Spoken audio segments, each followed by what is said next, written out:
that sorted out. We're going to be down on Ace for a little bit. He's on his way. He's just running a little bit late. Let's see. Oh, right, before I forget, let's go ahead and do inspiration. Where is the thinger? Found it. Inspiration goes to Feck No, that's dumb. Screw that. for being inspired. Gale, Yule, and Nomad. Do any of you guys already have inspiration? I do not.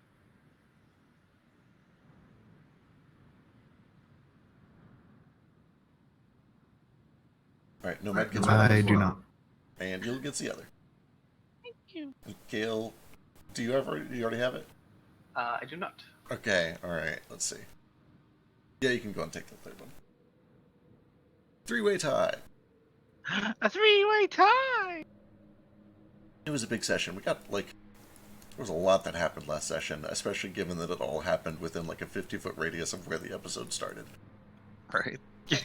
Anyway, speaking of that 50-foot radius, you guys are, if I remember correctly, you had all just gotten back on the airship, and you were kind of hovering near where you had anchored at the Dwarf Giant Hills. Gale had just successfully retrieved some gold, and you guys had spoken with Elise, who had found some weird chalk markings that kept reappearing down the down inside your ship. It's about 2:30 in the afternoon. The weather is hot and stagnant, kind of thick air, hard to breathe. Today is Thursday. That's where we left off. What would you guys like to do?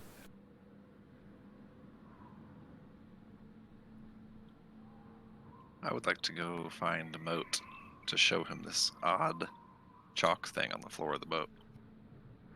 Alright, is he back in? I know he was having... Oh yeah, I guess that's a bad... Hello, I just got here. I'm here. Don't worry. Hey, perfect timing. Yay! What am I doing? So, I don't know where you were before. I think you had just left after Gale was collecting all that obviously cursed gold. My first mate, yeah. Yes. So, Norda comes walking up to you and says, hey, Moat, there's something you ought to come see. Alright, lead me to it. And I lead you down to the cargo hold where the strange chalk circle has been drawing itself. Elise said she found this and cleaned it up, and then it reappeared afterwards. If it seems like it's just real slowly drawing itself, and it stops when we watch it. But I don't know. Do you know what this is? Let me think about it for a second. Do I know what this is? Okay, this... Give me an Arcana check, I guess. Alright. Yeah, good luck. Okay, based on the little bits of chalk that have not been cleaned up this time, you definitely recognize that there are a few arcane runes in there. You know it's definitely something magical. There's not enough of it to know what these runes were going to do, how they got there, or anything like that, but, you know, you can look at it and tell almost immediately that it was part of something magical. Can I pop a divine sense, just shits and giggles? You sure can. Let's see. Double checking. Who else is down here? With Nordo and Moat? I don't remember if I was or not. Elise basically went and grabbed anybody who would come, so it's reasonable for your character to be here if you want to be. Yeah. Also, It had any been, that would be picked up by that. Oh, what's that? Any of our characters who would be picked up by Divine Sense should be down. I already did that, don't worry. I was gonna say, Moat got that on, episode 1, straight out of the gate. Let's get this shit out Yeah. in the open. Yeah, I got that dealt with. You got it dealt picked up- with, now you're keeping it secret. Yeah, you're right. Would some of us get picked up by Divine Sense? Who knows, man? Who knows? I'm gonna give everyone 15 seconds to put their character on the ship where they want to be on the ship, and then I'm gonna tell him what he gets with Divine Sense. Where is the bilge? Oh, there it is.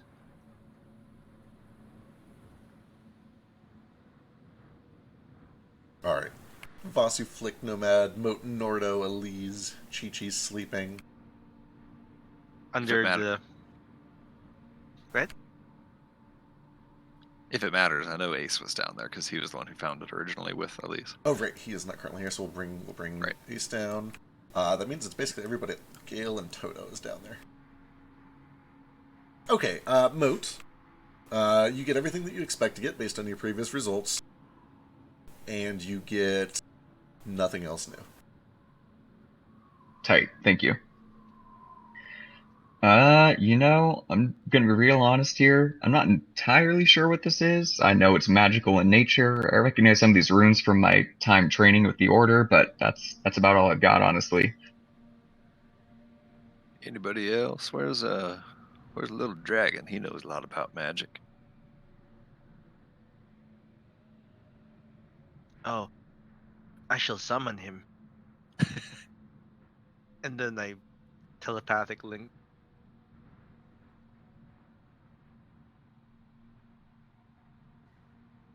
Hello. Hello. How are you doing, Gale? We have a predicament under I'm- here. I'm quite alright. Yeah, when everyone decided to go downstairs, I assumed there was a problem, and I just didn't feel like dealing with it. It is alright. It is just chalk. Well, what's everybody so uptight about chalk for? Well, the chalk have come together to form some sort of arcane configuration. We figured maybe you would know what it was. Well, unfortunately, I'm a man of science, not magic. They're kind of polar opposites of the same coin. Perhaps this is the other side of that coin. It might be a part of the ship's configuration. Alright, I'll be right down. Come stalking down. It's just he's pointing accusingly at the like chalk thing. Alright, yeah, you get down there and you find the entire crew is kind of like crammed down here in the cargo area. And they're all like huddled around these 3 chalk marks on the wooden floor here.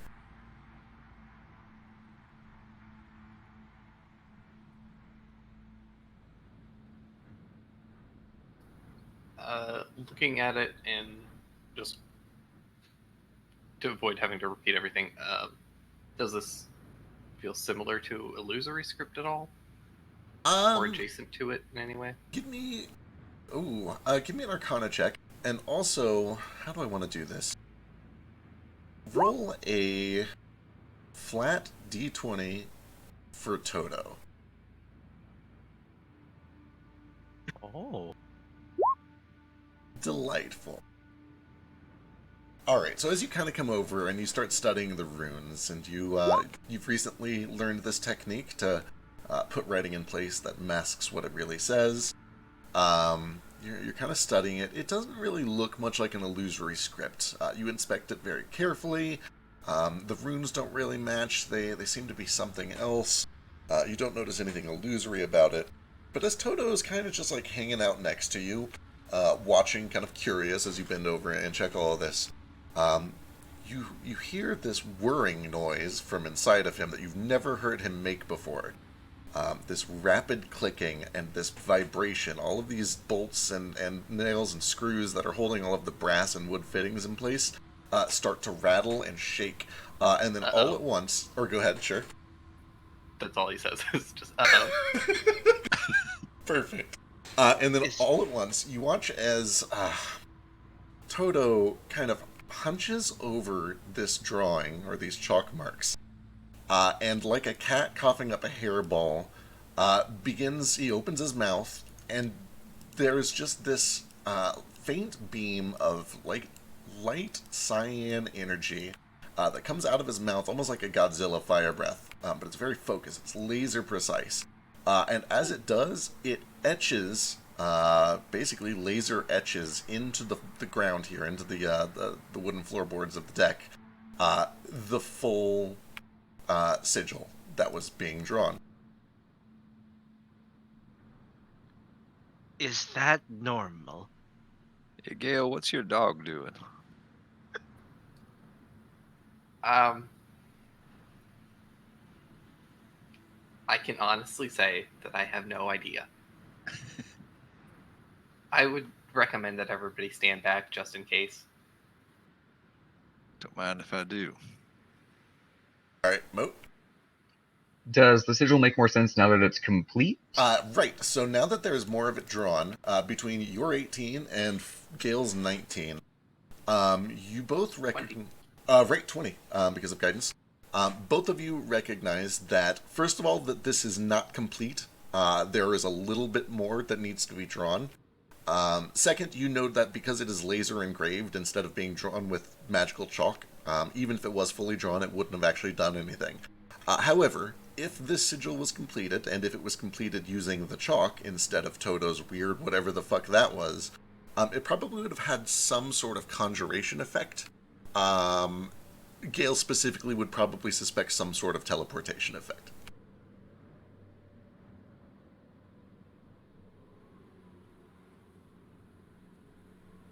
Elise said that whatever this was drawing itself. She accidentally cleaned it, and it drew itself back on when she turned away, and it doesn't do it when no one is watching. I imagine that we have an invisible stowaway. Oh. Certainly seems like it. Nordo And they immediately better starts... stay invisible if they don't want to walk the plank. Nordo starts just like sweeping around with his quarterstaff as soon as Gale says that, just trying to hit something invisible. Alright, I guess give me a luck check.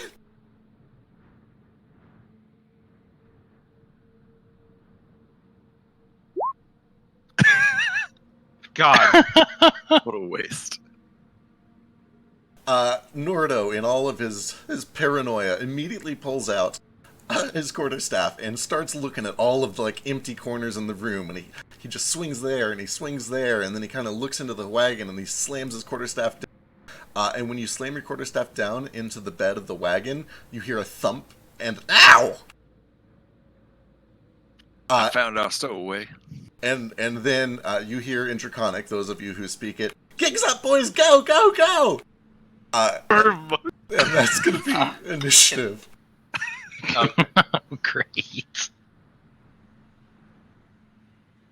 Yep, perfect. Ah, Chi-Chi, that little shit.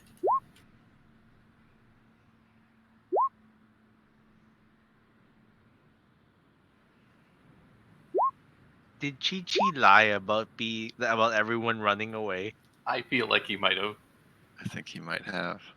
None of us insight checked him. That or we have more... Why do we friends. trust kobolds? Why do we all- ever trust kobolds? Fine, I'll just jump off the boat with them.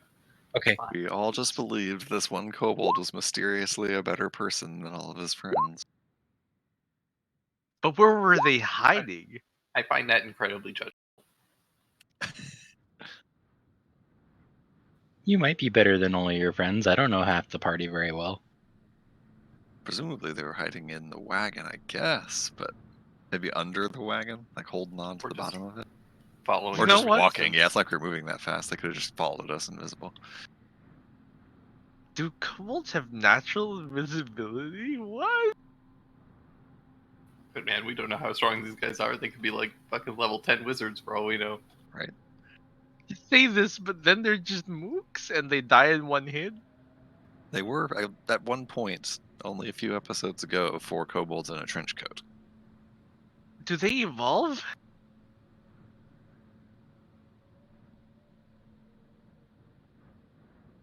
The jig is up, boys. Alright, Nordo, guided by your paranoia and suspicion and a lot of blind luck, is the first to react.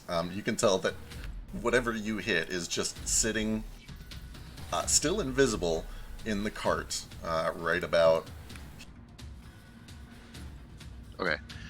I just want to put my quarterstaff back and then just like jump at where I heard that voice come from and just try to grab and hold on to whatever is talking. All right, sounds good. I'm going to give him advantage for being invisible, but go ahead and give me athletics.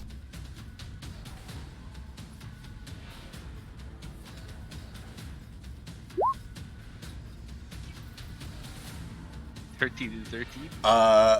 Yeah, he is able. Like, you're right on top of him, and you can feel him squirming free. He's right there, but he is able to stay out of your grasp. Does that count as an attack? Yeah, that replaces one of your attacks. May I use my bonus action unarmed attack as a monk to try again to grapple him? Yeah, I think rules is written you're limited to one, but I made it so you can try as many as you want. Yeah, go for it. Okay.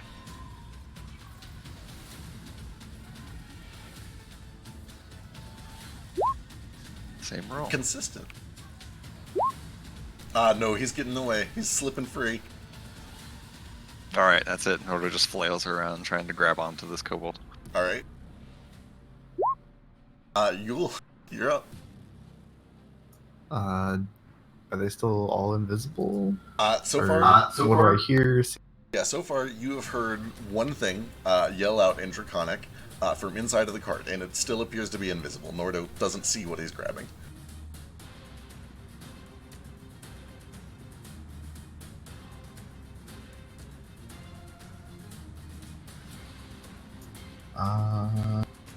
Alright, I'm just gonna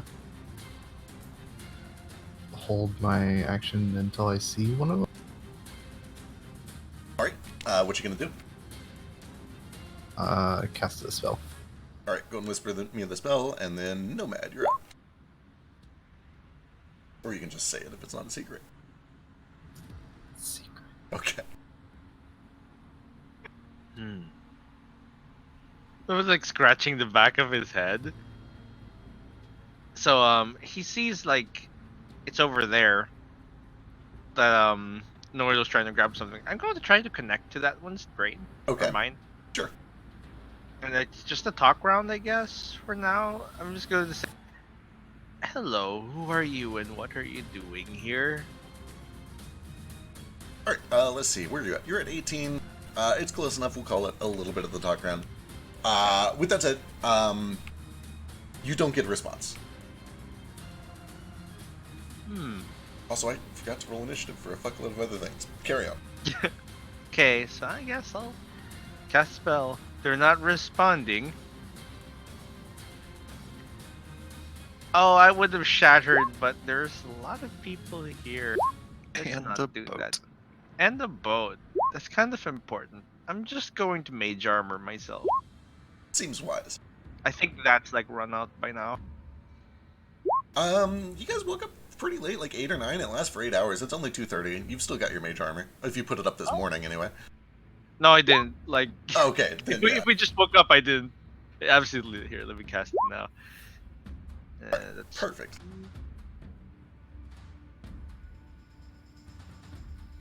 That brings us to Flick. Okay, hearing him say go, go, go, I'm going to go, go, go to the staircase and ready a booming blade for if anyone gets nearby, tries to squeeze by me. Good call. Alright, sounds good. Vazu. You see Nordo's like scrambling, trying to grab this slippery, invisible thing in the wagon. Yeah, I'm probably not gonna have any better luck with it, but can I kind of like line myself up? I'm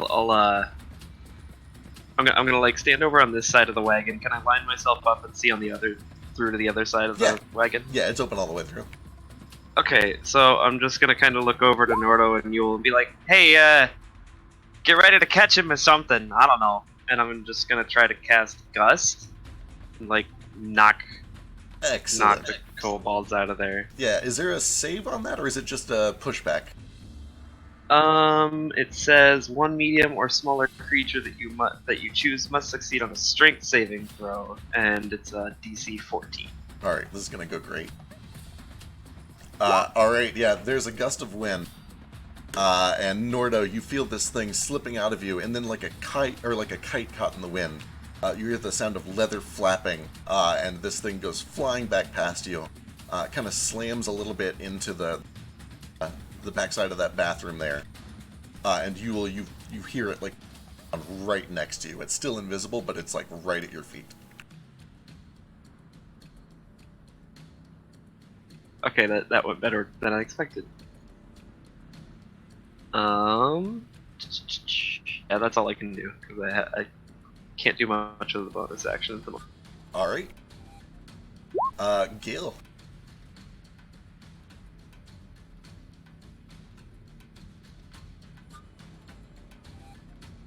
Oh god, it got to my turn real quick. Well, I am useless against an invisible thing.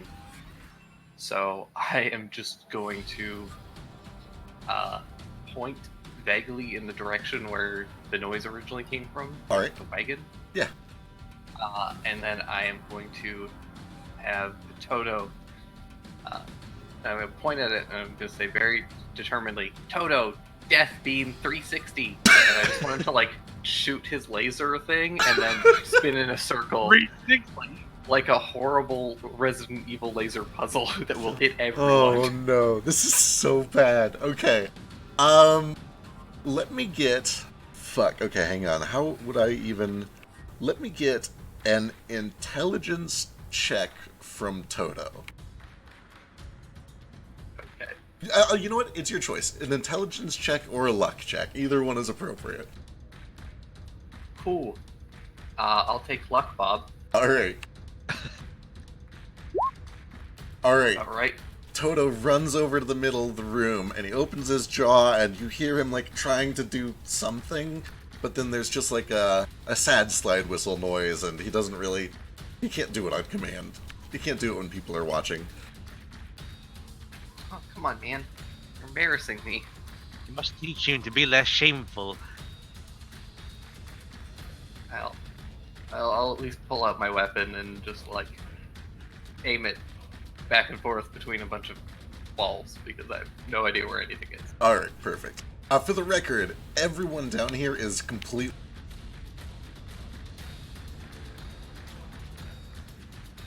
Yeah, but apparently there's others, so Alright, that's fair. I'm gonna just, you know, under the assumption that he was yelling at two people and not just trying to throw us off, I'm gonna ready in action to shoot the next thing that is invisible that I hear from.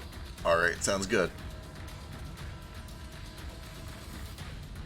Okay, oh fuck, man. Let's, So this guy pops out of invisibility as he is casting a spell, or I guess it would be as soon as the spell goes off. So Nordo, Yule, everybody down here, from the location where this invisible creature is flapping around, there is suddenly a burst of brilliant color that erupts in a cone kind of upwards, catching Nordo, Moat, Toto, Nomad, and Yule. Actually, Nomad might be out of range. Yeah, he is. And let's see if anyone gets blinded by this. 36 health worth. Toto, let's see, who's the lowest out of all of them? Might be Toto.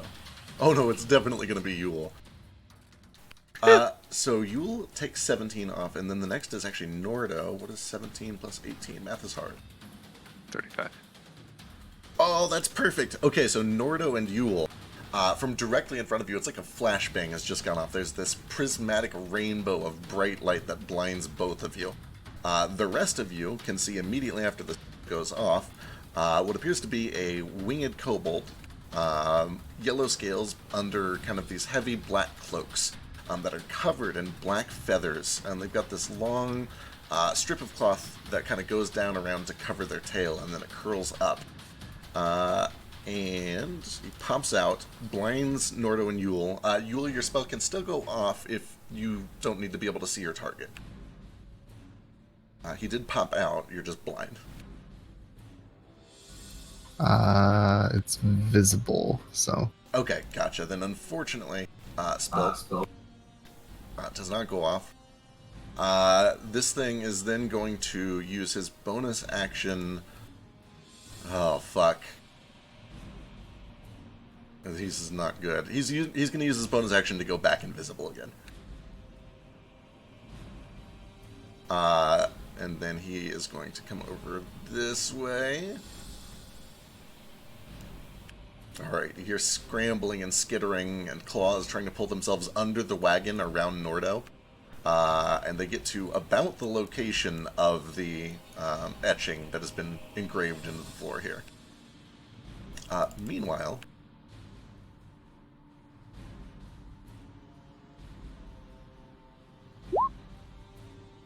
Good to know. Moat, you're up. Alright. I have no idea where that one that just cast a spell is. You hear him. He is like scratching his way, scampering along the floor, invisible. He is in the space that has the rune burnt into it. Cool. Can I try to grapple him? You sure can. He'll have advantage because he's invisible, but you can. That's athletics, yeah. Yep. Oh, that's good. Yeah, easy enough. You're able to grab this invisible thing kind of by some appendage and hold him in place. He's scrambling to get free. Okay, and it's half movement when you're holding something? Yep. Okay, I just want to drag him away from the sigil over here. Alright, easy enough. The entire time he's kicking and screaming and draconic, let me go, let me go! Fuck you. Alright. Anything else? I believe that is it. Alright, Nordo, back to the top. I actually talk around real quick. Nomad. I guess give me a persuasion check. You don't have a lot yet, but you made an attempt. Yeah. I'm good at no. Are you? I'm not.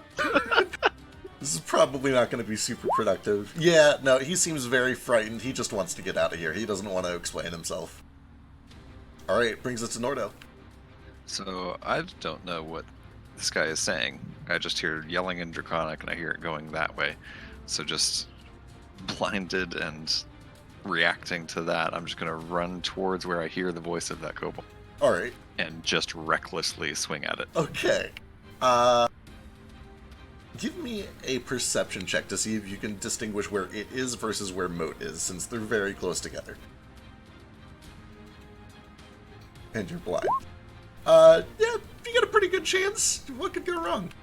Sure. Alright, give me a D2. 2 is the kobold, a 1 is Moat. Alright, you're good. Swing on that kobold. Great. And it is actually reckless attack, so just a Yeah, straight it cancels roll. out, yep.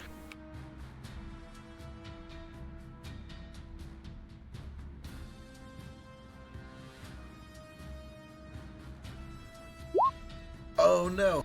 That one goes straight past, slams into the wall behind. You're knocking on the door. It kind of swings open a little bit. And you see Chi-Chi is sitting up on that hammock, wide-eyed, like trying to figure out what's going on, like he's just woken up to like a weird bad dream or something. But I don't see that. I'm blind, Yeah, so you I just don't see keep that. swinging. Yeah, you follow up with just a big, heavy fist, and holy fucking shit, you hear bones crack as you grab onto this thing and just start squeezing and kind of slamming it against the wall a couple of times. It's still kicking, but you've knocked a bunch out of it. Okay. That's it. Alright, that brings us to you'll see. I believe your blindness goes away now, Nordo. I'll double check that. Okay. Oh, Literally just one turn. I think it is until the end of your next turn, but I'm checking. Oh no, it's until the end of next turn. Okay. So I'm just waiting. You're currently blind, unless you have anything else you want to do. Nope. Can't do anything. So. Alright, Nomad.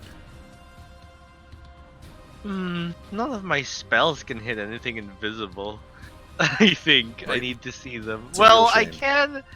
I can with an AOE, but again, my friends are here. I'm just gonna go like over yonder. Do I have any things that can hit? As you come over that way, that's kind of where Moat is holding onto this thing. You Mm-hmm. can kind of get in there. Yeah, it's a small person. I pat over at his like face, until I feel the invisible face, and then like right into his face, strong telepathy. I was like, "Do not be afraid. Ooh, We're just here to talk." okay, perfect. As you walk over, you see in Moat's arms, kind of from underneath Nordo's enormous fist, the invisibility has been broken. He's in a dazed stupor. This kobold is now visible once more.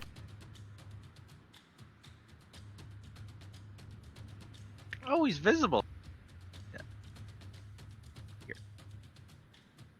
I'm gonna try this. I can make range attacks at disadvantage. Right? You can, and also because he would have lost his concentration before then, so you can undo your movement if you want. Oh, that's true. Yeah, right. Okay. that's my bad. I forgot to do a check. Where was I? Was here? Yep. So I'm going to try and wiggle into his mind here a little bit. I don't know if I can do this. What do you call this? Non-lethally. Is this the Because mind it's spike? range. No, it's not a mind spike. But you know, here, it's just gonna mind sliver. Gotcha. Mind sliver. I'm gonna go with not non-lethalable. Yeah. Let's see what he does. That is a fail for 5 psychic damage. You watch as this guy comes out of invisibility in a dazed stupor, stunned by Nordo's strike right to the head. He looks over to you for a second, you connect, you lock on, and you start to pull as much of his psychic energy out as you can to just daze and disorient him. But by the time your spell ends, you look up, and his body has gone limp. Oh, I think he's dead. You killed him! I did not mean to. This is a new ability. And I like gesture at Elise, and I ask her if she could stabilize me. Okay. She nods, she'll give it a shot. Let's see, that brings us to Flick. Nothing has run past you yet. Alright. Oh, with my movement, can I go over here? There we go. Sure. Can I hear them yelling in the other room that you killed him? Yeah, that's easy enough. Was it just the one? I'm gonna just yell that, and that'll be all I do for now. Oh my god, he's dead. I'm just gonna wait here because I don't trust it. Alright, sounds good. Still running Booming Blade? Yep. Alright, Vazu. Who's dead? I didn't mean to kill it. Are there like any windows? Is that what these are? They're tiny little portholes. They're real small, even for a kobold, they're real small, and they also don't open. Awesome. I probably can't really get out of those, huh? Yeah. Okay, so I guess I'll just kind of squeeze past everybody. Count my movement here.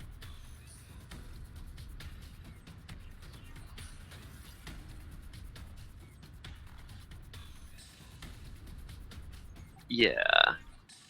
I think about 30 gets me there. Yes. I can't fly in here, can I? No, very short ceilings.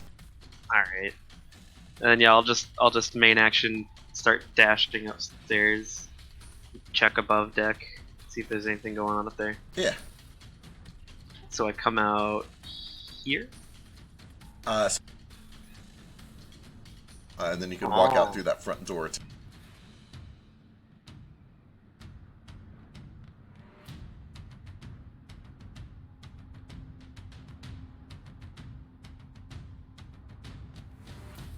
All right, what's your passive perception as you're running along there? Passive perception is 14. All right. As you're running along, you don't spot anything as you're kind of running through there trying to find more of these. Okay. That brings us back to Gale.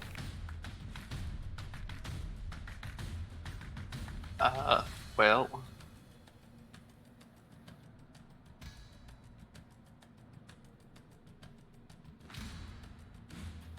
Come over here and start climbing on the wagon, turning things over, see if I can find anybody. All right. kind of go in and start shuffling things around, moving things. You don't feel anything invisible. Do you want to spend like an entire action to do a search action? Yeah, I'll do a search action. All right, go ahead and give me your choice of perception or investigation.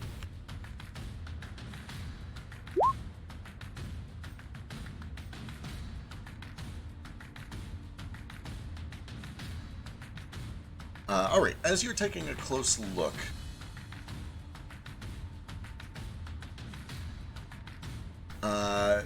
you don't find anything hidden. You don't find anything invisible or hiding or anything like that. However, you do find that kind of buried under a crate that you guys have filled with supplies, probably one of the delicacies crates. There is a folded slip of paper that you don't recognize as anything that any of your party brought here. Oh, good. Not kobold poop. You do also see that there are 5 or 6 pieces of chalk that you don't recognize. So it's a folded piece of paper and 5 or 6 pieces of chalk. Okay. Well, I will take this paper, probably take a look at it, and Toto is going to come over and start guarding a hallway and help me flick. Right, sounds good. Let me show this real quick.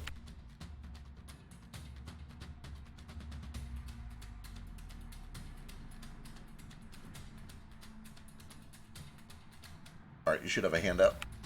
Let's see. Toto moves over there. Perfect. Alright, that brings us to these boys. Not that there are any more of these boys, right? He's dead. Death fail.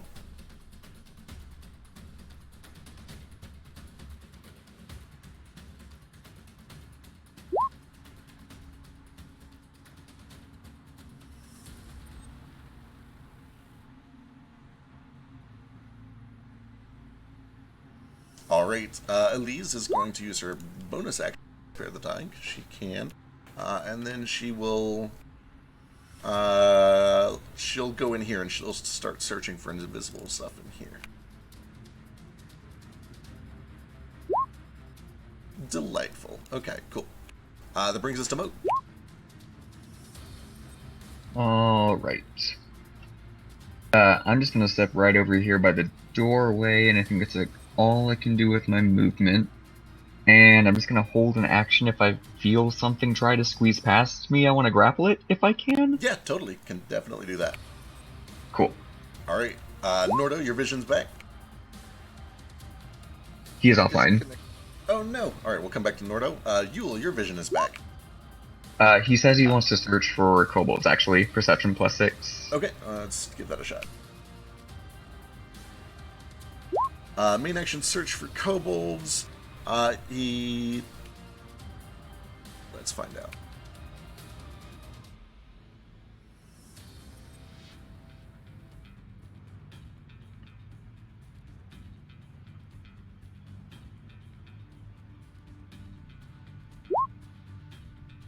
He takes a look around, and he doesn't spot anything down here.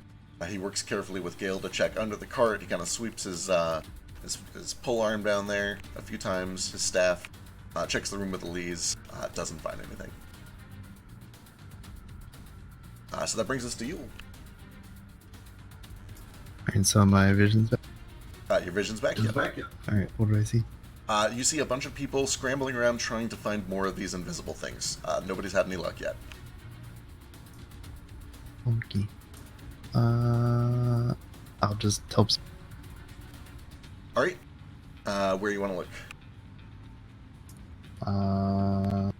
Or you want to just like do a search action right there, or you do anything else? What would I know about finding invisible people? Like, ways to do. Give me an Arcana check. It can definitely be done. Oh, they're invisible. Yeah, I'll just kind of look around with them, kind of search. I don't know what's around me other than. Yeah, you see that Nordo and Gale have both very thoroughly searched the cart, and the rest of this room is pretty empty. Nordo has also kind of just like blindly swung at empty spaces in here a few times to no avail, so it feels like this room is pretty well searched. Elise has started looking over in the west room, hasn't found anything yet. All right, I'll go towards like the hallway.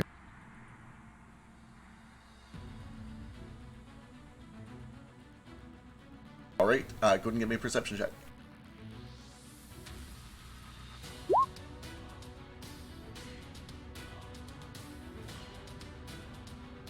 All right, Yule, as you hobble your way out into the hallway, you stop and you listen very, very, very closely.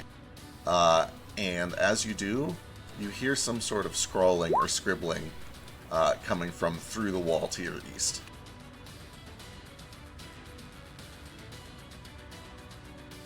That's your movement and your action. Yeah. Where would I have heard it at?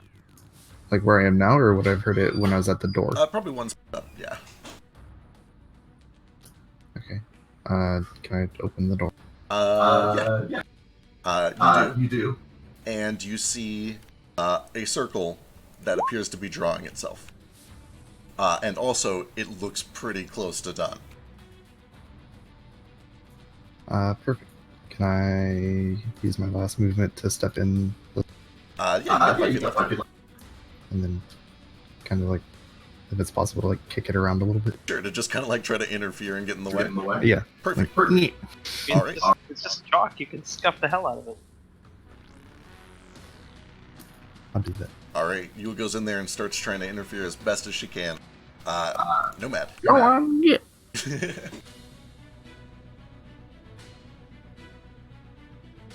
I wonder where Lady Yule is going.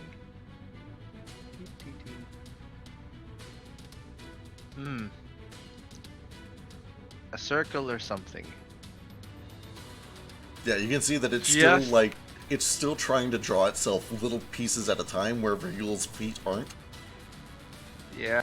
So I'm going to like reach in that general area and I'm just gonna like throw daggers at it. Sure, go for it. There's disadvantage anyway here. Use. God, I only have like 2 more uses of this, so here's one. Oh 12 no. and 11. That's such a shame. 12 and 11. They both go flying into the bathroom door on the other side of the room. They both kind of stick into the wall and then disappear after a moment.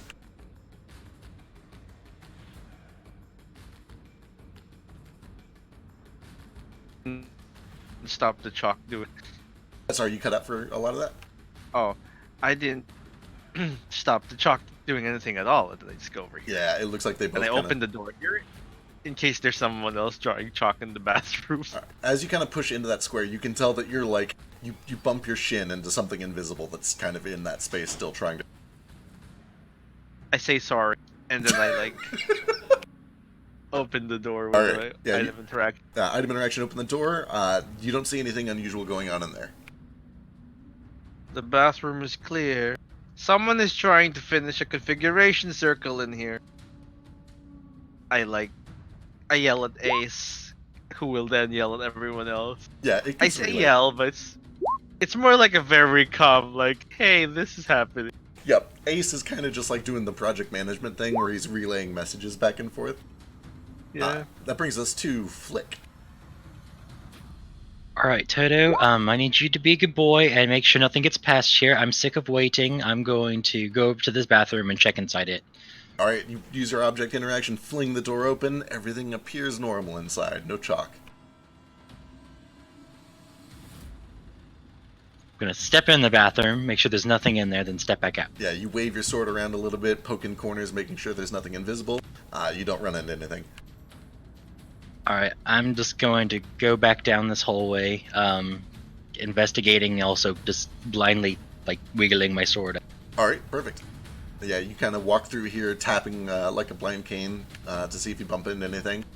Go ahead and show me the spaces you move to. Yep, nothing there. As soon as you get there, you can see that Yule and Nomad are doing this awkward dance with what is very obviously an invisible something or another trying to draw a circle. Alright, I'll bonus action dash. By dash, I mean just step in here and and they're dancing around the. Yeah, like Yule and this tiny creature seem like they're kind of sharing a space. The invisible something is trying to finish this circle, and Yule is like trying to scuff it faster than it can be drawn.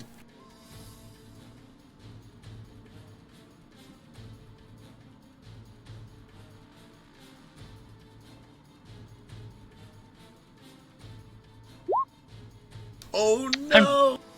Just gonna make a bunch of water and wash that chalk away. No! Alright, how much does that make? Up to 30 gallons? Oh, that's... Oh, no, 10 gallons. Up to 10 gallons. Oh, that's still plenty. Go ahead and give me a, give me 10d10. Oh no. Oh, I feel really bad. He was working so hard on it. He was so close!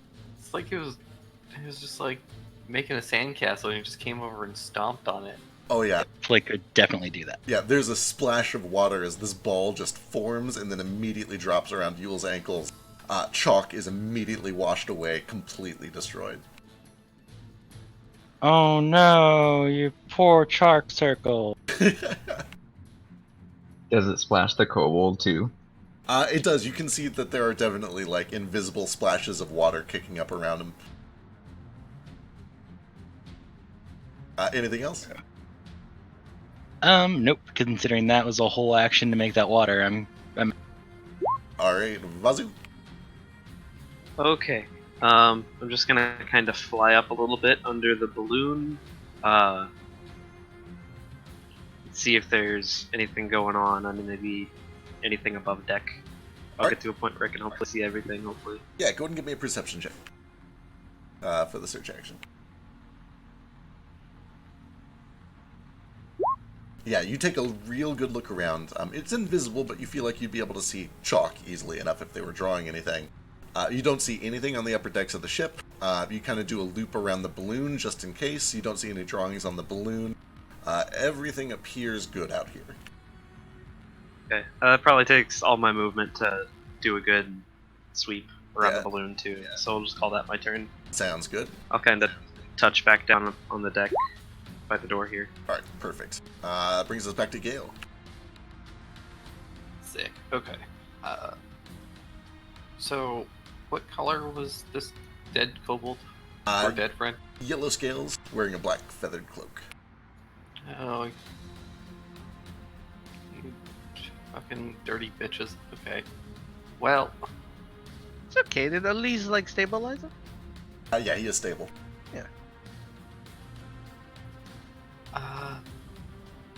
shit. I don't have enough movement to do exactly what I want, but I am going to go and, I guess I'll go stand next to Grandma. Alright. Yeah, once you get in there, it's very easy to tell that everybody's kind of, like, grappling with this invisible thing in here. also your feet are wet now. Oh, my leg's gonna rust. Alright, I'm gonna point my gunbow at the invisible thing and just say, how many more of them are you? Alright, perfect. We'll save an intimidation for the talk round. And then I'm gonna say, not fast enough, and I'm gonna shoot him. Perfect. Alright, give me an attack roll. We're gonna say the squeezing and the disadvantage, or the squeezing invisibility cancel out. 21 is a hit. Oh my goodness. 8 piercing damage. There is a spray of blood that comes out of nowhere from right now. It's a little concerning. You might have gone a little wide, but you remember what Yule did to Toto, and it feels better. But in the end, it is not Yule's blood. Let's see. Missed. Toto's blood. Yule's blood is black, probably. And you do And see that he becomes visible as he loses concentration. Oh, look at that.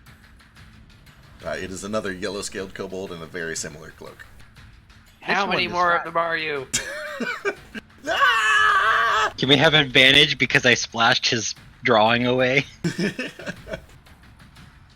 You can see that he's holding just this wet clump of chalk that is like melting through his fingers. He looks extremely distraught. I'm just gonna Pulp Fiction this for Kobold. Excellent. Alright, oh my god, what does he do? They have icons in their name. He's gonna use his bonus action to go invisible. And then he's gonna use his main action to tumble. So Yule, I need an acrobatics check. Oh god. Oh, I don't even think you can make that. Oh, she tries. Granny tries real hard to block, but Gale and Yule and Moat, you all feel the flapping of wind, or the feel of wind as these wings flap themselves free, and he starts running down the hall as fast as he can fly, brushes past Toto. It is invisible, so unless you have any way to see invisible things, there are no opportunity attacks. Well, Does it pass me enough for my opportunity? Oh, right, you had a ready action. Yes, it does. You can go ahead and give me an athletics check. God. Unfortunately, he is... Damn it!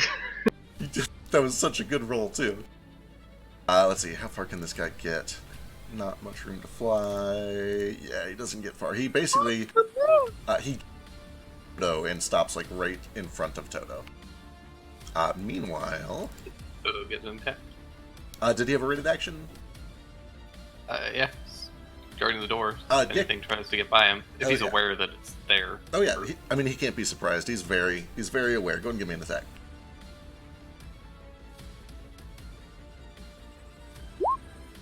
Uh, 13 just misses.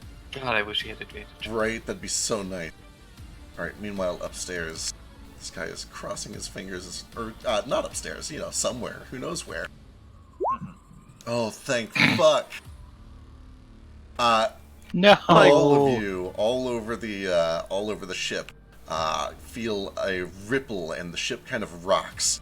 And you hear this loud popping noise that seems to be coming from the forecastle, the kitchen, the bar. And that's all that you guys hear. Vasu, because you're up top, you would see a brief flash of light coming.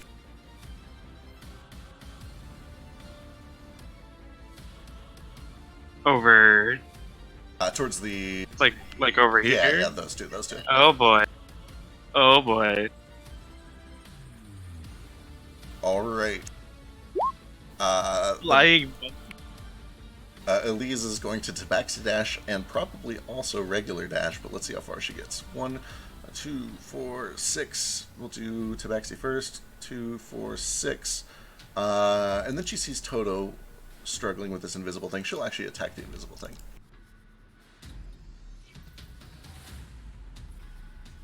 Chat request the camera move a little to show more. Yeah, just a second. 15 hits for 6, which is exactly enough.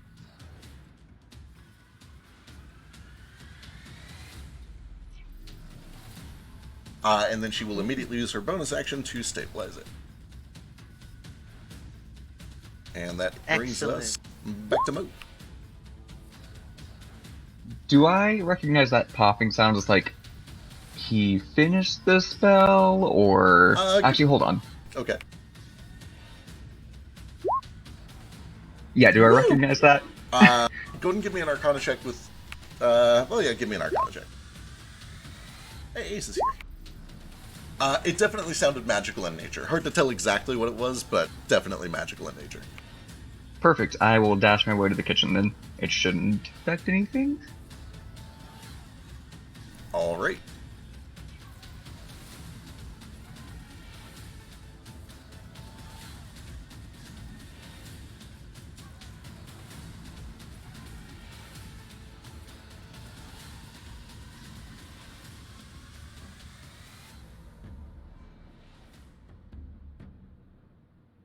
And that's as far as I make it. That's it. Let's see. Made it up to through the. Am I next as I roll the 23? Yes, Ace, you will be up next. In fact, let's just go ahead and sort. First talk round. Well, he's dead now. So yeah, Ace, you're up. On the talk round, just when I see him come up, I'll be like, "Hey, I just saw some weird, freaky light coming from over there." I'll point toward the like kitchen door. Sick. I'm real spooked. Something going on in there. Let's go fuck it up. Hell yeah. You take that door, and I'll get the other one. All right? Got it. All right, Ace. They've found and killed 2 of these things, or well, they've stabilized them. But 2 of what thing? Okay, I have no idea what's going on. Yeah. So quick recap. Somebody else should do it actually, so I don't spoil things. I'll say something. Nomad, what's going on? It's okay here, and then like, gives you the telepathic version, nice and quiet like.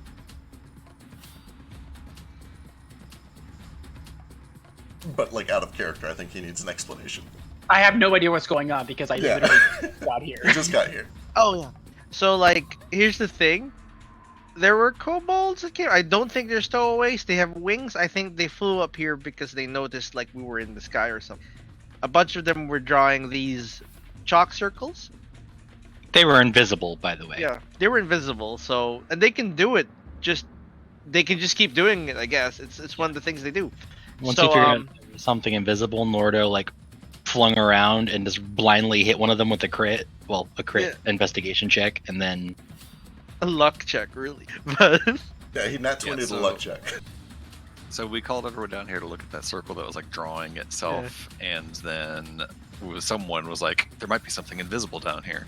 So Nordo just immediately reacted by just like, helicoptering around with his quarterstaff. We found an invisible kobold in a wagon. I hit it, and the kobold was like, "Gigs up, boys, we gotta go," or something like that. So there's But more. it was in Draconic.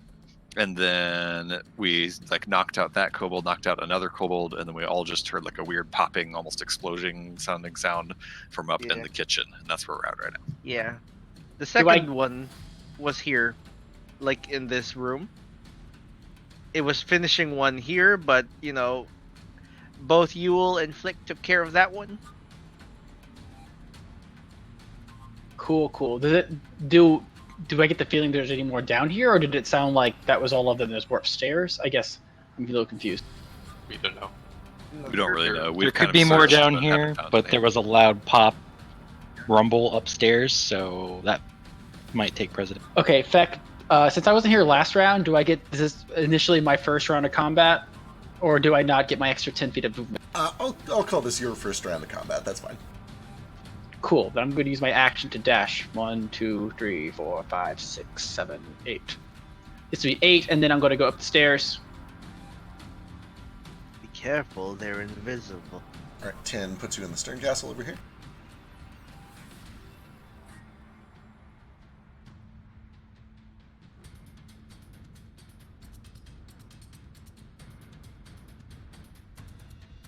You're not coming through, Ace. I keep forgetting that I'm not pushing the button. It's an important thing. Okay, so I'm going to move there, and then I'm going to keep moving till I'm outside. All right, 12 gets you to the front there. Yep. 13, 14. I have 2 more feet, so then I'm going to move up here, up here. And then I'm just going to, draw my rapier and just be prepared to have a rapier. When you do get outside, Vazu is pointing.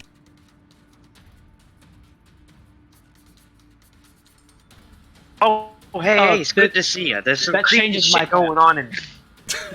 Alright. Saw some weird fucking lights coming out from under the door there. We're gonna go get them. Which side do you want? I'm gonna stand here with my bow and not get close. Hey, that's a wicked smart idea, little guy. All right, that brings us back down to Nordo. Sorry, I disconnected again. My router's been shit in the bed. Can you hear me? I think that's all of Discord or something that chat is saying. No, that my keeps router really going is garbage. Yeah, chat is saying. Okay, but it is my turn. It is your turn. Yeah. Okay, so Nordo is still kind of disoriented and confused, but here's Ace relay the fact that there's more of these kobolds drawing more circles, and then here's a loud pop from upstairs and just mutters to himself, "My kitchen," and then a harness his monastic training in a fit of culinary passion. I'm going to spend a key point for Step of the Wind, so I have a total of 120 feet of movement. Jesus. And charge all the fucking way to the kitchen and burst the door open with another 15 feet of movement to spare if I've measured it right. Oh yeah, that sounds about right. Which door are you coming through? Let's go through the north door. All right. As you burst through the north door, you are immediately greeted by the sight of one winged kobold behind the bar, who looks not invisible. He looks very smug because he has just completed drawing a magic circle.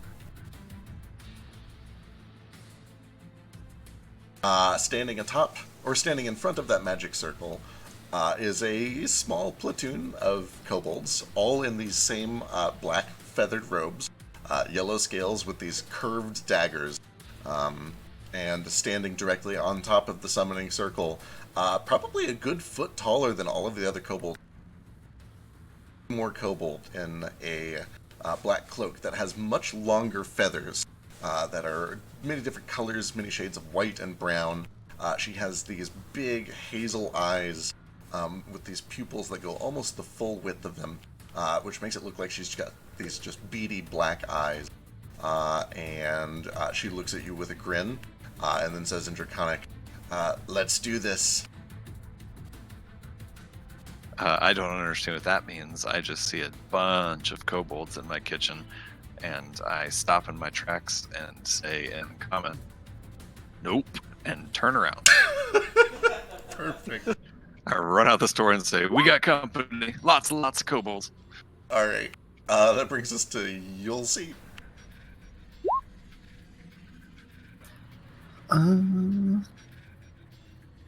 Side note, I'll just go ahead and like reveal this, and I'll draw the deck out there too, because it's the same size.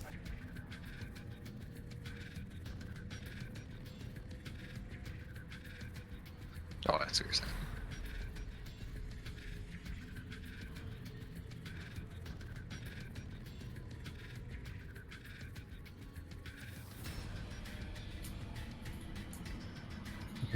I'll just try and dash on up. All right. The hexes confuse me, so I'll let you move me. Yeah, you got 30 feet, right? Or is it 25? 25. 25? Okay, so you're going to have 50 total. 1, 2, 4, 5. 1, 2, 3, 4, 5. All right, regular dash gets you on the stairs over here. Any bonus action? No. I don't have any. Alright, Nomad. Right. I'm gonna try and dash upstairs. Where does that get me? Let's see, you got 30 feet, right? Yep, 30. Alright, 5, 10, 20, 30, 35, 45, 50, 55, 60 gets you right in front of Yule over here. You can go up or down, your call. Okay. I'm gonna go kind of over yonder toward Ace. Can I go toward Ace? Yeah. Well, no, you're right in front of Yule. You can just choose one of these two Okay. spots with 60 feet. Yep, Oh, there you go. I'll go here. Alright. Any bonus action? Don't have bonus action right Alright. now. Sounds good. That brings us to Flick. Okay. 5, 10, 15, 20, 25, 30. Bonus action. Cunning action dash. 5, 10, 15,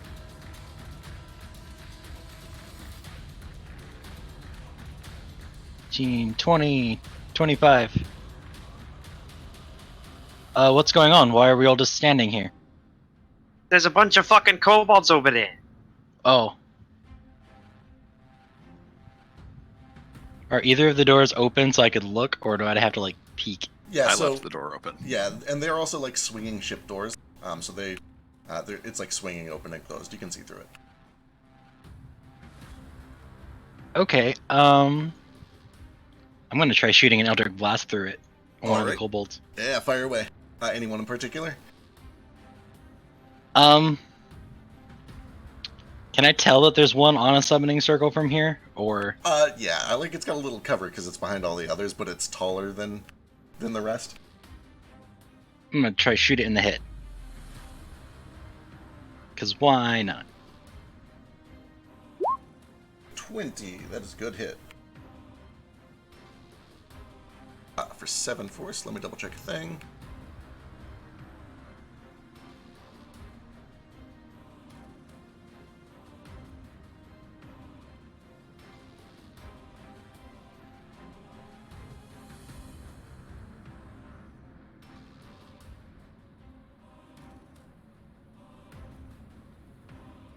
Okay, yeah, as your shot lands, it kind of clips right in the shoulder of this tallest one. And you can see that pouring out through the cloak where you hit her right in the shoulder, this strange green gas seems to just kind of puff out, almost like it's been squeezed out of her shoulder almost. Well, that's gross. All right. I hit the big one and it's leaking. Not like blood though. It's like green gas stuff. Oh, goodness. I guess I could wait for a talk round, but yeah. Yeah, talking to like your friendlies is always free. You can do it anytime. All right. Anything else? I think that was it. From the back, this tallest one is going to push her way through some friendlies. Actually, no, she's going to push her way through that friendly, and she's going to kind of get behind the counter here, which provides a lot of cover for her, but she can also just barely see over it. That bitch. And she is going to cast a spell. And suddenly there are 4 of her instead of just one. As she Oh, casts that bitch. Mirror images. No, I hate this boss. And that brings us to Vazu. Why did her turn have to be right before mine? I had a plan. This bitch.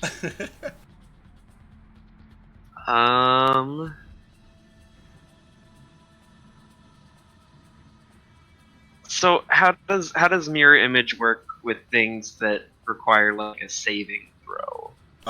They cannot be damaged by anything except for attack rolls, but she does not benefit from them for saving throws. Okay, so like if I were to do a water whip on her, Yeah, like I wouldn't have to roll to try and hit her first. Exactly. Yeah, if it's a saving Okay. throw, it just goes straight to her. Okay, that's what I was going for, or hoping for. So Vasu is going to kind of push past some friendlies and get down to this door. Let's see, that is right about 20 feet. He's actually gonna stop about right there. That is, would you call that 30 feet to her I'd call it from 30 feet. that space? Yeah, it's close enough. Okay, so Vasu's gonna fly down here and still see her over the counter and all the clones she's summoning and whatnot. And gonna be like, hey, where the hell do you think you're going? And I'm gonna try to hit her with a water whip. I need her to make a dexterity saving throw. Oh man, she doesn't benefit from this at all. DC is only 14 for now. She fails it. Hey, okay, she is pulled 25 feet closer to me, and she takes bludgeoning damage. Let's see, martial die plus wisdom. 25 feet? What? Yep.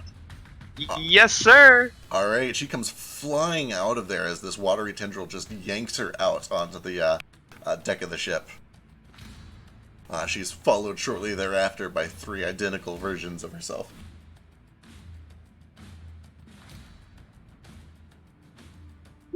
She also takes 5 whole bludgeoning damage, Ooh. for what it's worth. I think it is magical bludgeoning damage, but I don't know if that's a thing. It is, yep. I don't know. Okay. Yeah, and that's just a bonus action. They're like, hey, it's her! Or a bunch of her. Let's get her! And I'm gonna step 5 feet over and use my main action to try to swing at her with my spear. Alright.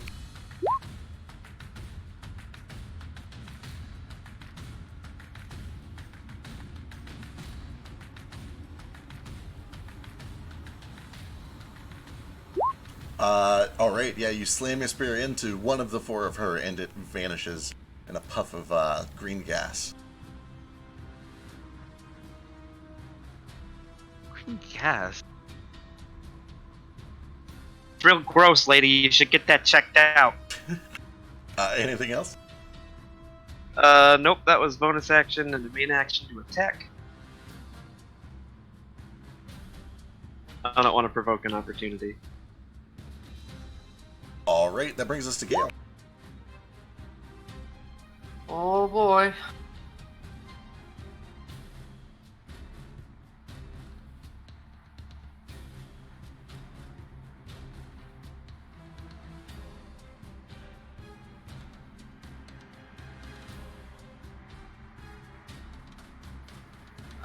Gonna come over here. I'm going to dash so that I can climb onto Toto.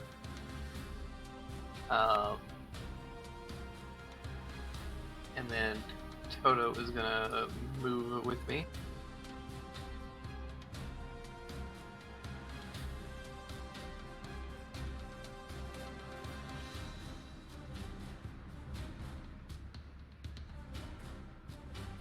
Out to here. And do I recognize Shewell? She sounds very much like the description that you had gotten from the people back in Salt Bowl. And also, now that you see her face to face, That, yeah. Now that you see her face to face, personally. exactly. You've definitely seen her around. You're not super familiar with her. Probably don't know her name, but you've seen her before, and you know who she is and what she's all about. Which is probably nothing good, I imagine. Yeah, it's definitely the not good stuff that you would know. I'll shoot you a little more info, but keep things secret.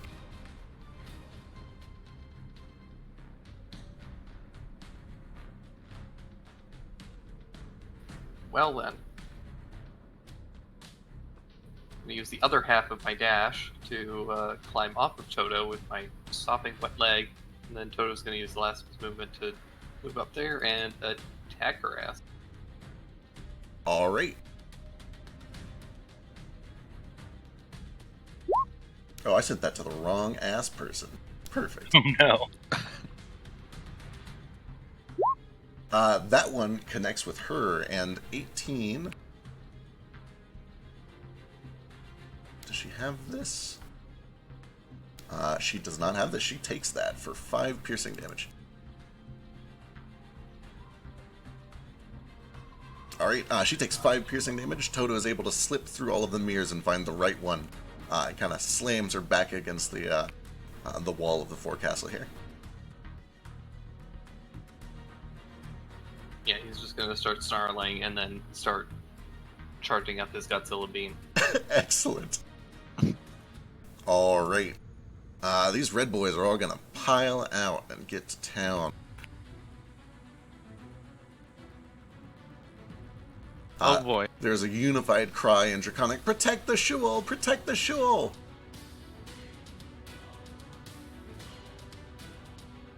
Protect the what? What are you talking about? Alright, let's see. These two are on Flick. They do have advantage because of pack tactics. Ooh, that's going to be an extra d4. So one of them manages to connect on you, Flick, for 6 piercing damage. Oh, Is I'm it sorry, daylight it is outside? daylight. Yeah, it's totally daylight, so that is just an 18 on you. And 18 still hits. Alright, these two are on Toto. That one is an actual crit. So Toto takes 5 piercing.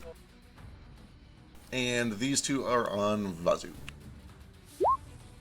21, I think, hits. 21 hits, yeah.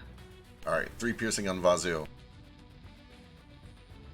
And then behind.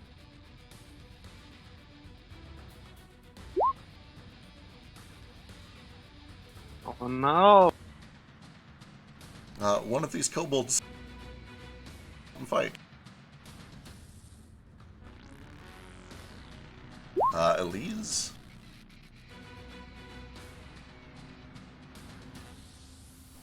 Is going to...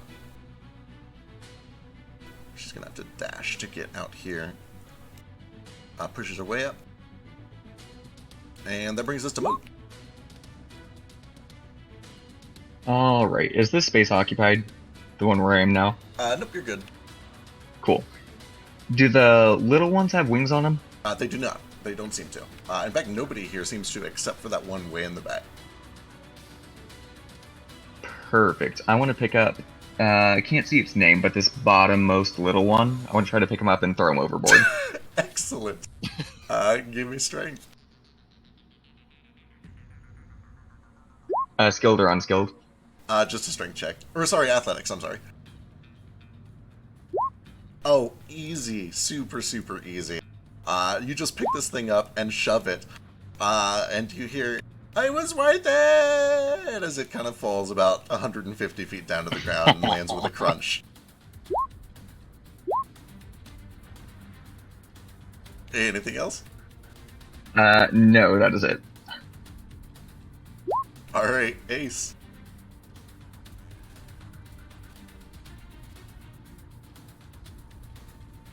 All right, I guess I'm gonna go up these stairs. I'm gonna be on top of here though, so I'll just be up here, I guess. And then I'm just going to shoot an arrow at number 2. All right, fire away. He's a humanoid, right? He is. You know what? Just for good measure, I'm going to do this as well. All right, Mark is on 2. So I'm doing that.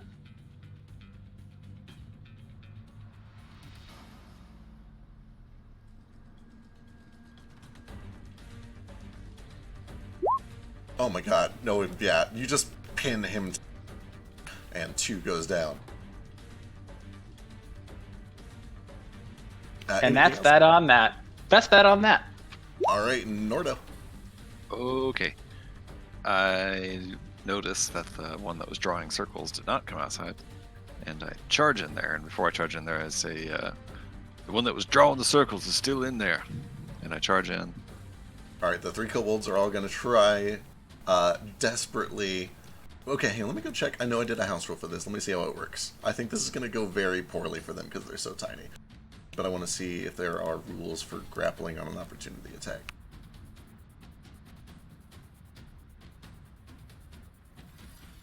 If I have enough movement speed to go like through Flick space and then over, if that keeps me out of the range of 5 and 6 and just going past 1.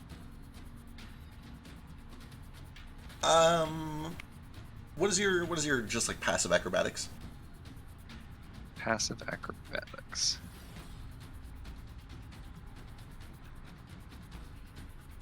It is 12. I'll say that you're able to get far enough north that 5 isn't able to do it, but 1 and 6 are still going to try. Okay. Okay, let's see. When you grapple with an opportunity attack disadvantage, cool. I don't think this is normally legal, but it's legal here, so they're going to try it. Both of these are at disadvantage with a -2. I need your choice of athletics or acrobatics twice. Once against a 5, once against a 7. Ooh. Did we do inspiration already? Amazing. Fortunately, you literally cannot fail, so you're able to charge through as they both football tackle, try to just grab onto your big, meaty ankles, and you run your way in just fine. 30 feet gets you right on top of the first circle, which has started to fizzle and disappear. Okay, and then I am just going to get my quarterstaff out and start wailing. This will be reckless.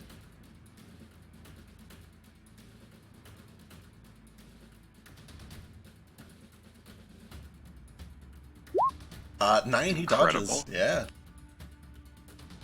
I will use a key point for Flurry of Blows. Alright, fire away.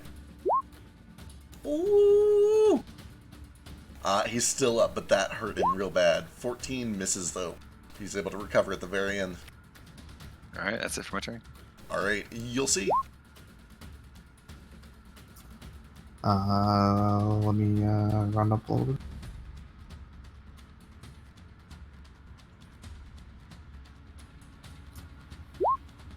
And Hey, can I... Is it too late for me to use inspiration on that first quarterstaff roll? I know I already rolled 2 other attacks after that. Because it Already has was... advantage. Yeah, you already had advantage. Oh, never mind. Sorry.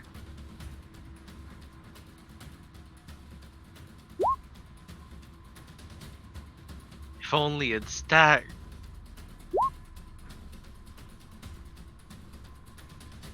Alright, as you push through the door, you see this clusterfuck going on. alright. Do I see anyone that's like hurting bad? It's kind of hard to see health bars. Apart from the kobolds, everybody looks pretty okay, I think, right? Toto's a little bit nicked up. That's pretty much it. Oh, easy to kill. Yeah. Nordo's down by like 8 of his 26, so like almost bloodied, but not bad at all. That's nothing. Right.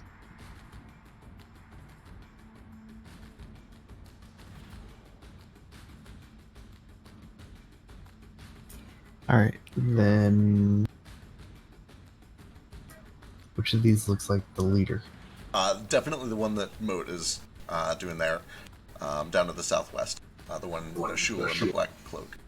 She also They're has, like- she also has mirror images up. She's very obviously magically adept. I see.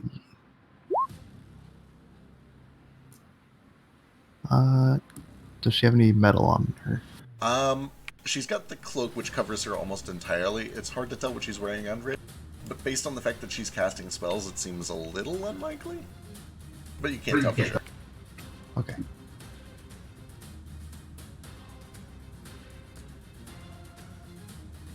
Alright, well, I'll just use this then. And hope. Alright, if it is a spell, she's got a thing that she's going to do regardless of what it is. How dare she affect my mendings? What are you casting? Okay, she's committed to it, so she does counterspell, and that fails. That's all I can do. Alright, that brings us to Nomad. Oh boy. How do I get down onto this area? Like, is there stairs? So you're currently inside of the Stern Castle. Like, Right, I have to go yes, out. you can just go through the door, and you're like already on the same level as everybody else. Oh, excellent. Okay. Wondering.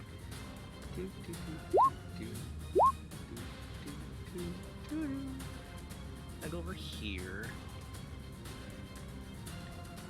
Yeah, I think here's good.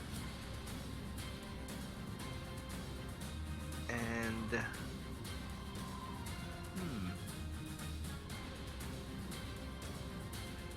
okay. So Nomad's here. He pulls out that strange pulsating orb in his hand. He clenches it, concentrates, and the air around him ripples. And revolving around him are 3 of these, like, orbs, almost transparent like glass.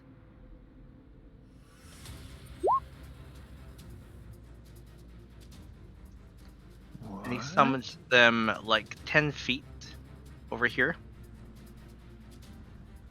Excellent. So he directs one first to see if it'll kill, to just kind of knock all over the place like a billiard ball, smack into this kobold.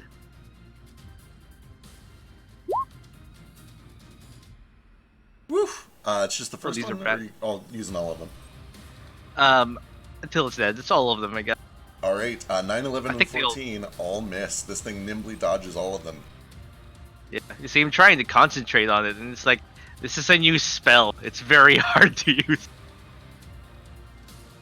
Alright. And that's an action to do, so for now, that's it. I don't have a token for these yet, so I'm going to use a mage hand. They're actually not. These are bludgeoning, by the way, because they're balls.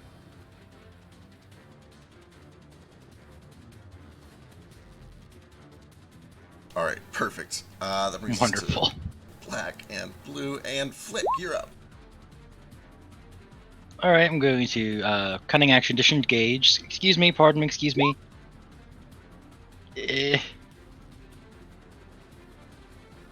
Can I free action baseball slide on the chalk if there's chalk? So, without using any actions or anything, you can basically just try to stand in its space, and that will give him disadvantage on his drawing checks. If you want to, like, actively start destroying it or smudging it, it'll take an action.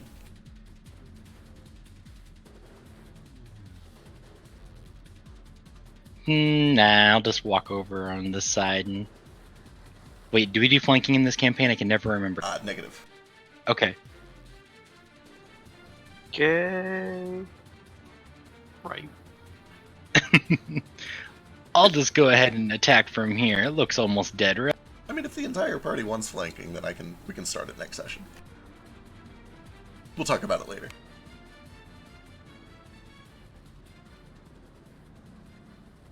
But yeah, you can squeeze there, that's fine.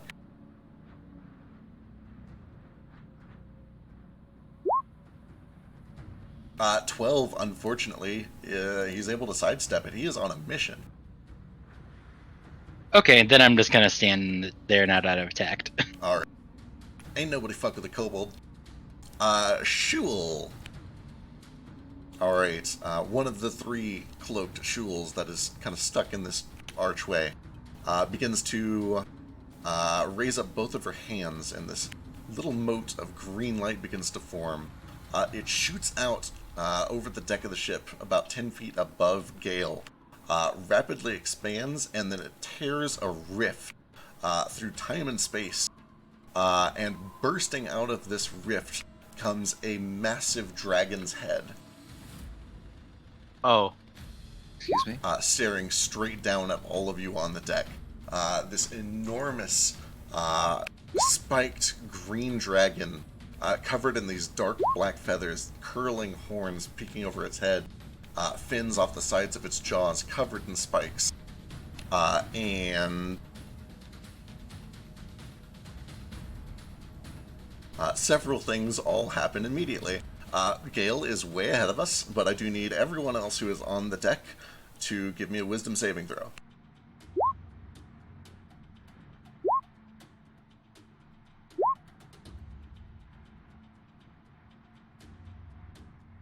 You guys. Woo! Alright, anything lower than a 14 and you are frightened of this dragon, you can repeat it at the end of each of your turns. If you made 14 or better, you are safe. Yule, I'm gonna whisper you something.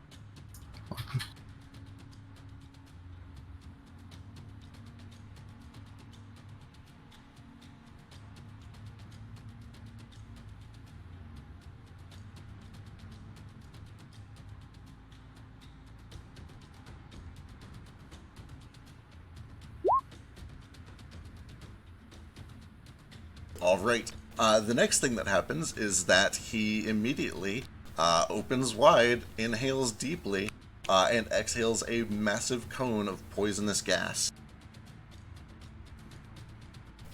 This gas forms this twisting tornado that seems to spiral down directly on top of Gale, and only Gale. Oh no, Gale! For 10 poison damage, Gale. I'm immune. Are you immune to poison? What? Well, I am in descent. Alright. Does that carry over? No, I'm afraid it sure doesn't. Deep shame there. It is a real bummer. Alright, let me make sure that she doesn't have any weird bonus actions, and then I believe that's it for her.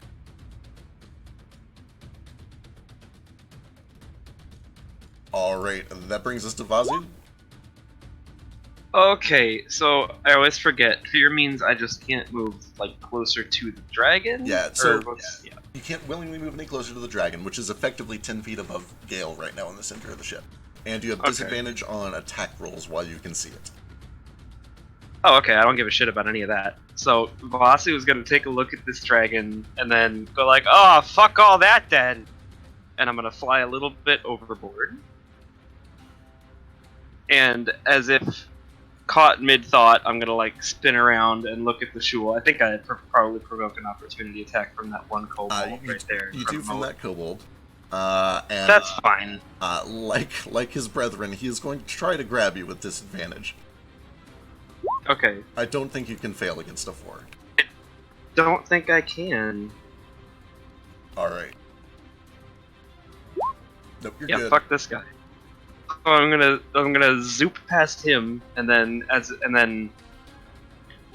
if suddenly realizing something, Vasu's gonna turn around and look at the shul again and be like, "Oh, you're coming with me though," and I need her to make another dexterity check. She is going to counterspell that because she knows exactly what happens. It's not a spell. Is it not a spell? What? It's an elemental discipline. Oh my god. Eat my ass. Okay, here comes a dex save. I like to imagine that Basu said all of that in character as she tried to counterspell. Hey, you dumb cunt! It's not a spell. Don't you know fucking anything? What's your DC? It's a 14. Eat my ass. She, It back. she yells back, both of them simultaneously, or all three of them. Oh, I hate her. She's ready for it this time. Let me double check that it's a 14 because I really want this to hit. I know you do. Give me a second here. Should be 8 plus your proficiency plus your wisdom, right? Which is a 14. Well, that's such a shame. I really wish we had more proficiency. Half of this bludgeon damage, for whatever it's worth.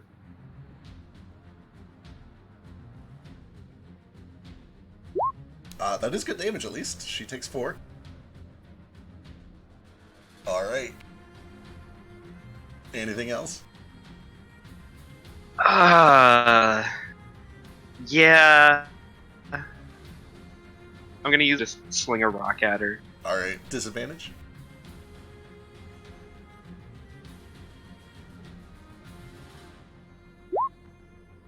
Ooh. That will fail even on a mirror image, so yeah, the rock just Yep. goes wide. You can repeat your save against the dragon fear. And that brings us to Come on, Gale. I'm supposed to be good at wisdom saves here. Here we go. Alright, no longer afraid. Gale! And I have done something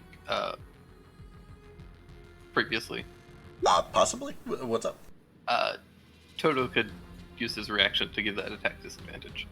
It already had disadvantage. Oh, the one against you. Yeah, that's totally fine.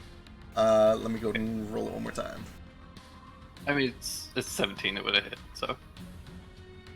I mean, like, if you forced a reroll, I would reroll it, so we can try to make it miss. Oh, I see. Yeah, you're gonna get rid of the crit either way, but let's see if we can just turn it into a straight up miss. Sure. Does the 12 hit you? No, it doesn't. Alright, you take no damage. Thank you. So Toto dives in front of the tornado of green poison breath, and Gale just kind of falls on his ass and is trembling, and kind of muttering to himself.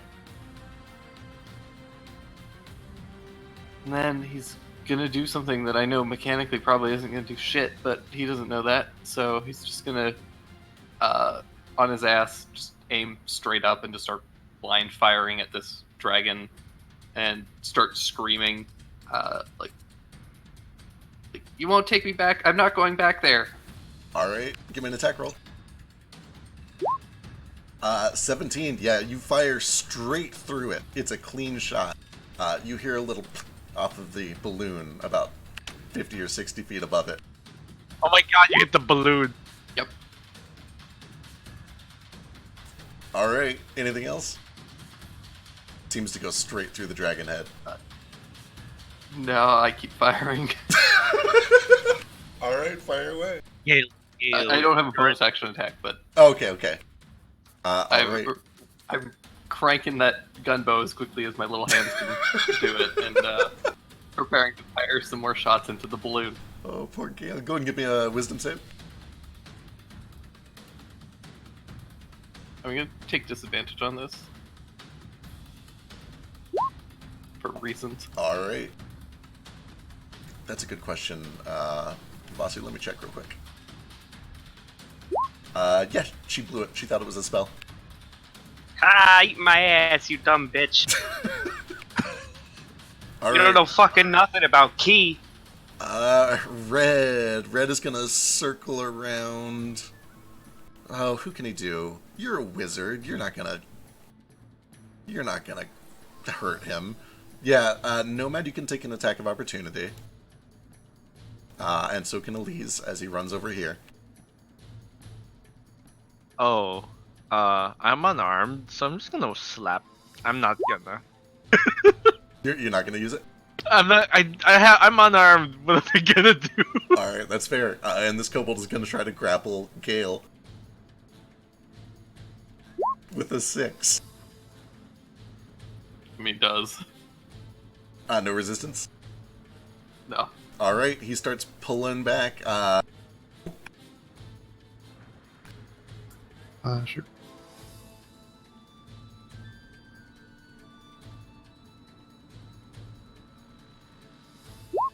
Uh, 14 does hit. 4, unfortunately, is just shy. He takes this smack, but he manages to hold onto Gale's wrist and starts pulling and pulling. Love how literally my max damage Right. Right. And then he's going to use his bonus action to try to squeeze past Nomad. Nomad, I need an acrobatics check. Against an I'm not 11. very good at that, Yeah, apparently. we've With learned. proficiency. Yeah.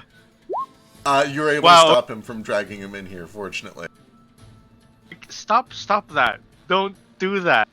Alright, meanwhile, these two red boys, they're both going to attack Toto.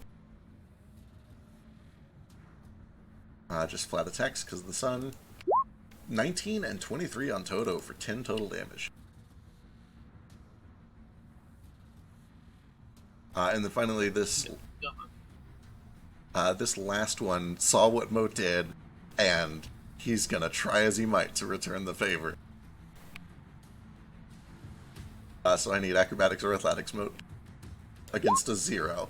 Congratulations, you win. This tiny little kobold grabs you by like the greaves around the ankle and just starts tugging and tugging, and you just pull your boot up real quick, and he's like, ah, shit! Back in the back, he's scrambling, he's drawing as fast as he can, he's got disadvantage because of Flick.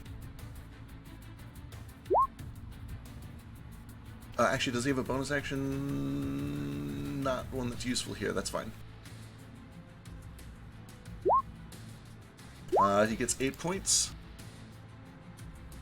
There are so many tokens stacked here. I'm going to move this aside for a second.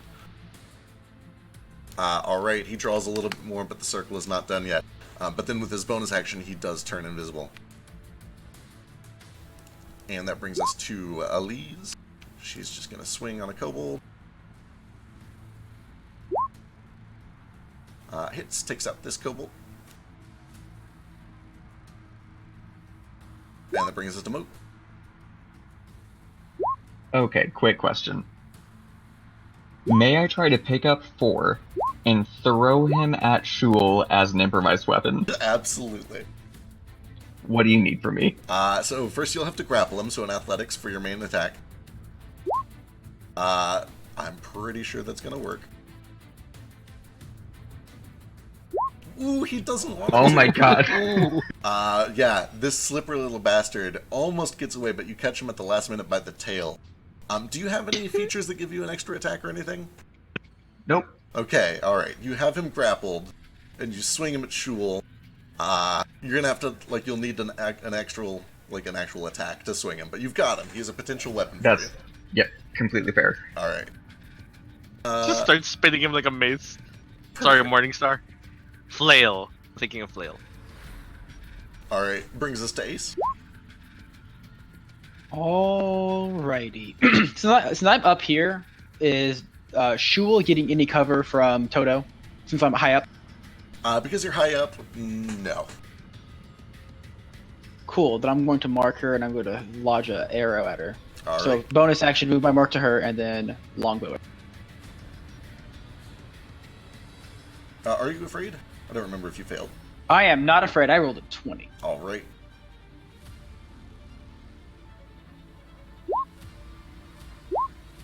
Shit, that hits her for 17 damage. Alright, yeah, hits her, kind of pins her against the wall for a second, actually. She has to pull it out, and you can see as she does, there's just this trail of green gas that flows down and scatters across the deck where you would expect blood to be. Does the dragon thing seem to react at all to her getting hit? It flickers a little bit, but it's still up. It does kind of glance in your direction with a snarl. I wink at it. Alright, anything else? I hold my ground. Alright, Nordo.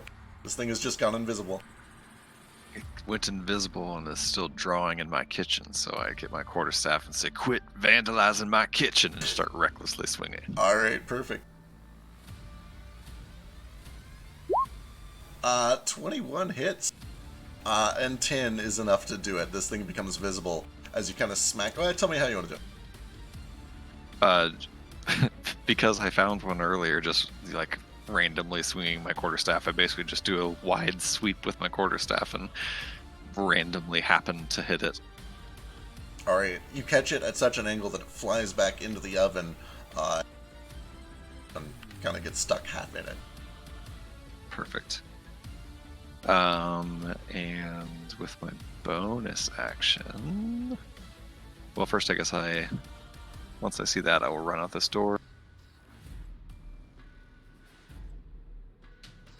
Not a lot of room out here, so I should have to squeeze right up to there, but I'll use my bonus action to attack the one that's dragging Gale around. Alright. That is good. You're able to get him to release Gale and finish him off. Sweet, and then I just step into the space where he was and like help Gale up to his feet, and also see a giant green dragon floating above the ship. Yeah, at this point, if you haven't already made a wisdom save, go and give me a wisdom save.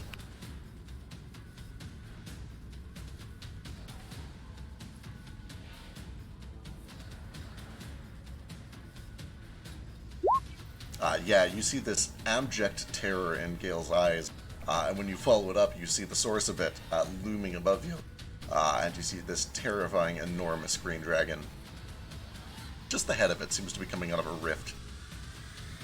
Right, what was the DC? Was it 14? I think it's 14, yeah. Okay. So I am actually feared. You can immediately make another one now because it's the end of your turn.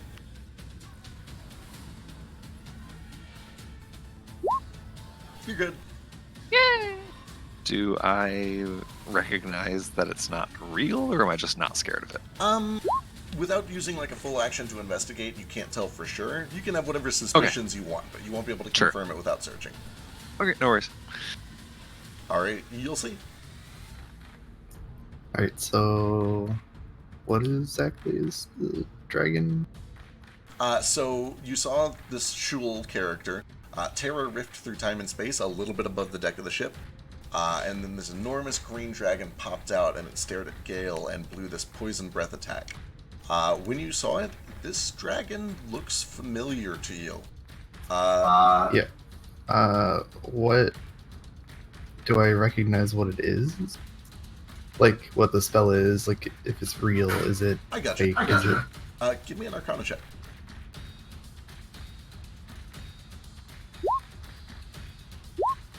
With the 12, you don't recognize exactly what this technique is. What you do know for certain is if that was like a real dragon's breath, everyone on the deck of the ship would be dead right now. Yeah. Do I know if that dragon is still alive? Do I know what happened to it? Give me a history check. With advantage. You haven't really heard much since then. Did I think it died? No, you don't think so. You have no reason to believe it would have. Okay.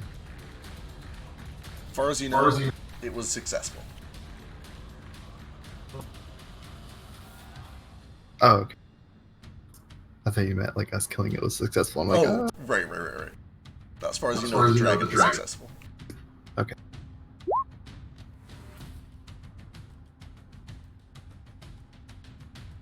Alright, what you want to do? I'm gonna try and cast another spell on... She's already used her reaction. Alright, you toss these sour gummies that float through the air and force their way down her throat.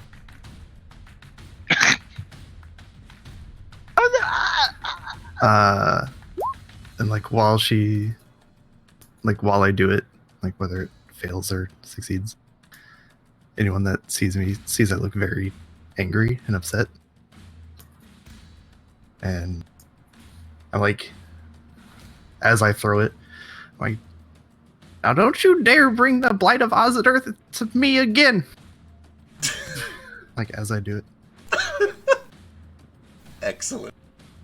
Ozidirth? Isn't that the name of Gale's dragon? Sure is. All right, Nomad. You know? I am confused. First, this dragon head appears out of nowhere, and that's a little scary, I suppose. It's a shame I don't understand fear. Well, I do. And that thing looks dead, so I'm just gonna bonus action. Poof, the balls wink out, and they reappear 10 feet around me, like over here, right on top of her. All right. All three of them are just gonna attack her. All right, fire away. 9, 14 for. Dang it. They don't even hit. What is with these rolls? 2, 7, 7. So the first one misses no matter what. The second one might pop a mirror. Yeah. Second one does pop a mirror, and the last one might pop the last mirror. Yeah. It does, so all the mirrors are gone. Yeah, and that's my action. I'm going to like, okay, well, yeah. Oh, oh. She has no way to mitigate that, but unfortunately your damage is 2. Unfortunately, I'm moving her 10 feet. No, you can push too, can't you? Alright, with minimal damage but expert precision, you lift this creature up and fling it over the edge. Let's see if she's got this. I hope she does. Oh, hey, good to see ya. Oh, she's already used her reaction! Yup. Oh my I god. keep killing everyone I need to talk to. I use Featherfall Do you featherfall her? on her, actually, yeah. Okay, alright. She starts to fall over the edge, and you cast Featherfall to slow her descent. I'm like, Why would you do that?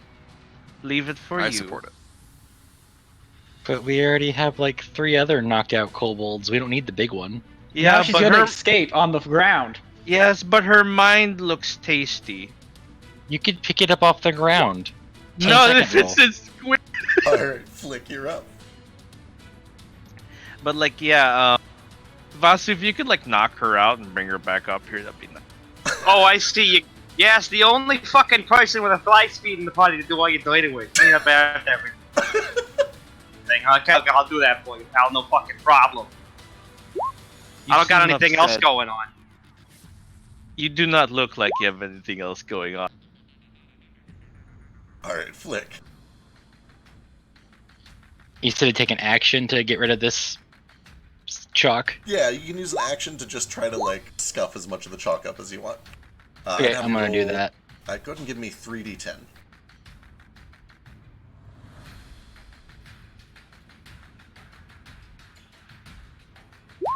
Alright, yeah, you get That was almost- 3d19 actually, so Oh, let me shit. redo that. That was really good damage on 3d10. How did you get a 12? Also, I like the name, Future Mutineer. Alright, yeah, you get this thing about halfway destroyed. It's good enough for now. Alright, anything else? I'll follow Nomad's balls over this way. Perfect. Shul. Ugh. Okay, first of all, she's gonna have to do this. Where is it? She can't move, I guess. Uh, She's just slowly drifting down. She's slowly drifting down for a brief moment, and then she reappears right next to Yule. Seems to snap her attention onto Yule. Can she really see the deck from being below the ship? That's a good question. Did you send her up at all, Nomad? Like with the trajectory, or did you just do straight out? What? No, I just want to put her down like there. Alright, She fell like she also falls like 60 feet per round, so you know. That is a good point. Let's see, you would have had to cast no lower than when she got to the railing, because you have to see her. Then she fell 60 feet. She's gonna do a search, first of all, to see. Okay. Oh boy. I believe in you, Shul. Alright, in that case, she is going to...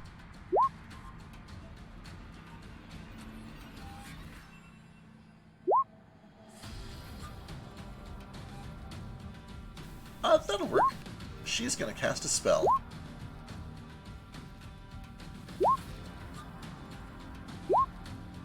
And Vasu, below you, you can see that wreathed around her body, these bright orange flames wrap around her like a cocoon as she falls 60 feet towards the ground.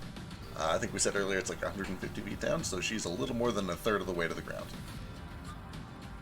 Okay. And you're up. She's about 60 feet below us. Okay.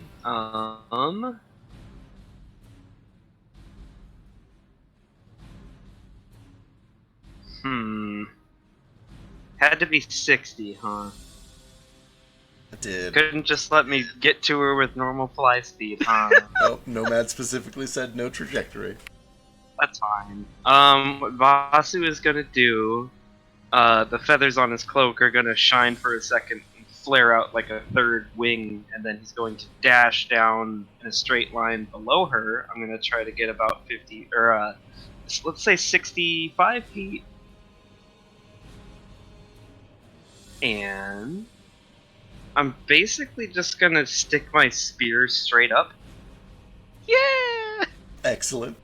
Both of these attacks are gonna be from reach, so I probably don't even get affected by that flame thing. Oh, son of a bitch. You're right. Yeah! Yeah, eat my ass! Oh, that's good! Oh, that's real good. You're she doesn't doing have well. any way to stop that. She doesn't have any mirrors. It's 9 off. Is she still up? Still up. Okay, this is gonna be this. So that's a shame. do your talons have reach? Do with the Oh, fire right, damage. you get It's the fire that, thing, that's it's right. that the other elemental discipline I took. Gotcha, okay. My falcon punches. That is fire damage too. You do notice that, actually I'd have to double check. I think fire resists cold and vice versa. Yeah. Yep, so she does take all 7 of that fire. You do notice... Is she still... she is She's still up? She is still up, and as she's Okay. falling, she is trailing this cloud of green gas each time you hit her. What is that? That's really weird. But yeah, I'm gonna kind of stab upward with my spear and then just like spin around and kick upward. And after that second kick hits, I'm gonna spend another key point to deal an extra d10 of fire damage and hopefully knock her out. She's real low. I believe in you. You can do it. Ah! 3? You pump this one last wave of fiery energy directly into the center of her mass as she falls. And like popping a balloon filled with chalk powder, there is a burst of green gas and nothing. She's just gone. Oh god! Oh, no, I just wanted to talk to her! I couldn't try to make that non-lethal in any way, could I? I assumed it was non-lethal. Oh, it doesn't matter. No, you've been saying you wanted to talk to her, so I assume it was non-lethal. Yeah. Yeah. Yep. Okay. I mean, says he wants to No, talk to no. a lot of people. Yeah, listen, everyone he tries to talk to, he's been killing. So That's- No, that is absolutely not true. They may all die, but he doesn't always kill them. They just have a tendency to die when he says it that. just has to happen. Like every person, 100% mortality rate. every person that I've chased down and said that I just want to talk to has been killed by somebody else. Damn it! Well, this time it was you. You cannot put that evil on me. It's a curse. You can't say that to people. Back above deck, the dragon's head suddenly and violently retracts back into that rift that has been torn, and it disappears. Everyone who was afraid is no longer afraid. Including Gale, who is up next. I mean, Gale's still pretty afraid. That's valid. Gotta be honest. That being said, everything that Yule just said has snapped him right the fuck out of that. Like, what the fuck? Yeah, No joke. he's gonna get up and then run over to Grandma Yule, and in kind of a crazed conspiracy theorist coming out of like some whole like scraggly beard and just wild-eyed, he comes up to her and is just like, "Wait, you know Oz?" Well, yeah. I fought against him in the Great War. What do you know? And as he's like starts frantically questioning Yule, he's not even gonna like really look. He's just gonna like raise the gunbow over his shoulder and just like fire it blindly at number 5. All right, fire away. Even through cover, through Elise, she ducks to the side at the last minute, and this huge bolt just pins him to the wall. That one's down.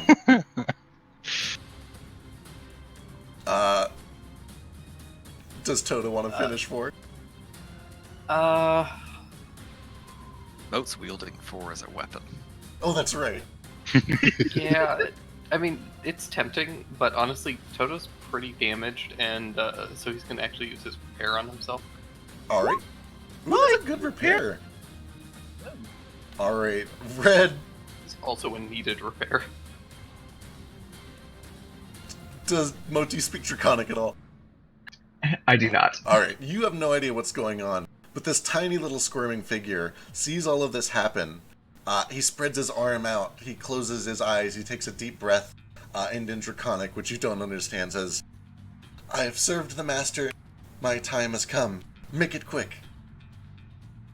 And then, you can do whatever you want. Am I able to translate that for him? Sure. Okay.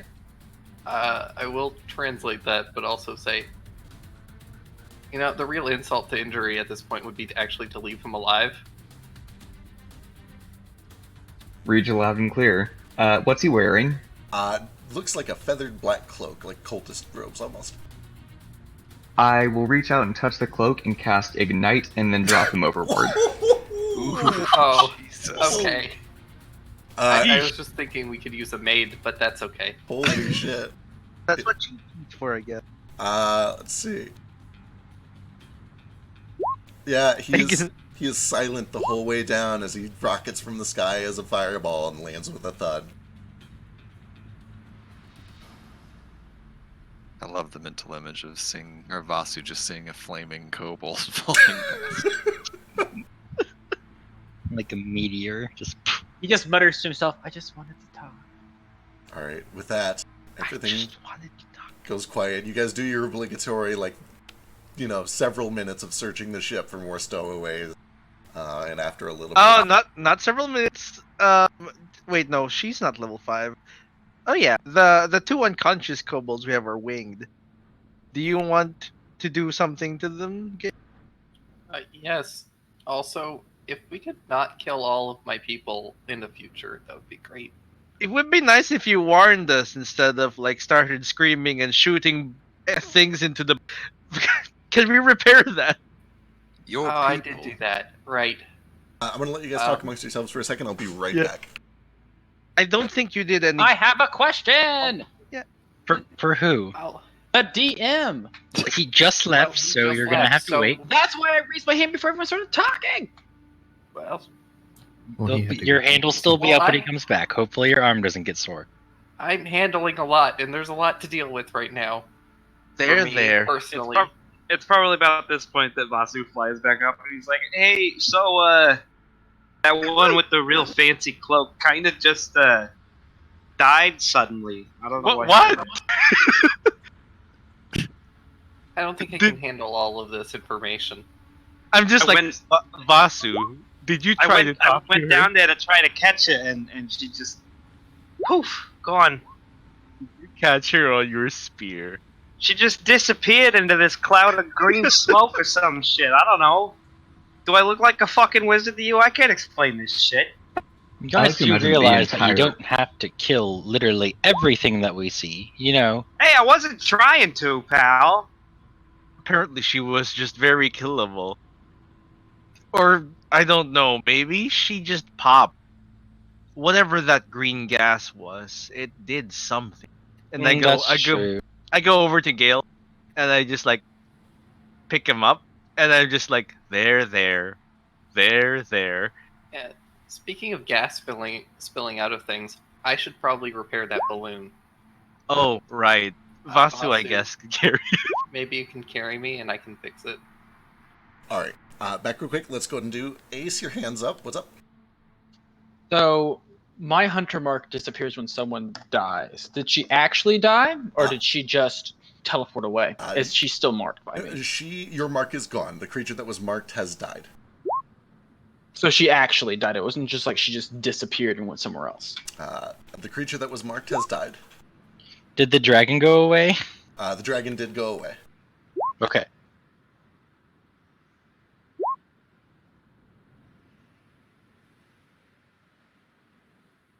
Nordo rushes down and grabs the kobold's below deck and just starts like taking everything off of them, and he has like rope on him that he uses to start just like tying them. All right, easy enough. You can see that each one of them just has one of these feathered cloaks that is specially modified to allow their wings to pop through the back. Give me an investigation check. You and whoever else wants to take a look up to like. Can I help him look through them? Yeah, we'll say like Can three. I help him look through? We'll say like three of you guys can do it. I'll help you. I will give somebody else advantage because mine's horrible. Sure. Here's mine. Can I have advantage on it, or should? Yep. Okay. Or I guess Give it to you. you help me. You guys have got this shit. You're good. You're good. You take a look over them very closely. The first thing you notice is they've each got similar cloaks that have been modified to let their wings pop through. They don't have any really meaningful possessions other than a water skin and a lot of rations, most of which have been eaten. They have this like curved dagger that is made of this dark metal. Doesn't vibrate when you move it around or anything like that. And each of them has several pieces of chalk that kind of glistens a little bit. Those of you with Arcana proficiency would recognize that it has just some magical stones that have been ground up into the chalk to enable it to, be used in magical proceedings. But it is not inherently magical itself. As you're looking them over, though, the wings that they have are kind of these, like, wretched, twisted, unnatural-looking wings. And I believe Gale is really the only one familiar enough with kobold anatomy, and I don't know. I think he's fixing the balloon right now, so he won't know until I'm proficient. I'm a human. That's right. You're very good at human things. Give me a medicine check with advantage because of your human things.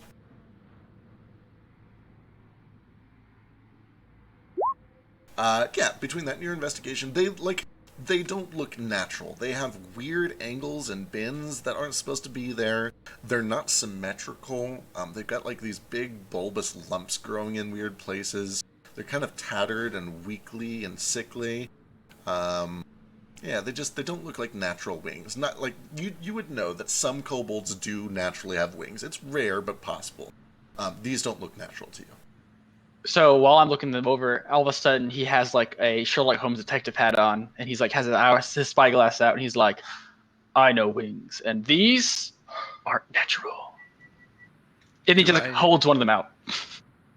Do I see any markings of the Midnight Riders? They're like crescent moon with the lion out of it. You take a very close look, and you don't find any sort of affiliation with the Midnight Riders, or their logos or their brands or anything.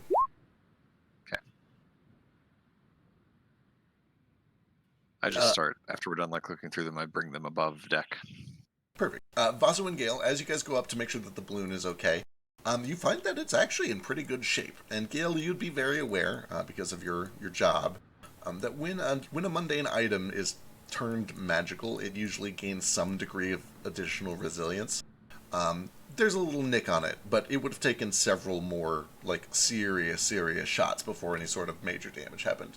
But all the same, with mending, you're able to kind of patch up where you scratched it, make sure that it's not, weakened for future battles. You get it back up and running okay. I'm going to start searching the ship to see if I can find any trace of how they got into the ship. Sure. Like, not all of them had wings. I know that, like, I guess I wasn't here earlier. I don't know how many of those came on the ship who didn't have wings. It looks like there were winged ones downstairs too, or all the ones that were on the ship before the chalk were winged, right? All the ones that were on the ship before the chalk circles were drawn had wings. Then never mind. Yep. Nordo. After I take the winged kobolds above deck, I go back down and try to find Chi-Chi. Easy enough. He actually is kind of like coming up to you to make sure. He's like, is everything? There's like some dead kobolds down here. What's the deal? We having a kobold killing party? I wouldn't put it that way, but Oh, why don't you God. just come above deck for now? Oh no, that doesn't sound good. Okay. It's alright, we were just invaded. We just want to talk to you. I've heard that a lot, and it never really ends well. but okay, I guess I don't have a choice. Chi-Chi kind of... George brings Chi-Chi up and then just sort of brings everyone around to discuss what the fuck just happened. Alright, Nomad. Oh, right. I was just asking, like, did we rest at all today? I don't think so. This is directly the same day we discovered the boat. Yeah, so right? you guys woke up. Oh no, sorry. You cleared the temple. You rested. You went back in to fight the crabs and for Gale to get the statue out. Then you came back to the ship and did this. So you Okay, so we rested after we beat the giants. Correct. Yes. Yeah. Okay, cool. So I'm going to use this thinger.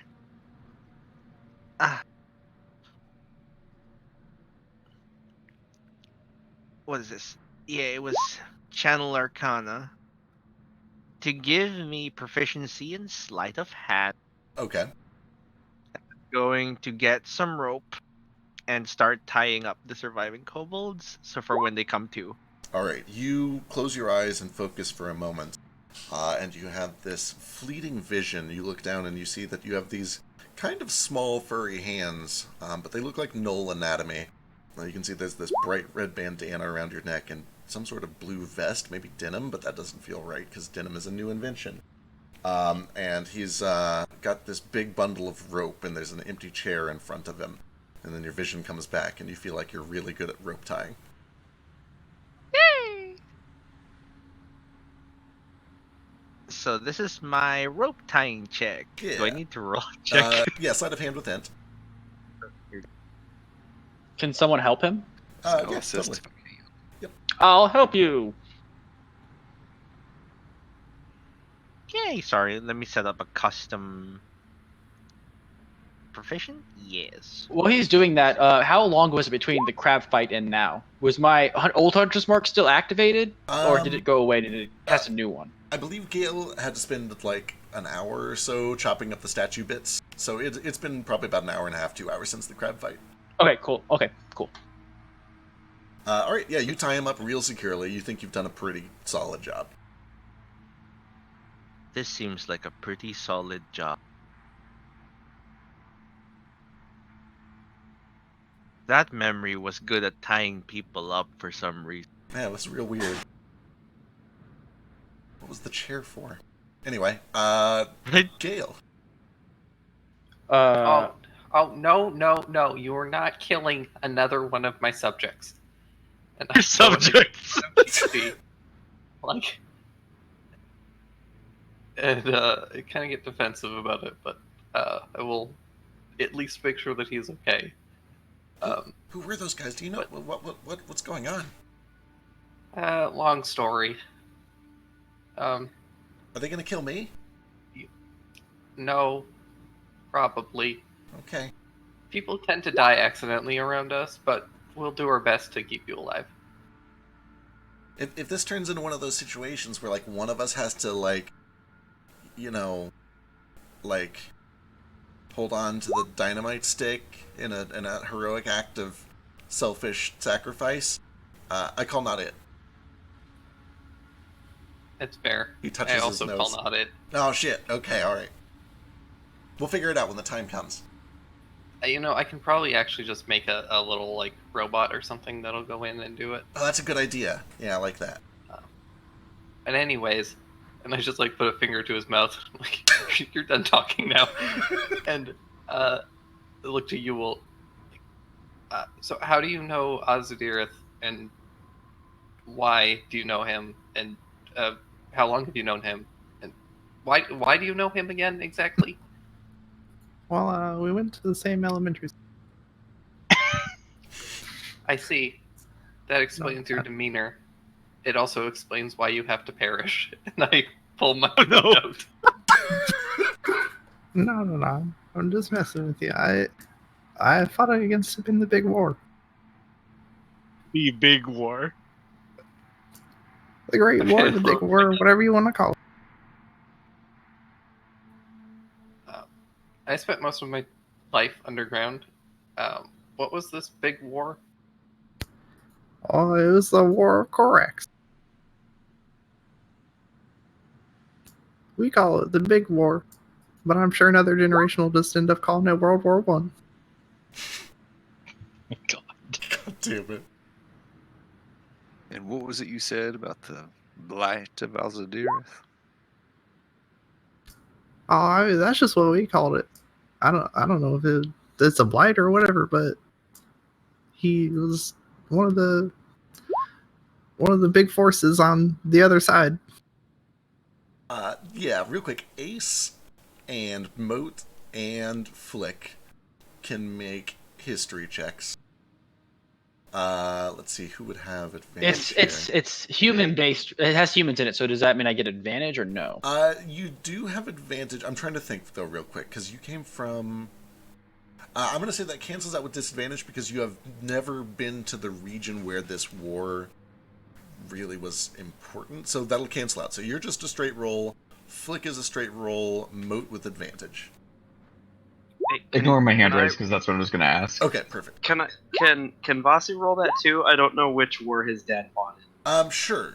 We'll say yours is a disadvantage too. You're kind of far away, but it's possible. Okay. Most of you have not really heard of this. There's been a lot of wars. Flick, at the very least, you would recognize the word Korax. Korax is a region to the west of Willingquet, and it used to be a part of Willingquet, but it was lost in a war, presumably the War of Korax. But you don't really know all the details. It was a long time ago, probably 50, 60 years, something in that ballpark. And it was so far away that it just didn't really affect you. You know, wars happen overseas all the time. Moat, you are a little more familiar with it, not a ton, but you would know that Korax was invaded by several dragons and their subservient allies, a lot of kobolds, a lot of lizardmen, a lot of dragonborn, a handful of monsters that had been swayed. And they basically tried to claim Korax as their own territory, which at the time was part of Willingquet. Fought for a good 4 or 5 years. It was a long, protracted battle.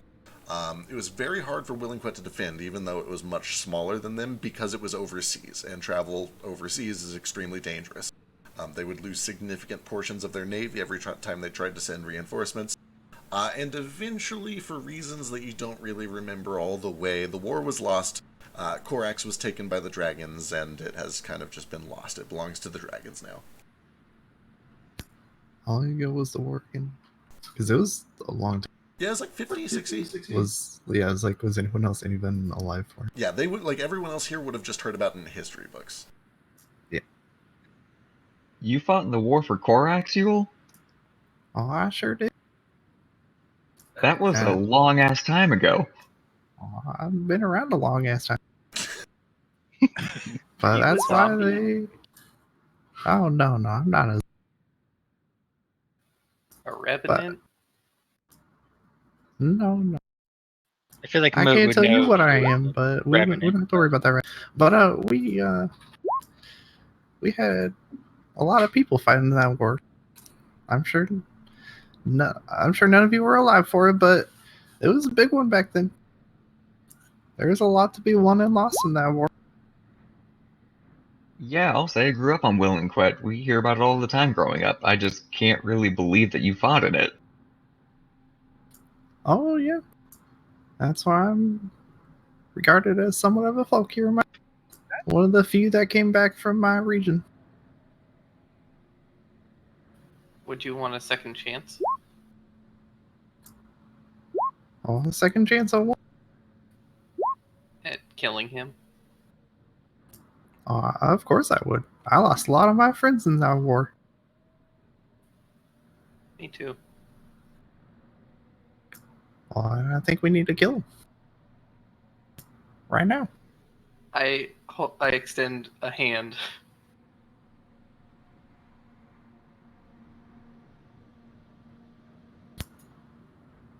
I'll put my.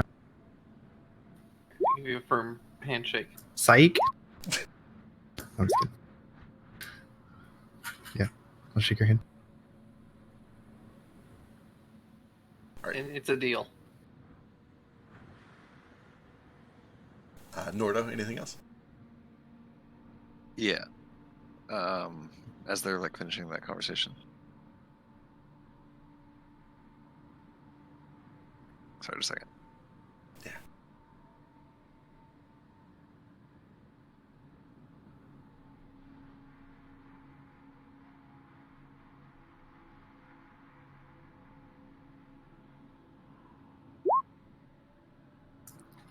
Yeah, where is it on the map?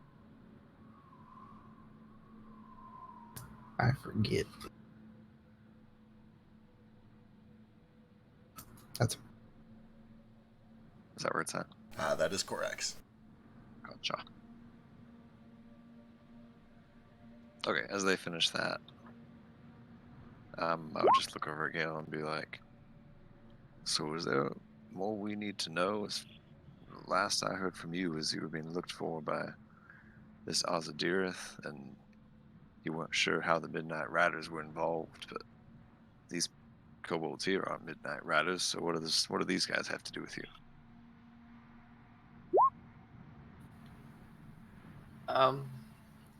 So when the dragon took over my home, he had some followers with him, and these were some of them. What was the deal with the woman leaking smoke? I don't know all the details. I just know that she was a higher member of the cult, and I don't think that was actually her. I think that was some kind of like a double or something. She's pretty cautious and paranoid, and a pretty powerful spellcaster, but that's about all I know. I don't even think I ever saw her while I was there. Nomad, do you know anything about doubles made of smoke? Doubles? Give me an Arcana check.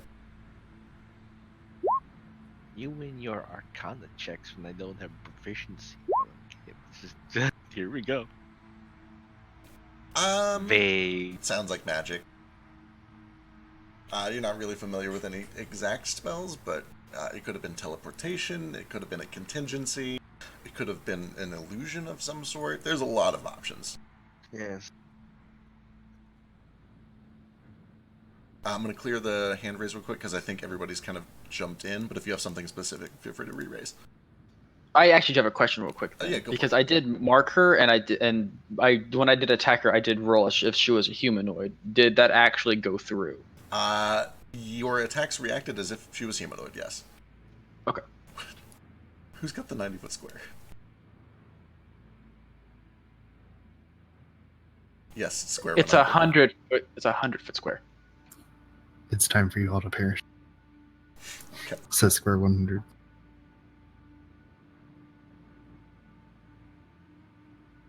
So what is Azadirith? Yeah. What is what do you guys know about him? I've never heard of him. Well, He's gay. That too, though. I mean, it's 2019. We can't say that. Isn't it $6.99? You're right. Sorry, I always get confused. Your surface dweller calendar is very archaic and behind the times. But yeah, he's a green dragon. He looked pretty much exactly like that lady showed him to be. Though he's definitely hits a lot harder than that thing did.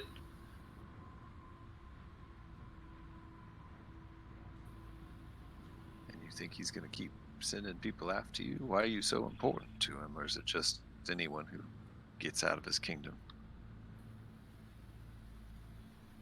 Could I do an insight check to see if I have any idea why? Sure. I have like two theories personally, but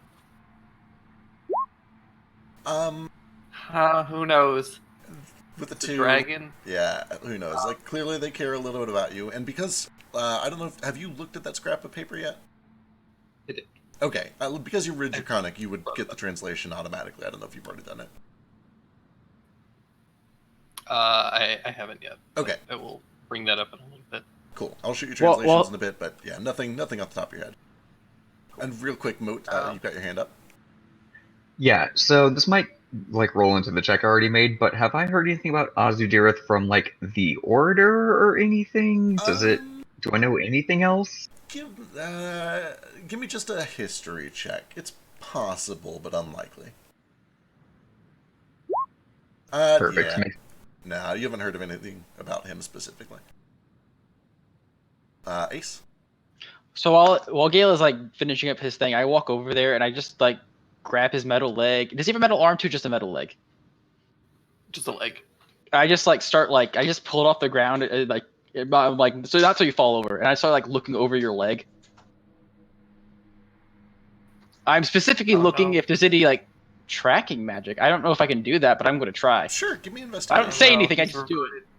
He's reverted to his base instincts, and I pull out a shiny coin and I throw it away from me. I just simply look at you like you poked me with the screwdriver earlier, so I think I have the right to look at your leg. That's valid. Yeah, you look it over, it looks the same as it always has. Do you Nothing out think of the he's ordinary. And he's like using Gale's voice again. He's like, do you think he is tracking the parts of you that he replaced? Well, he didn't replace this one, I did. Did he replace But he any could parts of you? No. Insight check. Sure, go for it.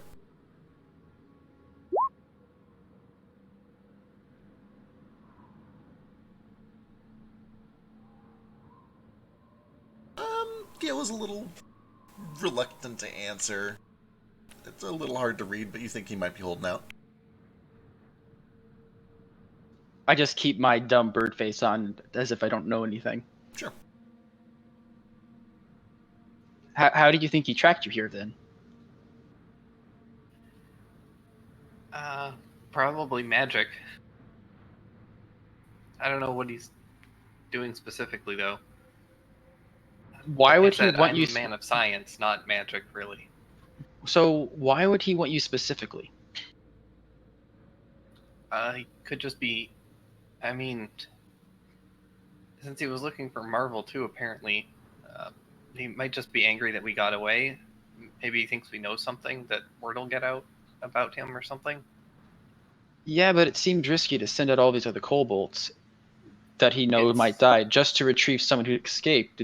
I mean, I'm not going to try to pry too much, but maybe something for you to think on is why would he value you so highly? Well, he is a dragon. It might just be a pride thing. But I don't know really how he thinks. Gale? The only other possible option, and when I say this, you have to.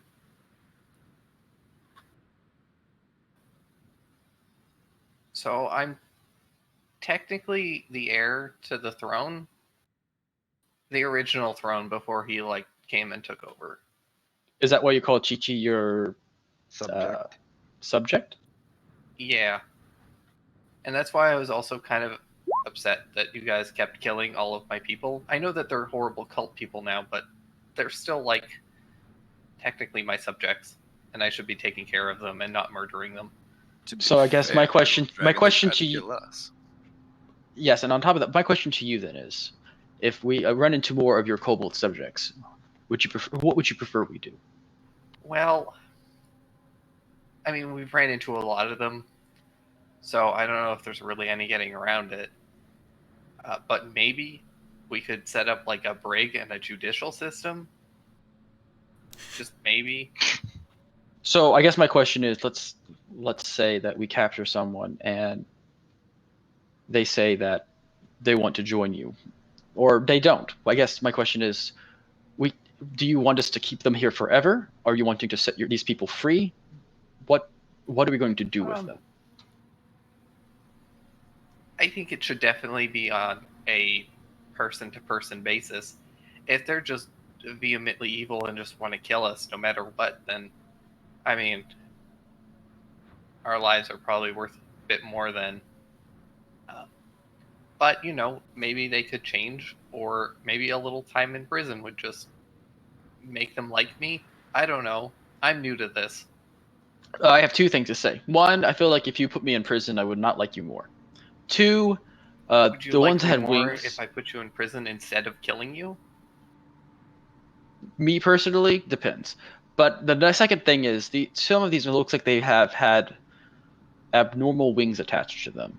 It does not look like these wings would normally be on them.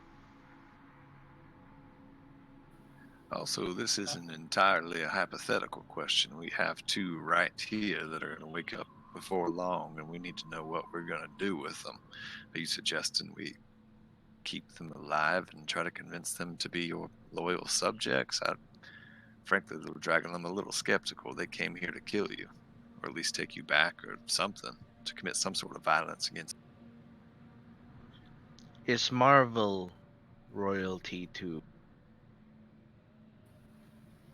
Was Marvel? Not that you're aware of. Not that I'm aware of. Then So, and I don't want to say this offensively, but part of the reason that I was a little on edge about Yule's big family is because, like, I know kobolds have a reputation, and it's kind of true. So I'm technically the 37th heir to the throne. That's a lot of other It's kobolds. it's a really big family, and one of the problems with that is that some of my brothers and sisters and so forth, they really want the throne, and so to get it, they'll like. It got kind of bloody before Oz came back, or came to town, not back. You know what I mean? When was the last time you saw one of your siblings? It would have been before I left, so it's been at least a month. So none have tried hunting you down as of yet. Not currently, but I wouldn't put it past them. I was going to say, are you entirely sure that these here are not sent by one of your siblings? You know that these were followers of Ozzy. It's possible, but the fact that one of them summoned a horrible visage of Ozudirith kind of has me convinced that they're cultists. That does also, seem the like cult a reasonable robes. assumption. Could they not be a cultist who also follows your sibling? Maybe perhaps summoning as this dragon would make it look like they were following them and not your sibling. Or it's just a possible. psychological thing. They know you fear him, so they will use him. A real question now is, what did he put inside you? And I point at the scar on your chest. It's covered up. You don't know it's there. I've seen you naked. It's fine. Have you? I don't know. Have we been naked? He's shown us the scars before when we asked him. This is between you guys. Like, I don't remember if I Gale feel has like ever he's shown shown it. them. We literally had a session know. where we talked to him about it, and he showed us like, it's like, oh, what happened to you? He's like, my leg got cut off. I think it was during one of the interviews. Yeah, I showed you my leg and a couple other things, but You said other organs had been removed too. oh yeah, I could be remembering wrong. No, I did show you the one on the chest, but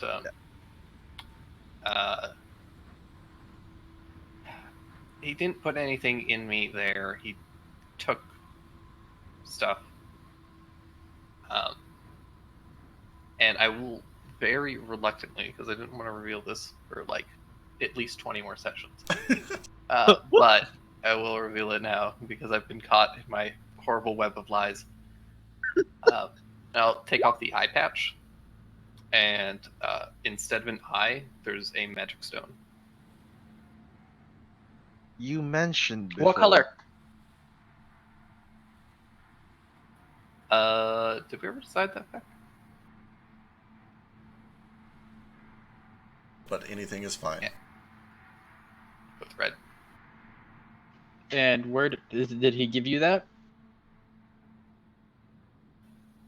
It was one of his few successful experiments. What does it do? I don't know. I keep it covered up. It hurts a lot, but I can see out of it. Can it be removed? I wouldn't advise it.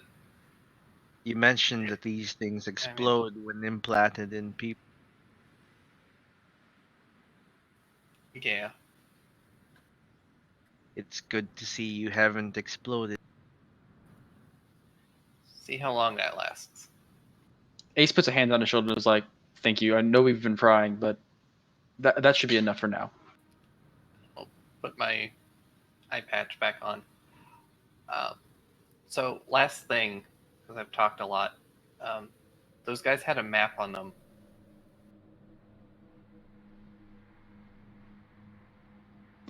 To where? And I will show them the map, and I will translate it for them. It's real shitty. They weren't very good at drawing maps, but I think that I can kind of make out what all of this meant.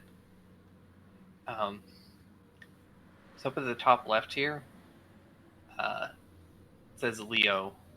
He was kind of like a brother to me. He was born in the same clutch, and kind of around the same time as I was. And then this one here says Marvel, and it's next to Gills Check Water. So I don't know, maybe he was able to swim or something. Or your submarine? And then here it says Gale and then 8 companions. So, sorry guys, you're kind of wrapped up in this now. And it says take them to Erkage. Erkage. Is that on the map? Or is that a person? I'm not entirely sure. The arrow is pointing down to this island here. Way at the bottom.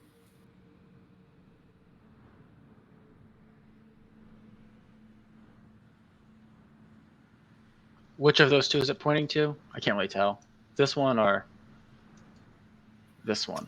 It's really hard to say. This is a real bad map, you guys. Yeah, but it's better than nothing. Yeah, whoever drew it was awful. Perhaps Have I ever heard of Erkage? Yeah, Erikage, actually. is that Aarakocra? Give me a history check, Ace. With advantage because humanoid stuff or no? Yeah, with advantage. My rolls suck tonight. You would. What would you know on a 12?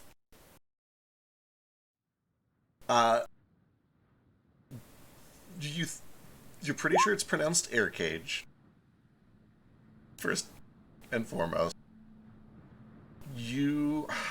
Man, you've heard that name somewhere. You know it's a place, it's a city, it's a location somewhere. And okay, so I'm gonna. And you're pretty confident that it's not a place that you've passed on your travels. It's a place that you've heard about but never been to. Okay, so I'm gonna think of the word as hard as I can, and I'm gonna try to say it in the only voice I've probably heard it in. So I'm gonna say it in the first voice I've heard it in, and see if that means anything to me. If I recognize the voice I say it in. Interesting. Okay. Okay. There's no way to do this out meta, so we're all going to be adults. Who was your Gloomstalker teacher? Chelsea. Right. Then you would hear it in Chelsea's voice in Orcish. So, Nordo here. It's the same voice I always talk into. But Nordo hears me say it in air cage. Does that mean anything to me? To you, not a thing. I assume probably not. Yeah, absolutely nothing. I believe it's pronounced air cage. I know it. Obviously, I can say it, so I've heard it before. But air cage. I don't know why I know it though. Nomad, give me a history check. I'm pretty sure it's Sure. Irkage. Yeah, it's spelled Erkage. It's like Hokage or Yeah. God. Air fuck are Kage you would be weeaboos Kaze talking Kage. Get about? out of here. It's German and Japanese put together, okay? Air is actually Irish. But Who's making the check? Nomad is making a check.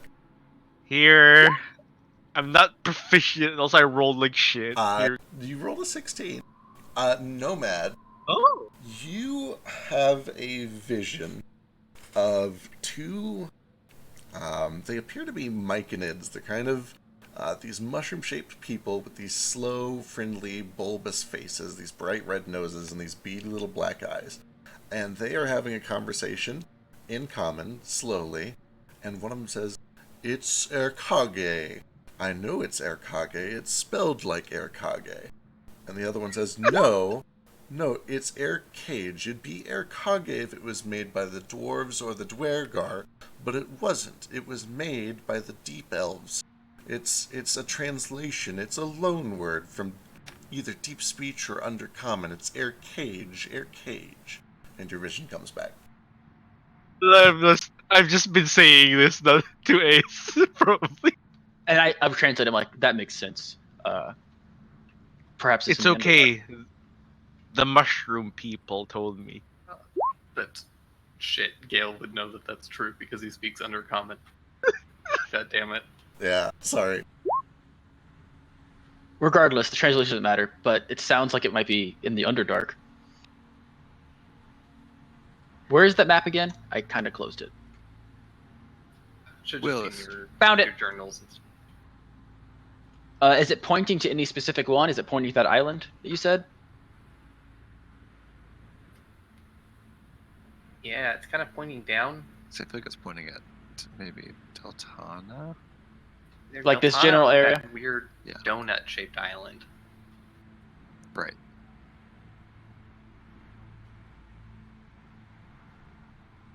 Interesting.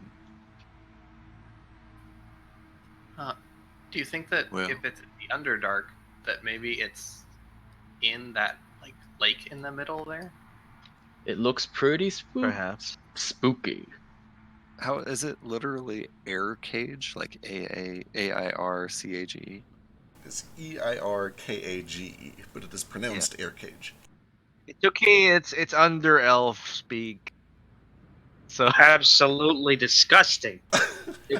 That's quite interesting, seeing as how we just found all these weird writings that would be very related to that here, and a temple that also leads to the Underdark. is Aircage Undercommon specifically? Aircage, it's a loan word from Undercommon, yes. What does loan word mean? So you know how like baguette is technically it's a word in the French, English yeah. language, but it's technically a French word. That's called a loan word. Yeah. Okay. But then in English they change the way it's pronounced. Yeah, like sometimes they'll fuck up the pronunciation, or they'll like Americanize it or Englify it. Like, can I have a croissant? It's croissant. Yeah, exactly. or like bayonet, or even in Japanese how they have like konbini, which means convenience store. It's just taking a word from another language and then making it make sense in your Yeah, language umami. without actually making a direct translation. Umami. Neat. So yeah. It was a loan word. It was Airkage, but then they made Aircage. I think he was saying that it was pronounced air cage all the time. Yeah, it was Aircage. I think we're really focusing on the wrong issue here. I just want to know what it means, per se. Yeah, for those of us who speak Undercommon, does it, and I also speak Elvish, does it have like a weird translation meaning? Yeah, you would note that it is Undercommon for air cage, like literally air. Literally, they didn't even change. Okay, it literally means air cage, guy. Well, that makes me think that it's probably underwater, and it's probably like Right? A Under a bubble. pocket. Something like that. That's somewhat helpful.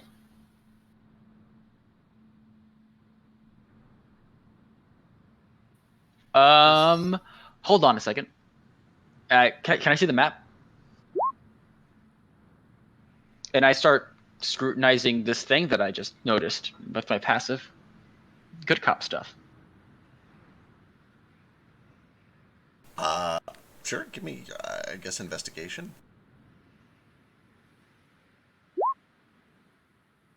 Does it look like something's been, like, erased? Well, a little bit, kind of. I don't know. It's really hard to say. Ace, you kind of get the same deal. Like, there's definitely just a few places where there are some weird indentations. Like somebody had taken a knife, like a blunt knife, like a butter knife or whatever, and just kind of run it along the paper in a few weird places. I put the map on the ground and I take out a piece of paper. Does anyone have any charcoal? We have all that chalk they were using, but And the Charcoal weapons. might work better. I think I actually do have charcoal as like a spell component. Isn't it part of the Yeah, if you got. spell? Familiar? Also, there's a stove right next to us. Like it's just burnt wood. Yeah. And I tried doing that thing where you like put paper over paper and you just rub charcoal to see if anything can come through. Sure, doing a rubbing. Yeah, you sit down carefully and you rub it, and when you rub it, you can see that there are like 2 or 3 weird lines there, but like it's just like a bunch. Here, I'll draw them. A bunch of what? It's just like a handful of lines on the sheet of paper. There's one kind of like this, one like this, one like this, and they're just like indentations, like something has been run along them a few times. Does it look like anything I've ever seen before? Like a shape? I don't know. Fuck, man, I don't think so. I can't think of any reason that you would, no. I show the rest group like there's some weird indentations on this map. I'm not sure if it means anything or not. I show everyone else the the charcoal rubbing I did.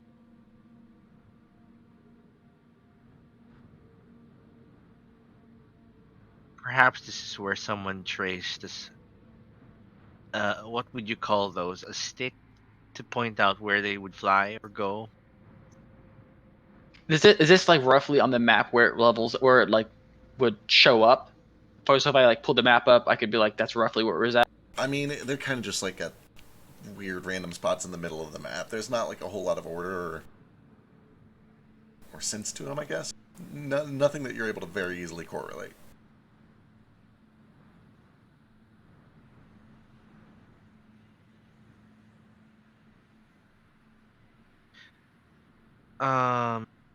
This is Vasu's map, right? The main one. So the one that we're looking at right now, technically none of you. Oh yeah, Vasu has an actual real map. Yeah, that's and he's using kind of like the compiled knowledge that all of you guys have together. Because like Vasu's map didn't originally have some of these islands down to the south. Yeah. So like Nordo helped fill in some of that. So it's a compilation of all of your combined knowledge. So much better, Vasu. And actually, Vasu would be able to fill in some of this over here too. I drew it myself, you know. Not to brag or nothing. You've been doing it every so often. It's very nice. Appreciate it. Oh, look, you drew even more.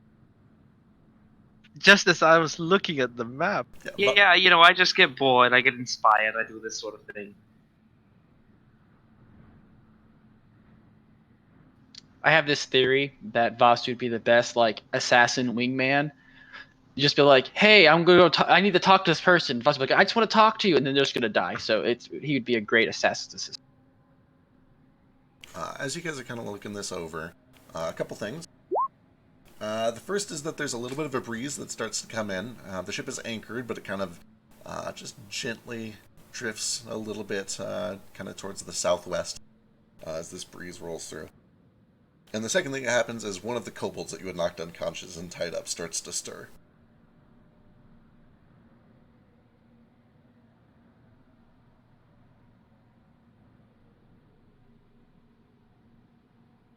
Oh, one is awakening.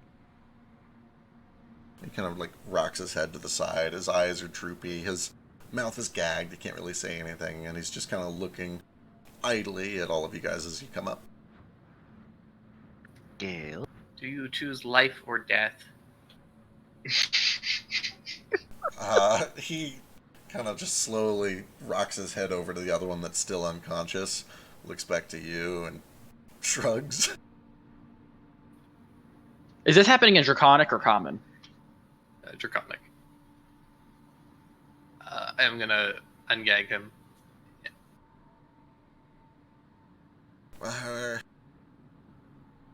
Where are... Oh no. Oh no, I remember everything. Hey, we're asking the questions here, pal. That was a statement. That's good. Now, we're asking the questions here, pal. It was a statement. Basu also said that in Draconic. He speaks Draconic. He's totally fine being the bad cop. I'm not really sure. Is Gale gonna be the bad cop in this situation? Gale's My gonna name be is all over the literally place. Ace Good Cop. Yeah, but I'm trying to figure out who's gonna be the worst cop here. Like, What about you? Like, I moved Gale's my got a mark. personal. I'm sorry to interrupt. Gale, go ahead. Why are you here? Why do you keep attacking me and these people? I'm just doing what I'm told, right? Why are you doing what you're told? 'Cause if I don't, they'll kill me. And also, no, that's enough. That's good. Well, Nah, pal, go ahead. It kind of sounds like you had something else to say, and since you're already here, we might as well kill you if you don't speak up too. Well, hang So, on. in my opinion, it's kind of just up to you who you want to die from. Can I make a suggestion? no. Like, smack him across the face. Oh, okay. If you want to live, you're free now. We can let you go, and you don't have to go back there. All right. Need some information first. Why is Oz after me and the other kobolds that escaped? I really don't think I should tell you this. This is gonna get me in a lot of trouble. I hate to break it to you, but you're already in a lot of trouble. I mean, I get that, but like, I know. Oh, I shouldn't say that either. No, I shouldn't say anything. You should just here. Go ahead, and he like lifts his chin up. It's like, just right there. I smack him again. I meant Don't just kill me, but Don't be fucking stupid. You're alive. You should enjoy being alive. It's all right, but it's honestly really painful. Because of the wings? Yeah. Well, I can probably get rid of those. Hang on a second. Oz did that to you, right? To be perfectly frank, if it means I'm gonna end up like you, I'd rather not. I mean, it's a cool leg and eye and all, but... No. they're not all going to get you eyes and legs. Just the wing. I can't make you new wings. Even if I wanted to. And I will take off my clothes and I'll show him my back. Yeah, that's what I meant. You're the reason for all of this, I think. What's on his back? Is there like a scar? Yeah, there's 2 scars around the shoulder blades that go down to about like just above the butt. With a tin and medicine? Does it look like he's had wings removed? It's pretty much what it looks like. Can I make a medicine check as well, real quick, for something? Sure. Is this for a specific thing or just a general look? I just want to see if it looked like he had wings attached and removed, or wings that were natural and removed. Hard to tell. You and Nordo both get the sense that at one point there were wings and they have since been removed.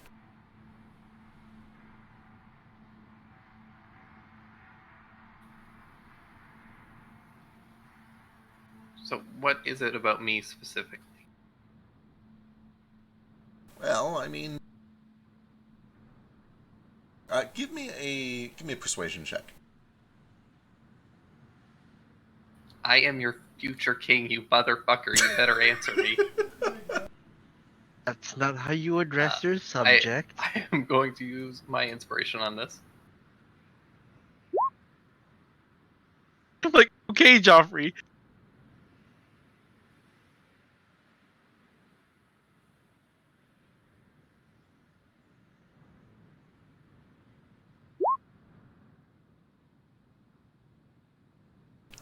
Okay, alright, fine.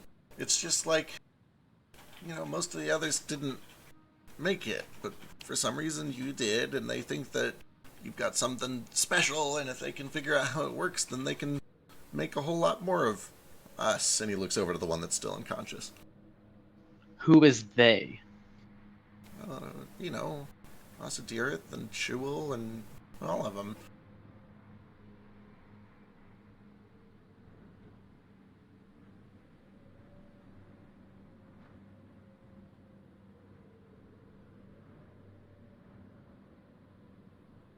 Is this all in Draconic or is any of this in common? Assume all in Draconic. That's what I assumed too. Okay. Oh, okay. Then I probably wouldn't be. I can't speak Draconic, so I'd be only speaking common to him. Yeah, I don't think these guys can speak common. Listen, If they can't speak common, then I retract everything I've said. Yeah, all I Also know can is translate. we were supposed to get you and Leo, and we didn't have to get Tintin. He just did it on his own.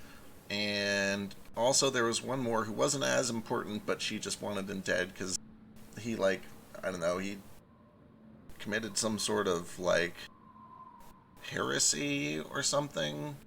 I don't know. We're just trying to find all of you and take you there so that we don't get, so she'll stop, hurting us or whatever.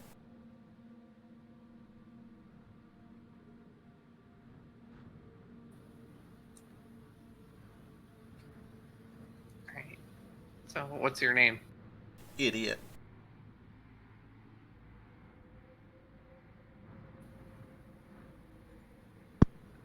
Seriously? I mean, yeah. That's what she calls me, and that's the only name I've ever had. How old is this kobold? He looks like he's probably a year and a half, 2 years old. Which is, Aw. young adult. Oh my god, I feel awful suddenly, so I untie him. I mean, 18. Don't untie him! I stop you from untying him. if Yeah, you start. 17, 18 to be clear, human equivalent. He's like a baby. Guys, How old are you, Gale? I'm 16. Wow, you're over the I'm hill. over the hump, man. Kobolds age weirdly. They sprout up real fast, and then they just have a long, slow plateau where they just get bigger. Nah, you live until 600 and you're fine. Just don't get killed. I could live for a long time. It's just kobolds get themselves killed all the time. So Yeah. Yes, we can it's see a high here. mortality rate. Well, it's very nice to meet you, idiot. Thank Well, you. we're gonna. Is he get you a speaking better common or name. Draconic? No, it's all Draconic. Okay, then we can't talk to him except for Gale, right? Well, Nomad is Gale, telepathic. Yeah. I speak it and I can translate. Even if I'm not translating the whole thing, I will kind of look over my shoulder at this. Part of me yo, this guy just said his name is Idiot. Get a load of this guy. You shouldn't make fun of people's names, Vasu. And Ace shoots you a really dirty look. No, I'm just saying he said it. I'm not calling him an idiot or nothing. I'm just, saying he called himself an idiot. He calls himself by his name. He did not choose it. Yeah, cool it, Vasu. All right, I'm sorry. Nordo seems weirdly offended by you making fun of his name. Ace is extremely offended as well, and he's shooting you a really dirty look. It must be an orc thing. I kind of go to bust it's an orc thing. Just don't mess with names. I was given my name. I am proud of my name. Nomad would know that that's not why Ace is like that, but why was it then? you. I'm not gonna say it in the chat. I'll message you. Yeah, I need to remember this part. This a while ago. I think it was just related to something else. So I'm I still like it. So I'm well, don't untie Can we call him something else? It feels very rude. I to agree. Call him What would he want to be What- called? not Yeah. idiot. What do you want to be called? Oh, I like that one actually. Not idiot is really. It's got a ring to it. Right? Not idiot the first. Not idiot the first. That's Always the fucking first. cute. All right, Natidiot, you're gonna have to stay tied up for a little bit until we get a brig built. But I'll get that built right away. All right. Let's convert one of the boats or the bathroom. I don't know. Well, there's a lot of us. I think we're gonna want those 2 bathrooms. Maybe we should convert the cabin's quarters, or the captain's quarters, rather.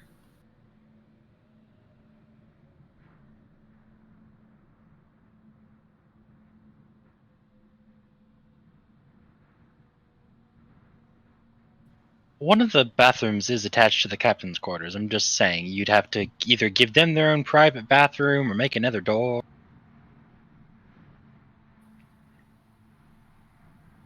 You're right. It might be easier if we move those hammocks from the hammock room into the big open area and then made that the brig. But I'd be okay with this.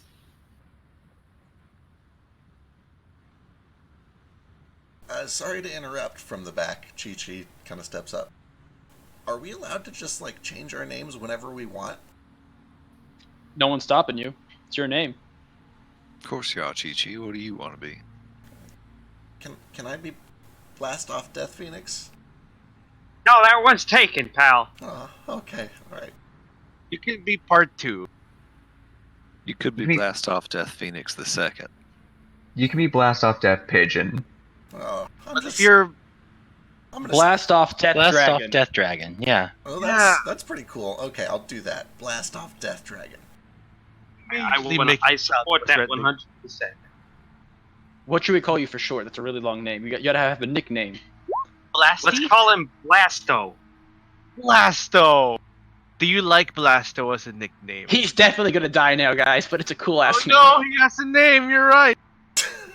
I mean, He's had a name BD for a also while. will. I just realized we're now just missing, we have a turtle. We have Blast Off Death Turtle, and we need a Blast Off Death Tiger to get the 4 Cardinal Beast. Everyone looks at Flick. Norda, what would you like? Just at some point during all this, because we've probably been at this for like an hour or so. Yeah, it's like I would 4:35. like to just do a quick scan and look to see if there are any more dwarf giants, any more flying kobolds, any more danger in the vicinity. Sure, give me a perception check.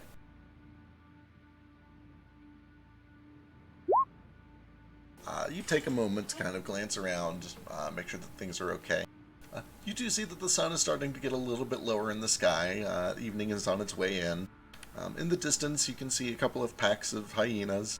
You can see some birds, some vultures and buzzards kind of swarming around off in the distance.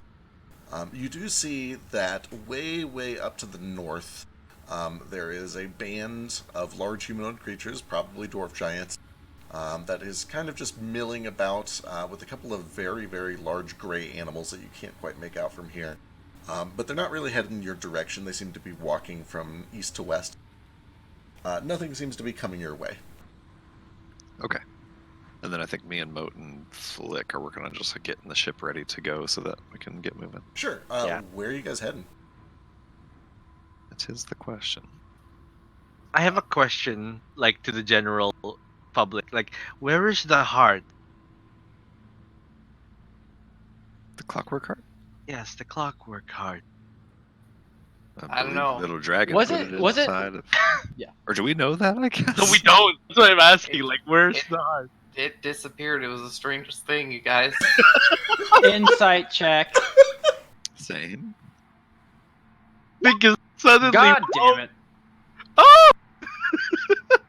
It's in Toto. Literally every single... Okay, there we go. That's fine. I mean, honestly, I don't really care. We get the ship up and running. We don't even really need Jack's help, do we? No, The whole time I'm just like, I was just checking to know Yeah. where it was. like staring at Toto as I'm saying, just like, yeah, I don't know what happened to it. It's weird. He suddenly has lasers. Oh, I just figured we could have it identified. I think they tried that already. No. Because it's I mean, not in the Nordo list. doesn't know that, but Yeah. like meta talk, I think they Yeah, tried true. identifying it last session, and it was like not actually magical. Yeah. It didn't seem magical, but like, I don't know. It's a mechanical heart. I feel like it would be the maze eye. It was a combination of magic and not magic. Yeah, the biggest issue based on what happened last session, there are definitely magical components deeper inside of it, but the shielding of it is largely mechanical, and without like fully disassembling it, it would be very hard to get to the magical bits. Can I make a familiar go inside it and then cast Identify? I mean, very small familiar. Even then, Yeah, like an earwig. Yeah, it would have to be like literally an earwig, and I'll take a look and decide if there's a lower size limit on that.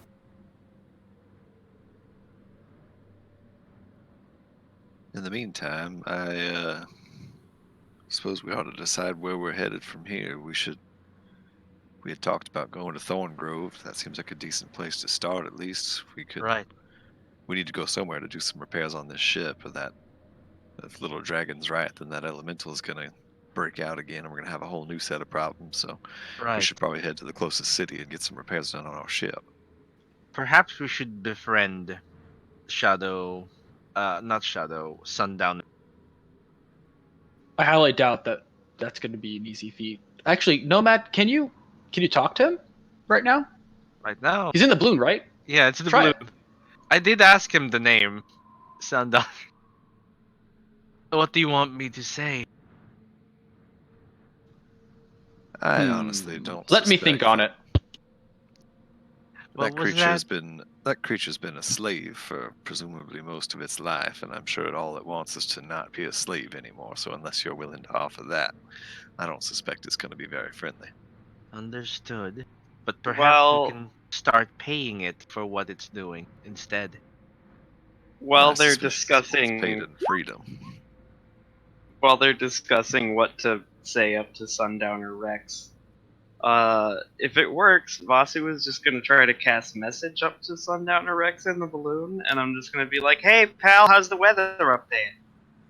And is this in Primordial? I'm gonna try it in Orin. I think Orin's a safe bet. Yeah, He is an air elemental. Yeah. Still, bored, quiet, annoyed.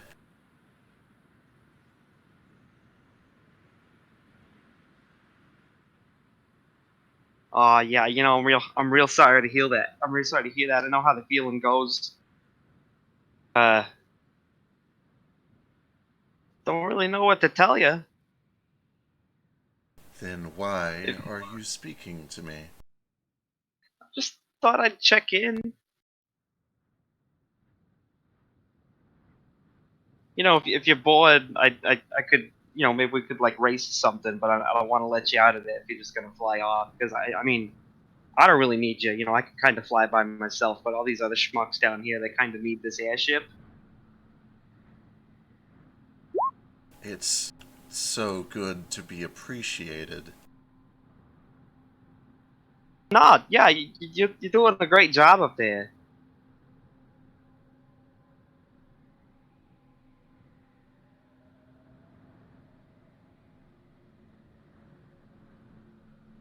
I love this awkward conversation. He doesn't respond. Okay, after a bit, Voss is just gonna be like, "Oh yeah, I talked to him. He's just real bored. Probably because he's cooped up in that there balloon." Perhaps we Can't can really put some blame him. stimulation in there. I mean, let's be honest with ourselves, folks. We all saw that creature. It's a great beast of wind and air. It doesn't want to be in that balloon. It's in there because it has to be to power our ship, and the only thing it wants is freedom. We talked about the fact that we're not super morally comfortable with the situation we're putting it in, but that we're doing it because we need it. I suggest we come to terms with that fact instead of pretending like we want to be its friend. If we were its friend, we would let it go. Nice. Hey, Gale, I have a question for you. How is that submarine powered? Like, how did it move? Do I know? Give me a Tinker's Tools check. You guys had like a long ass time out in the ocean to talk about the submarine. Yeah, so you would know that he used a method that for airships is known as Class A, where he literally animates the entire thing using an enchantment very similar to the animate object spell. It only works on small vehicles, small enough to fit into like a 10 or 15-foot cube, but it basically gives perfect omnidirectional control over the vehicle and anything inside of it. That's a big part of why the voyage took so long too, is because that thing moves at about 10 feet per 6 seconds. Good to know. I will relay this information. Is there a way to maybe make a more powerful version of that for the ship? Maybe using stones? Not that I've heard of. Even with stones, just the size of this thing, it would take somebody that was capable of, like, that making that torch that Moat has. If you found whoever did that, they might be able to do it. But I definitely won't be able to in this lifetime. Gotcha, I was just curious. Thank you. And don't get me wrong, I have my own moral objections to keeping that thing caged up in there, but I just don't think we have much of a choice at this point. And Yeah. don't think it does us any good to try to make ourselves feel better by pretending like we care about it. We don't need to be friends with it to care about it. Suppose that's true. Understand that it may be a slave and we are using it right now, but if we can make it a little more comfortable, that's not so. It's bored, let's stimulate it. It's bored, let's talk to it.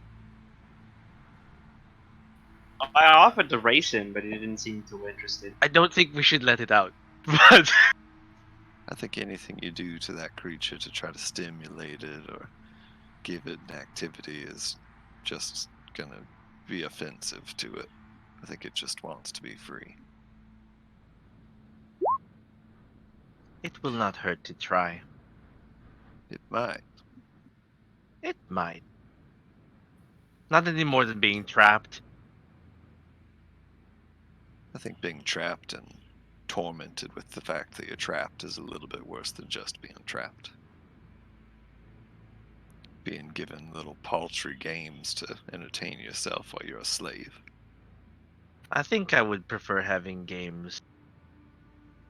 I assure you, it is not all it's cracked up to be. I suppose it depends on the game.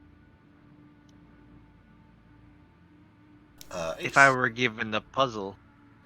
Did Jack say what he wanted the heart for, or that he just wanted it because it was cool? Sorry to cut you off there too, Frisk. We'll come back to you. Sorry. He said that he needed it for his current secret project, and he would tell you more about the secret project if you brought it back. But it wasn't the printing press, was it? It was not. Anyway, back to you, Frisk. Sorry. I lost my place. Never mind. Something about Something games. about a puzzle. Yeah. If it was Yeah. a puzzle. Like, I would have not minded the puzzle, I suppose. Considering before this, I was just a hand or something. Stimulation would be nice.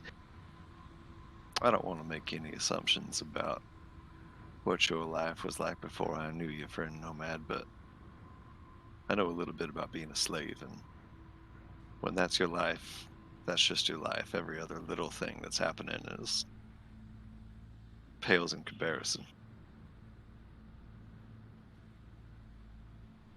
Like I said, let's just get this done and get him free as soon as we can, but I think any of efforts to be his friend are just adding insult to injury. Perhaps we have a different notion of slave. I was Perhaps we do. thinking perhaps of enthralling him. Thralls don't complain. They just do. Nomad, Yes. by making him a thrall, you are doing exactly what being the hive mind was to you, taking away his I free know, that's will. what I mean. Like, it's So a little different. I don't think it's any better.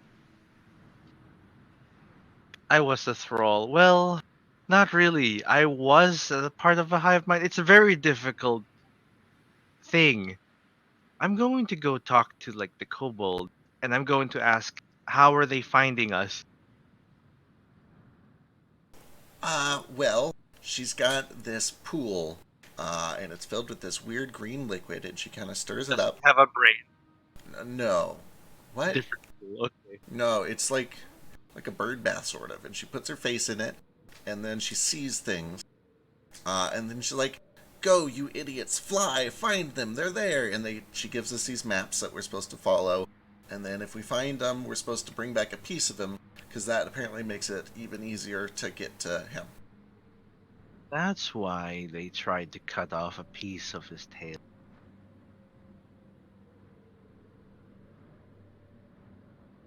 Thank you for your help, not idiot. You're Oh. welcome.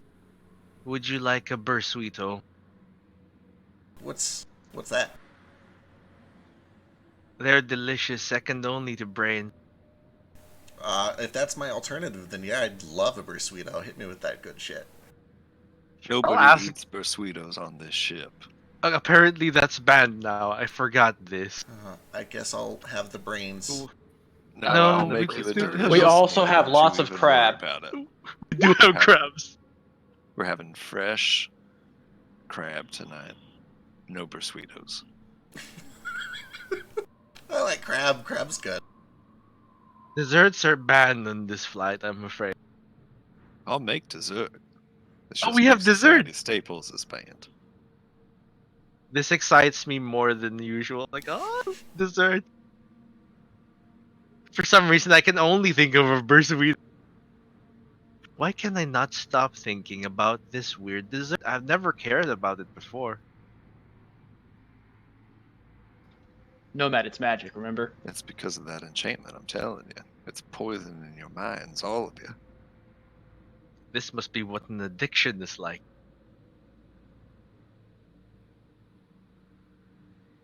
Correct. All right, so you guys have started kind of making your way south. As you said, you were kind of going towards Thorngrove. Is that correct? Well, like, where's your Yes. next stop? Thorngrove. Alrighty. After you've kind of sailed with it for a little bit, Moat, and gotten used to controlling this thing, you get the feeling that on a full day of travel, it can probably go about 3 hexes. Because it is primarily class enslavement, it goes 24/7. It does not get tired. It moves at a constant pace the whole time, which means that is basically 1 hex for every 8 hours. So to get from your current location down to Thorngrove, that's going to be 8, 16, about 24 hours to get to Thorngrove. It's currently about 5:30 in the evening.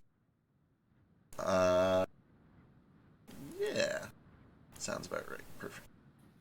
Once again, we completely bypass and ignore Unmirage. These things happen.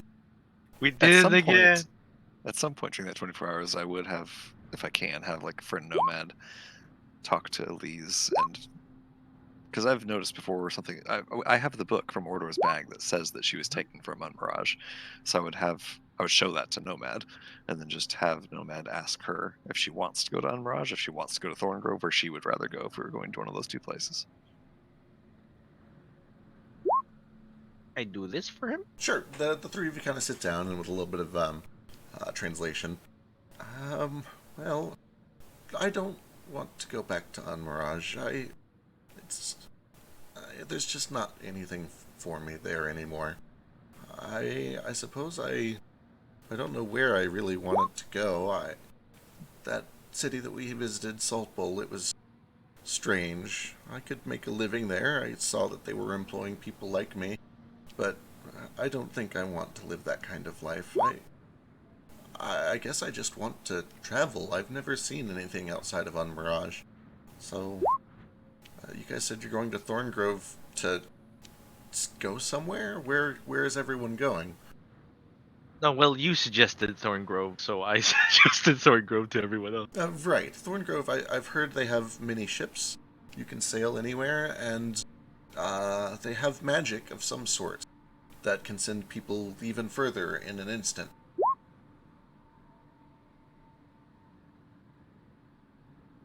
Truthfully, I don't know. I'm going to travel. I'm going to wander. I understand if I'm dead weight. I don't want to hold everyone down. You've been pleasant to travel with. I don't really understand the brain-eating thing and a lot of the other rituals and customs that you all have, but I guess learning these customs is part of exploring the world, right? You do not have to eat brains, I assure you. That's good. Weren't we getting paid, though, for a job? My common, again, I don't speak it very well. We were getting paid? I asked Nordo. Friend Nordo. Not that I'm aware of. Okay, yeah. From I her mean, understanding. We had the option of taking the Clockwork Heart back to Joker, Right, but right. we were never intending on going back to Salt Bowl, at least not anytime soon. That's Yeah. the one. He had some sort of dead kobold or something. I thought there was... Never mind. I'm sorry. I misunderstood. I pat the ship and I say we were paid. With this ship, I suppose. I see. That makes And sense. I pat my golden arm and say, I sure was. Oh, where did he get that? Never Oh, mind. you- Nope. yes. I'd rather not know. It's a prosthetic, don't worry about it. Alright. Over the course of that conversation, I can't actually hear anything she's saying because it's all telepathic, it's just being translated. But if I could, I'd like to make an insight check to just like read her body language. Sure. I'm guessing at like disadvantage. Yeah, you're good at this, but we'll call it disadvantage because you're only reading physically. You can't hear her. I imagine, like, out of habit, she talks out loud anyway. Most people would, at least, I think. She's obviously being a little bit guarded about her past and why she doesn't want to be an Unmaraught. Like, clearly, there's a story here that she's not telling, and that's not a secret. Yeah. But you don't really get any sort of hints to why or whether there's like malice behind it. She's just being a little dodgy. Yeah. Sure. And this is to know Nordo alone.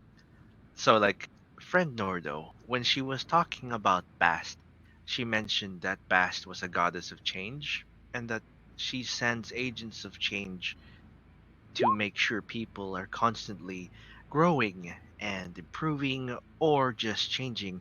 One of those she mentioned was bad things. What's that mean for her and for us? I do not know, but I feel like she might have some unspoken trauma from Mirage, and she does not wish to go. That makes sense. I certainly don't want to take her somewhere she doesn't want to be. I suppose we just keep pressing to Thorngrove then, and then get some work done on the ship, and then I suppose we'll all need to talk about where we're headed next after that. Right. We will. Thorngrove. What's the nearest one? Well, location that we need to go to aside from the world, which should be to the east.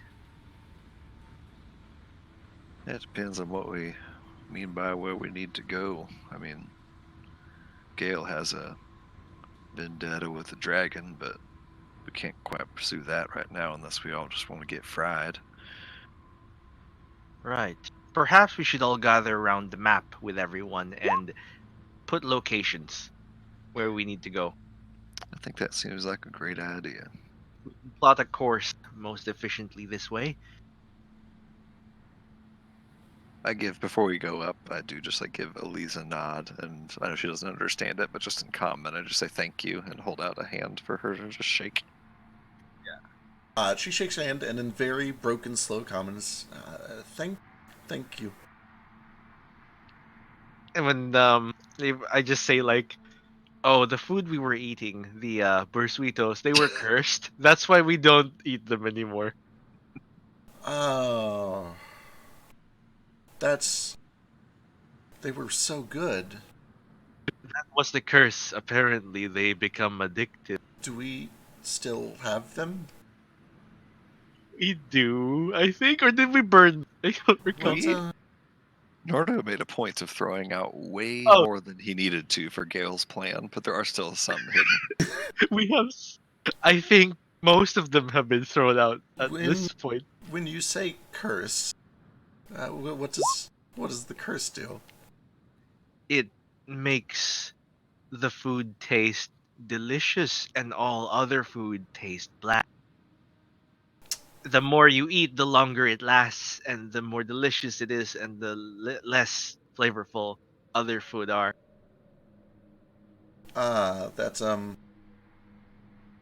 should have known. Yeah, that makes sense. Okay. It will make us very fat, they say. Alright. Have a jerky instead. Yeah, she takes it and she thanks you. She says out loud again, thank you. She starts like gnawing on it. You're welcome. Ace, what's up? Okay, so it sounds like you were skipping time ahead. Is that correct? Planning. I would say that Were you? a couple hours have passed now, which means you guys are like 30 minutes northeast of Salt Bowl. I'm actually trying to find Okay. like a sprite to use for your ship. I thought you were saying that we traveled for 24 hours and you were skipping the news. No, so I no. was really upset.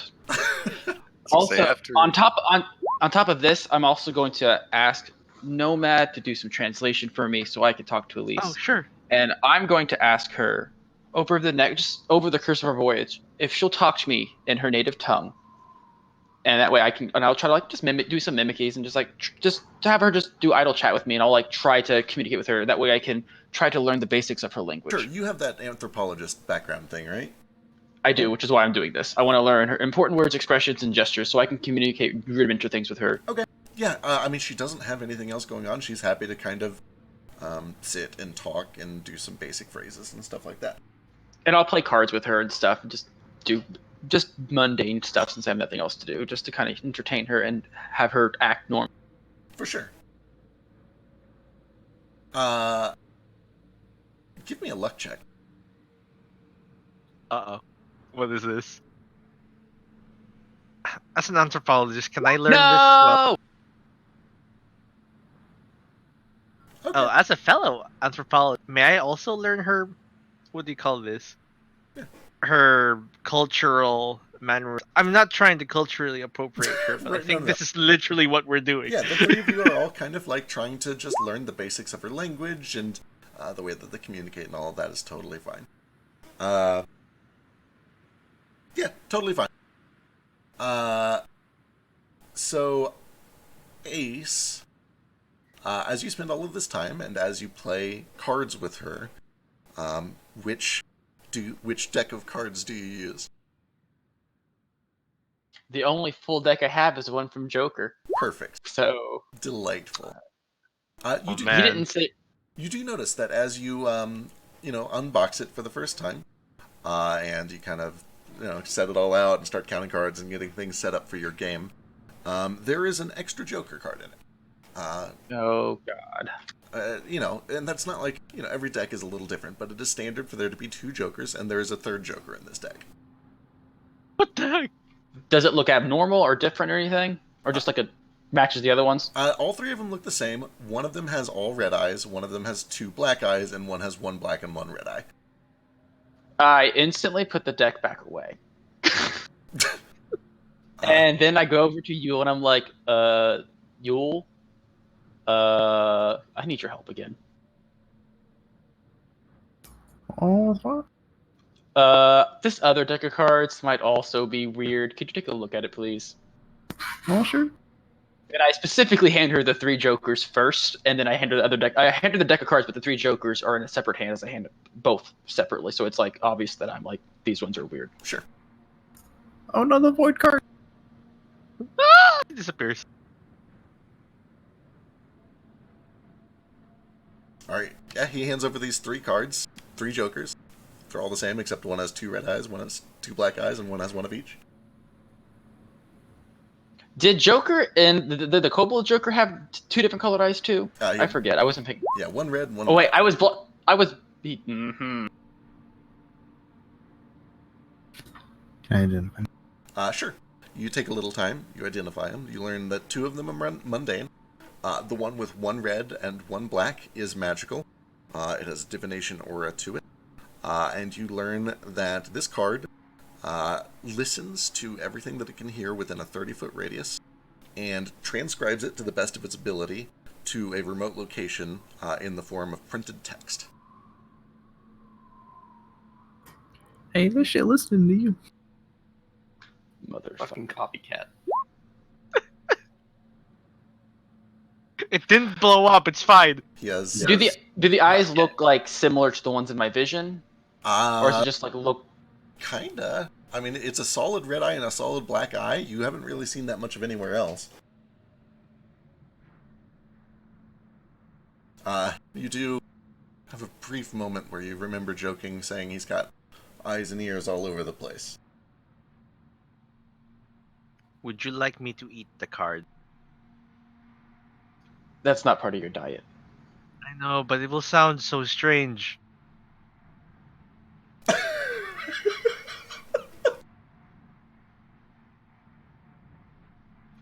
Can I try ripping the card in half and see what happens? Yeah, it rips in half. It's a little bit sturdier than you would expect, but not that much. Does it still feel magical after that? The magical aura disappears. Well, do any of the other cards feel magical? You kind of thumbs through them all, throws up a detect magic. None of them ring up as magical. He definitely knows that you took the heart now.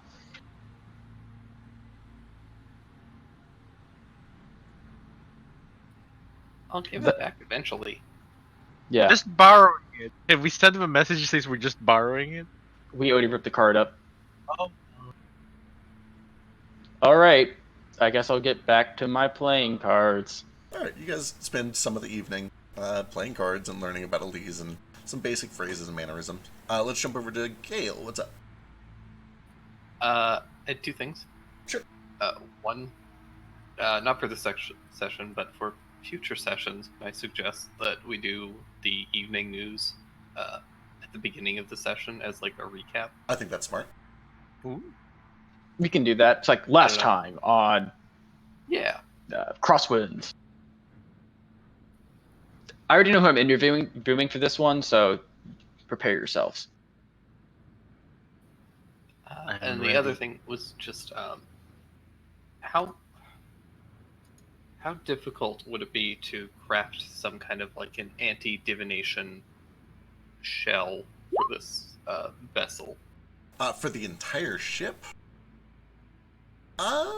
Okay. Let me do a little research on that. You're looking at, it's probably going to be at like 3C stones.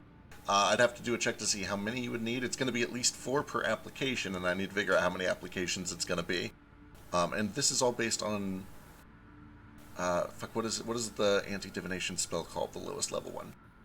Nistles. One above that, though, the one that actually protects from divination spells. Private Sanctum. Sanctum is 4th level. Anyway, there's one at 3rd level. I know there's one at 3rd level for sure. Does it not make this Private Sanctum? Well, Sanctum does it, but Sanctum is a 4th level spell. Oh, gotcha. With that said, that would work. So, yeah, Sanctum, you could probably get your hand on 4 sea stones, and that would be enough to protect an entire ship. Non-detection is the 3rd level spell. That's Non-detection, the one. Yep, yeah. Thank you. Yeah.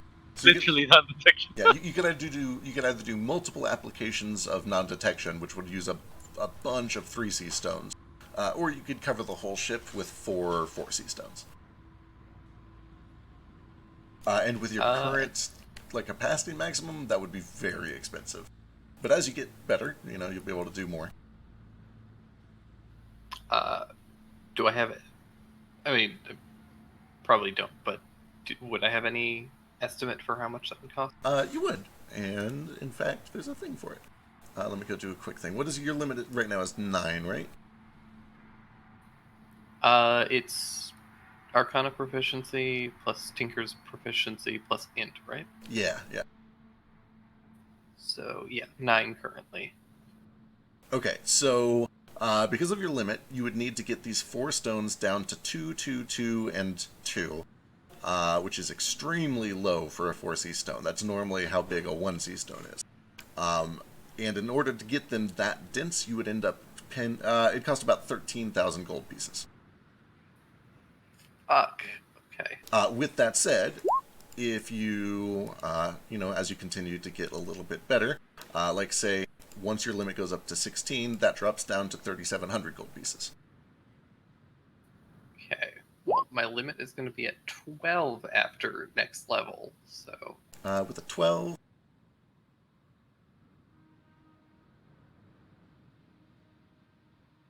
that brings it to about 9,000 gold pieces. Okay. We'll make a piggy bank. It is also worth mentioning that when you're looking for stones that dense, they're not. It's not like you can walk into Walmart and find a 4-2 stone. That's a pretty rare deal. Yeah. But that is there a way factored to like into the merge price. stones? There is. That is exactly how denser stones are made. We'll do a... Yeah, how do I do that? Okay, so anytime you have 2 stones that you want to merge, let me pull this over. Look at that! It's a big old stone. Is this something we actually have, or is it just an example? That is something that you actually have, yeah. So you need to get 2 stones that are the same power level. So we'll do these 2 for example. Stones that you want to merge, you spend 10 minutes and 1 gold, no matter how big the stones are, and then you roll a check. And on a failed check, failing is still successful. There's no real risk here. The check is just to see if you get lucky. But normally what's going to happen is these 2 are going to merge together, and it's going to become a rank 2 stone that has the combined size of both of them. So it would become a 2-4 stone. However, if you get lucky on your check, it shaves 1 off of the size of that, so it becomes a 2-3 stone instead. And that is exactly how Boy was made over here. Excellent. So what you could do, in theory, is take a whole bunch of like 1-1 stones, and you keep merging them until you get lucky one, until you eventually get one that's like super ultra dense, and then you use that to make your really dense magic items. Neat. Just need to find so many stones. Notably, you can merge stones of a different color. It will randomly pick which color it comes out as. Okay. As, when I'm combining, or when I'm like enchanting something, is 4 stones the limit that you can put into something? No, the limit is just based on your total volume. The limit for a single effect is 4 stones. That basically means that whatever the effect is, it becomes permanent. But yeah, there's nothing stopping you from like having 4 blue level 2s, and then like another. But I couldn't take all of our current stones and just like try and make them all just do this effect. Yeah, your current limit is 9, which means you could grab like, here's 1, 2, 3, 4, 5, 7, 9. So like you could potentially throw all those stones into one object and see what you get out of it. Not the gray one. Not the gray or the brown ones. Yeah. Nordo needs brown. Are these purple or pink? Pink. Pink, right? Yep. Can you make them colorblind, friend? Yeah, I should probably put the names on there. There's no one here, I think. There might be. Also, real quick, while Gale is looking this over, Nordo, what's up? Nothing major, but just after Nordo and Nomad's conversation with Elise, whenever we're headed back above deck to do our, like, gather around, y'all, let's look at a map and see where we're going. Nordo is like, hey, Nomad, you want to go gather everybody up and meet me in the kitchen? I'll start putting together some supper for us. Sure thing. Oh, and hey, I apologize if I was a little short with you up there earlier when we were talking about the elemental. It's just a bit of a, I don't know, sore subject, I suppose. You were short with me, and you were sore? So I guess those are both expressions. I was maybe not as understanding about what you were saying as I could have been because I had personal involvement that maybe affected my judgment. So I apologize. I should have been more attentive to what you were saying instead of thinking about myself.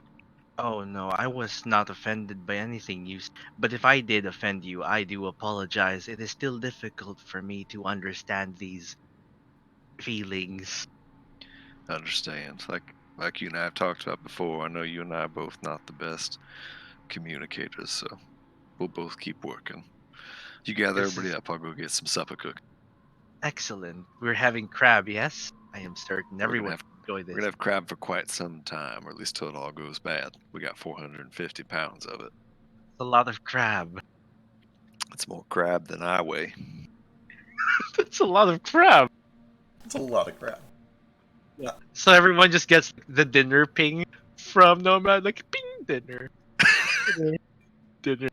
Yeah. I love that the mind flayer on our ship is a dinner bell. Whenever I get the ping, I just make a dinner bell noise. All right. Eventually, Kayla, your work is interrupted by a call to come to dinner. I'll leave it on this page for a bit, though. Or actually, no. You guys want to see the map and figure out where you're going, so let's do that. As dinner is served, the sun is starting to go down. It's kind of orange in the sky. Sunset. You can actually see. I don't know. Math is hard. 2-3 miles away. I'm just gonna use this red dot right there. Is the other one conscious now? The other one Like has the- woken up. The two have been speaking to each other in Draconic. The other one is still gagged, but he's like, "Okay, listen. I think these guys are onto something. I think they're not gonna beat us. So if we just play nice, everything's gonna be okay." I bring them their food. Yeah, they will eat happily. During I tell Nordo, like, hey, they like your crab very much. Well, tell them much obliged for me if you would. I think they're the only people left on the ship that can enjoy other food besides Basuitos. Is there a little bit of salt in that? The way you Just a little. Actually, that's a lot. He's bad at hiding salt. There's a lot of salt. Speaking of being bad at hiding salt, those of you who are afflicted by this curse will notice one of the only things you still taste in Nordo's cooking is the salt. Ah, I can taste salt. Gale likes it. Just salt. During dinner, Ace is like has a little notepad out and he's just like writing various notes down. He seems like pretty intent on his work. He's like eating, but he's like really like just like writing a shit ton of stuff in his little notebook. That's where he gets his name. What you working you- on, little orc? Yes. I'm working on an. I'm doing some research, and I want to make. It's for Nomad. It's hard to explain. I might ask you for some input later, though. I'm trying to get my head around it still. And also, you might notice, but like if you look at the notepad, you notice that like. You notice some Orcish letters, but you notice like it's just a jumble of like a shit ton of different languages, and it just like bounces around between different languages constantly. Like every word is a different language. Nordo almost certainly wouldn't notice, but good to know. Out of character.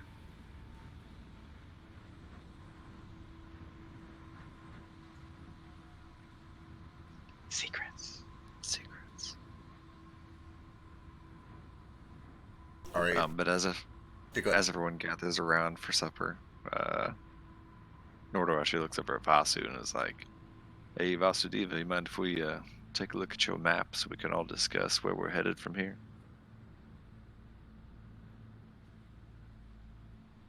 Oh, yeah, no problem. Vasu will take a break from eating and kind of lay his map out over a blank spot on the table.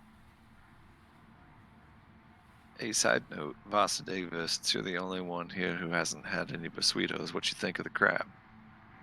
It's honestly fantastic. Could use maybe a little bit more spice, and I don't wanna like step on any toes or nothing. But I would appreciate a vegetarian option next time. But you know, you do you. We got a lot of crab. I understand. It's really good. Well, thank you. I appreciate that. I'll make a vegetarian meal tomorrow for you. Just want to use up all this crab before it goes bad. What is a vegetarian? Is that someone who only eats brain dead people? Oh, man.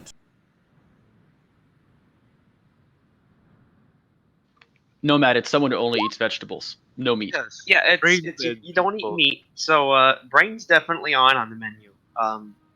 Is brain a meat? Yeah, I'd imagine so. Yeah, it's definitely meat. Of course. If it comes from an animal, it is meat.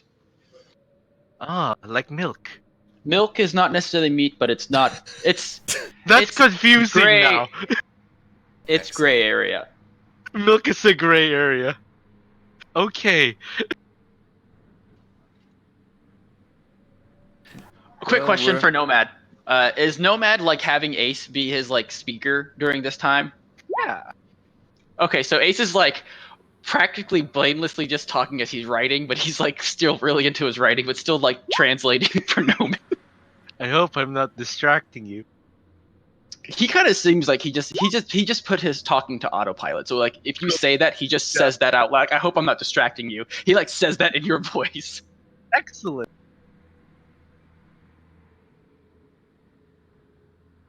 Well, we're headed for Thorn Grove now.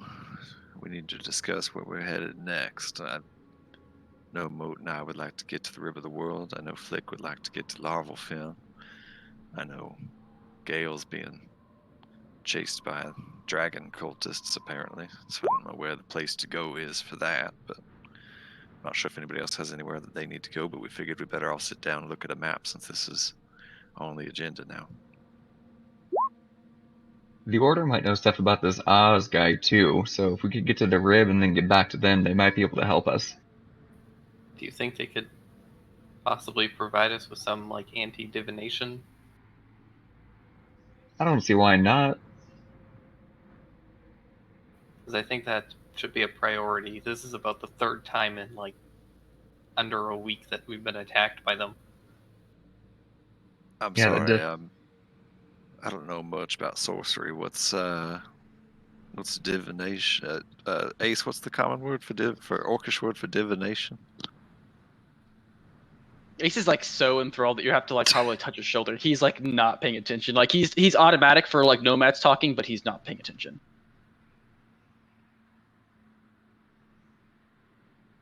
Ordo doesn't want to distract him, so he just looks at Gale and like, can you put that in layman's terms?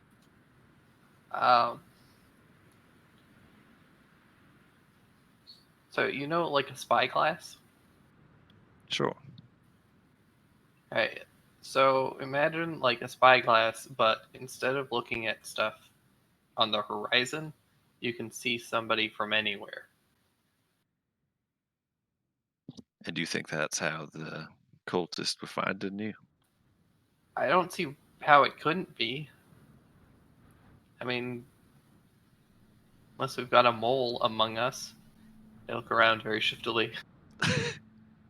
I just mean we weren't exactly subtle in the time we spent in Salt Bowl, and there were people there looking for you, presumably at the behest of the dragon and his followers, so they may have just seen us leave and physically followed us. I mean, I don't know anything about magic, but I do know about following people. Notidiot the First did say that their he did not name her, he called her she, had some sort of bowl of water that she would put her face into, and then she would make them fly on the map to that location. Okay. It seems like divination to me. That makes sense. So But I it couldn't also, understand that conversation. It was in a different language. that's fair. And also my internet was out at the time, so I missed that. Well, here you go. It's a nice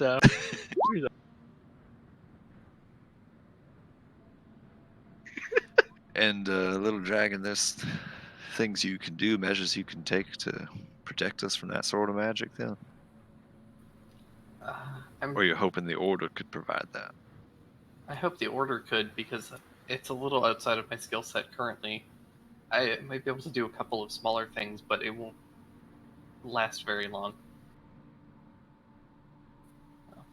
We'll be able to get away from them for small periods of time, and if that period of time doesn't happen to overlap with when they're trying to divine on us, it's going to be useless. Makes sense. Although, not idiot. Yeah. Did she happen to have a particular time that she would scry, or whatever she was doing? She usually did it kind of like right before bed, just, depending on what had happened for the day. And then after we got word from the guys over at Salt Bowl that they had spotted you, she started doing it a little more often, like 2 or 3 times throughout the day. And today when we had the whole plan to get on your, she was watching almost the entire day today. Okay. But, that was just because, high alert, I guess. Which I suppose probably is still the case. She's probably watching right now. Which, by the way, I'm really banking on you guys making sure that we don't die, because she's going to kill both of us. We'll do our best. Just don't be near us if anybody wants to talk. Sure. Okay. I mean, we can't go anywhere. We're in a brig. Right. Well, it sounds like no matter where we go, they're going to be watching, so unless we plan on going to them and killing them, then it doesn't seem like we have much of a choice than to put that issue on the back burner for now. Unless anyone has other ideas for how to prevent them from watching us, they're going to watch us no matter where we go.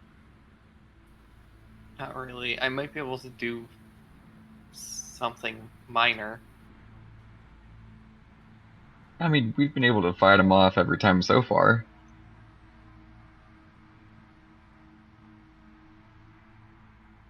That's true, and it should be harder to get a handle on us now that we have this ship anyway. I normally wouldn't interject because I'm a prisoner, and, it kind of... I'm doing this because my life is on the line here.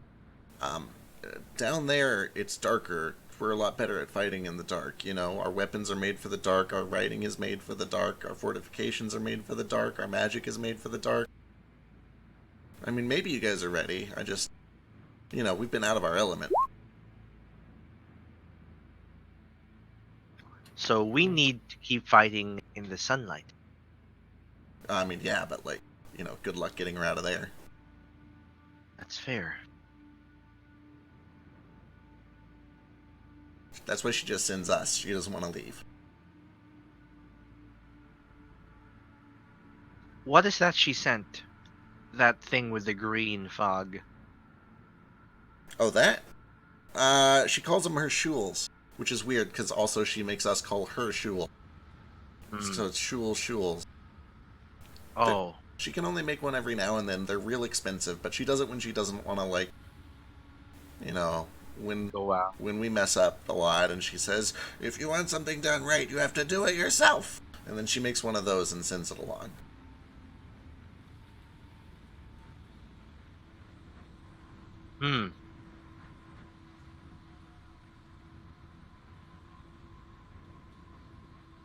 The only lead I think we have in all that is this map, which leads to one of these little islands down here. Who knows which one, and who knows what we'd find there, or who we're even really looking for, or what we're really looking for. So I don't know if it's any use to go there. As you grab that map and you unfold it, you notice that it's kind of giving off just a very faint bit of blue light. Like the whole thing is? Kind of hard to tell. They're just, yeah. Like the front face of it, the face that's drawn on, is giving off just very faint blue light. Is it from the like in the shape of those markings, or just in the shape of the writing that's on there? Maybe a little bit, but it's kind of hard to tell. It's just like this very soft blue glow that is over the whole face of it. Like an aura or a mist. Oh gosh. Anybody else seeing that, or am I going a little crazy right now? Is this map I glowing? can see it too, slightly. What, you guys don't know how to read a map? The blue on it. Is this normal? The glowing parts. I mean, it's a little early for it, I guess, but sure. She uses strong magic. I could see it showing up a little early. Early. She's crying on us now. Scrying? No. That's. Can you turn the sun off, like, all the way? I know it's kind of going away. Is that a thing you guys can do? I don't know how it works up here. No, we cannot. Alright, well, just wait for it to go away.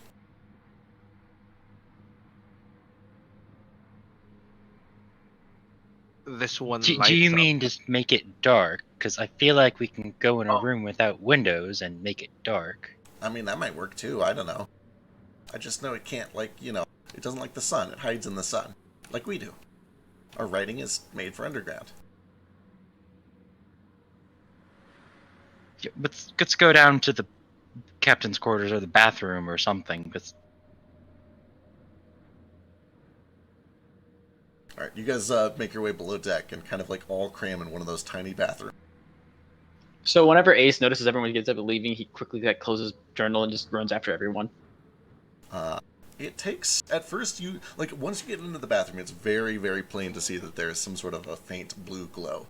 But it takes several minutes in this dark bathroom before very, very, very slowly you see lines start to form.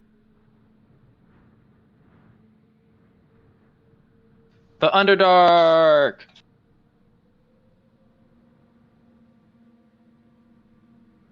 Oh, look. There we go. Sun is off. Well, that's something, isn't it? That's intriguing. Are we familiar with this? This is like a map of the Underdark, basically. Ace would be able to deduce that pretty quickly. Probably you I as well. literally say the Underdark, just like I did in real life. Where on this map is that X on the map? Is that like I guess or is it that place that has the U with the 3 underlines? Is that where we were at and found the ship? That does look to be roughly that location, yeah. Looks like there was a passage to the Underdark right there. Suppose that adds up, given what we saw.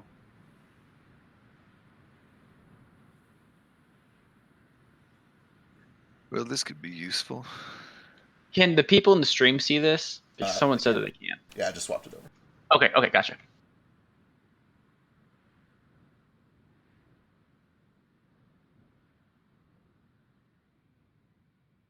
It looks like there's another entrance closer to Thornbridge.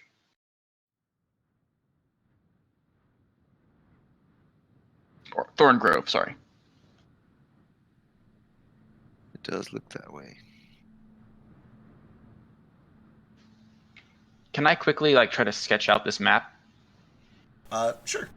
Do you have any sort of cartographer's tools, painter's tools, anything like that?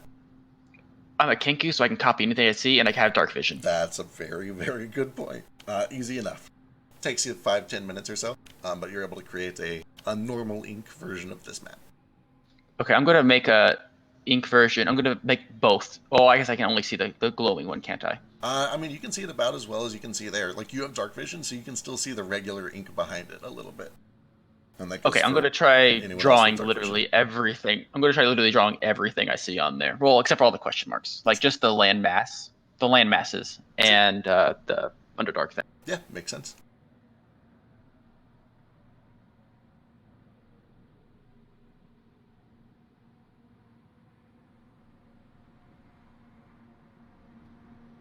Alright, anyone else have any other plans for tonight? Yes. Sorry, I keep cutting out for some reason. Quick question for you.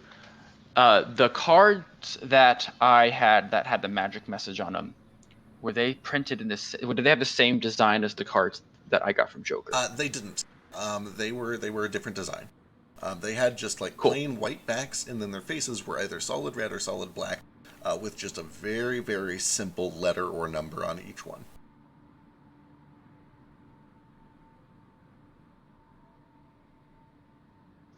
Cool. All right.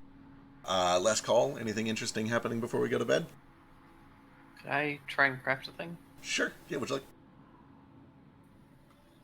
So I want to take out a gold coin. All right. And do we have any stones that would be of 2C that would be of like an enchantment or light based? So light is yellow, and like enchantment and mind control and stuff is pink. So you've got a pink one ready to go. And you have a yellow one that you could potentially mix with another 1C and try to make it into a 2. It'd be a 50-50 chance that you get the right color for it. Did any of these underground markings match up with the the rubbing I did? We'll come back to that in just a second. I'll try and combine. Does anybody need the yellow for anything? No, just the gray one. Or a blue? Which I one? was Yellow and blue.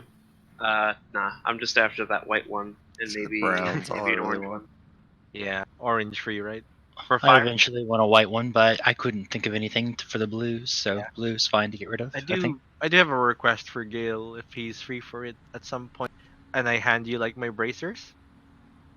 These have like 3 of these 1C 2V gray one, and I need 4 in them. If you could get this 4th one inside, I would very much appreciate it. I'll try my best. Thank you. All right, one thing at a time. Starting with the merge. What do you want to merging it with the blue? Sure. All right. So it takes 10 minutes, and you have to spend 1 gold of lead powder. But then go ahead and give me a Tinker's Tools check. And you are looking for a 38, which I don't believe you can make currently. Anybody want to help me out? If I can be of assistance, I can help. I don't have Tinker Tools, but I can copy. I don't know if that'll help. That is still pretty 27. good. 27 is really I've good. got a jeweler's kit. Can I help out with that at all? Yeah, that'd give him advantage. You can roll one more time. I don't even know if you can make this with a nat 20. Like, that was a 19, yeah. Yeah, that's a real high roll. Yeah. The DC is 40, I can 20. roll a 1 though. All right. So you're successful. Like, again, failure doesn't mean it doesn't work. It just means you don't get a lucky merge. So when they merge, one of them becomes a 2-4. Go ahead and roll a D2. 1 is yellow, 2 is blue.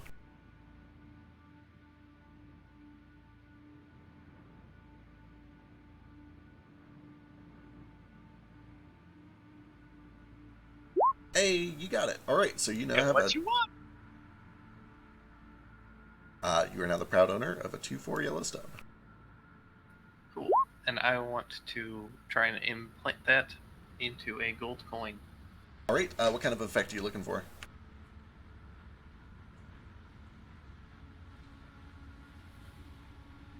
Send you it on Telegram.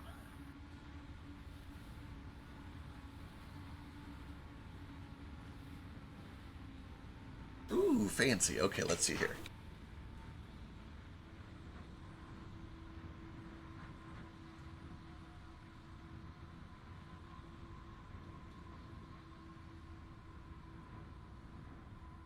I like it. Okay, cool.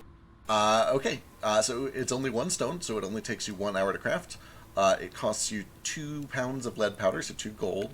And then I need either Arcana or Tinker's Tools.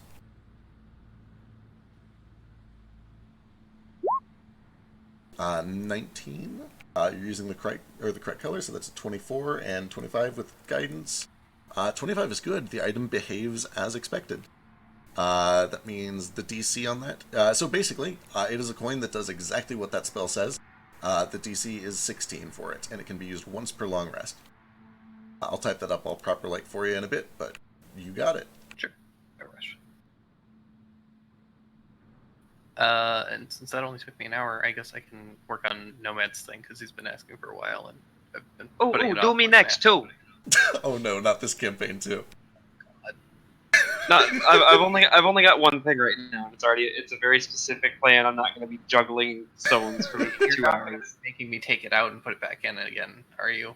I mean, you are going to have to take this one out to put 2 of them back in, because I think that's just kind of how it works. But you only got to put them in once, What and a I can terrible I can mechanic. help. Who would come up with something so ridiculous? I don't know. Whoever decided on that sort of like method of enchanting and crafting is No, they're guys, real dumb. don't be mean. A real monster. Don't be self-deprecative. I like it. It's fun. Okay, so Who Nordo. has the lead powder, by the way? Yeah, who is somebody make sure you're tracking lead powder. This shit ain't free. I gave him 10 gold worth of it, so I thought. Yeah, it's like I 80 just bucks a didn't pop put it for this shit. for you. I know you bought a bunch. I just didn't know where it was being kept track. All right. Oh yeah, I thought it was with you. So I gave it to you. So you hand over the bracers. It takes 15 minutes to strip the existing stones out of them, which gives you 3 more of these fuckers. Don't call them that. They're trying their best. Wait, do I have to strip them out first? You do. I can't Yeah. just add- Yeah, you have to fully Oh. strip an item before you can put new stones in. They have to all go in at the exact same time. But there's no Right. failure rate on stripping or anything like that. But Just then, use lead powder, right? no, it's totally free. You only have to spend Oh. lead powder when you're putting it back in. But then yeah, now you have these 4 stones. It's going to take 4 hours and 4 gold of lead powder to put them back in. But you have plenty of time. Go ahead and give me a Tinker's Tools check.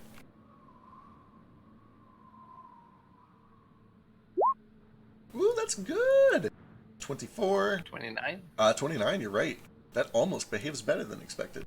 But as is, it behaves as expected. Nomad, it effectively does exactly what it used to do, but it is now a permanent effect. It has no limit on how many times you can do it.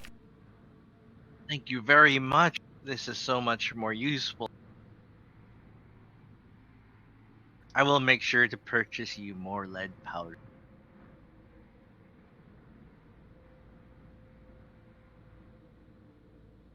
Alright, anything else? What did Basu need?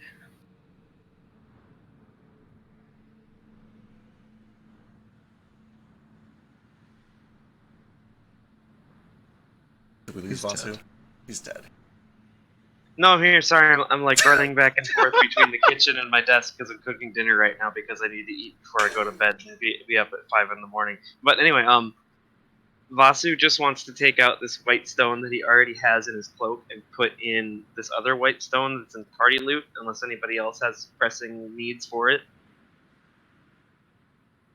Okay. I mean, just changing it with one isn't gonna do much. No, I want to put both of them in. Where is a list of Oh. what the colors do? I'll grab that real quick. Thanks. It's like we've got a white 1C 1V. I haven't been paying super close honest attention to what all these letters mean, but I think we can maybe combine that with a different one to do something, right? I don't believe it's going to add much of an effect. It's not a whole lot on that one stone. It would hope. I think from my understanding of how this works, it might give me at least another charge of it between long rests. Yeah. And that would be really helpful right Yeah. now anyway. Exactly. So when you put more stones in for the same effect, it just means you can use it more often. Right now you get 1 per long rest, right? Yep. Yeah, so a second stone would give you twice per long rest.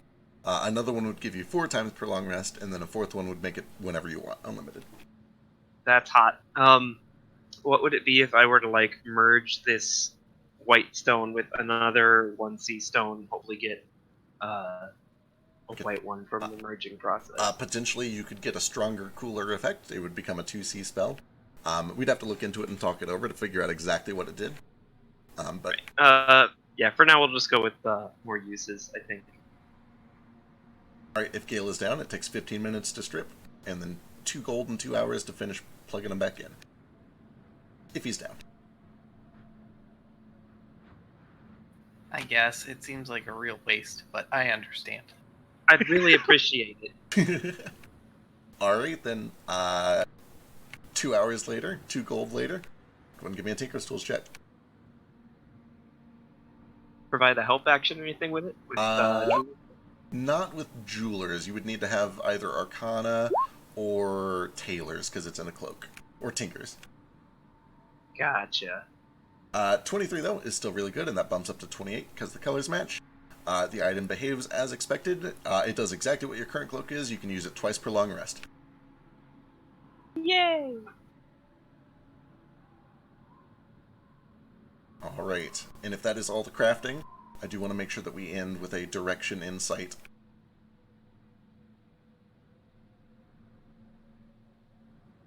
Important question. Sure. Does doing that bump me up to 2 uses of it, or do I only get the 1 new one? Like, how many charges of it does my cloak have? Right, it still has the 1 charge in it. Unfortunately, Okay.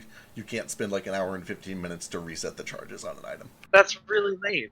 Yeah, that'd be fun though. It'd be cool.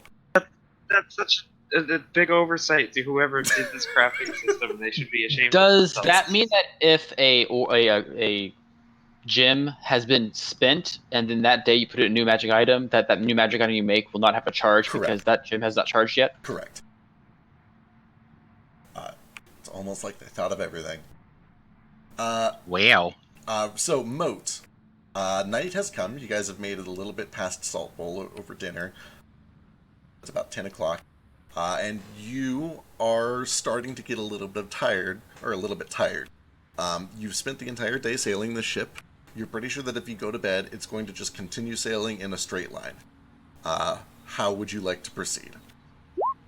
So, me and Flick had kind of done this in the chat earlier, but I go find Flick somewhere on the ship. Okay. And I just wake him up and hand the reins over to him, basically. Okay, cool. You guys are just taking shifts with it then? Yeah. Yep. All right, perfect. As long as you guys have figured out a sleep schedule that works between the two of you, that's totally cool. Are we doing a watch still? That's up to you I guys. would like to take a watch. All right. You should. I want to take a watch with Nordo. Okay, I'll watch with Ace.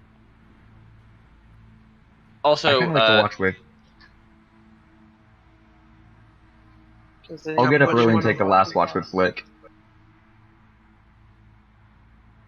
But aren't you like sailing when Flick is sailing? Oh, when Flick isn't. I'm gonna sleep for a long rest and then get up and you know, You know. like a 7-hour long rest. Yeah, like Flick went to bed early and then got up whenever Moat woke him up, and now Moat's gonna sleep for the rest of it. It'll work out, trust me. Gale is deeply offended that he wasn't asked to drive the boat as the first mate. We discussed this and discussed that you're a little too short to see over the top of it, so you'd have to make a magic footstool first. That's deeply insulting. I have Toto.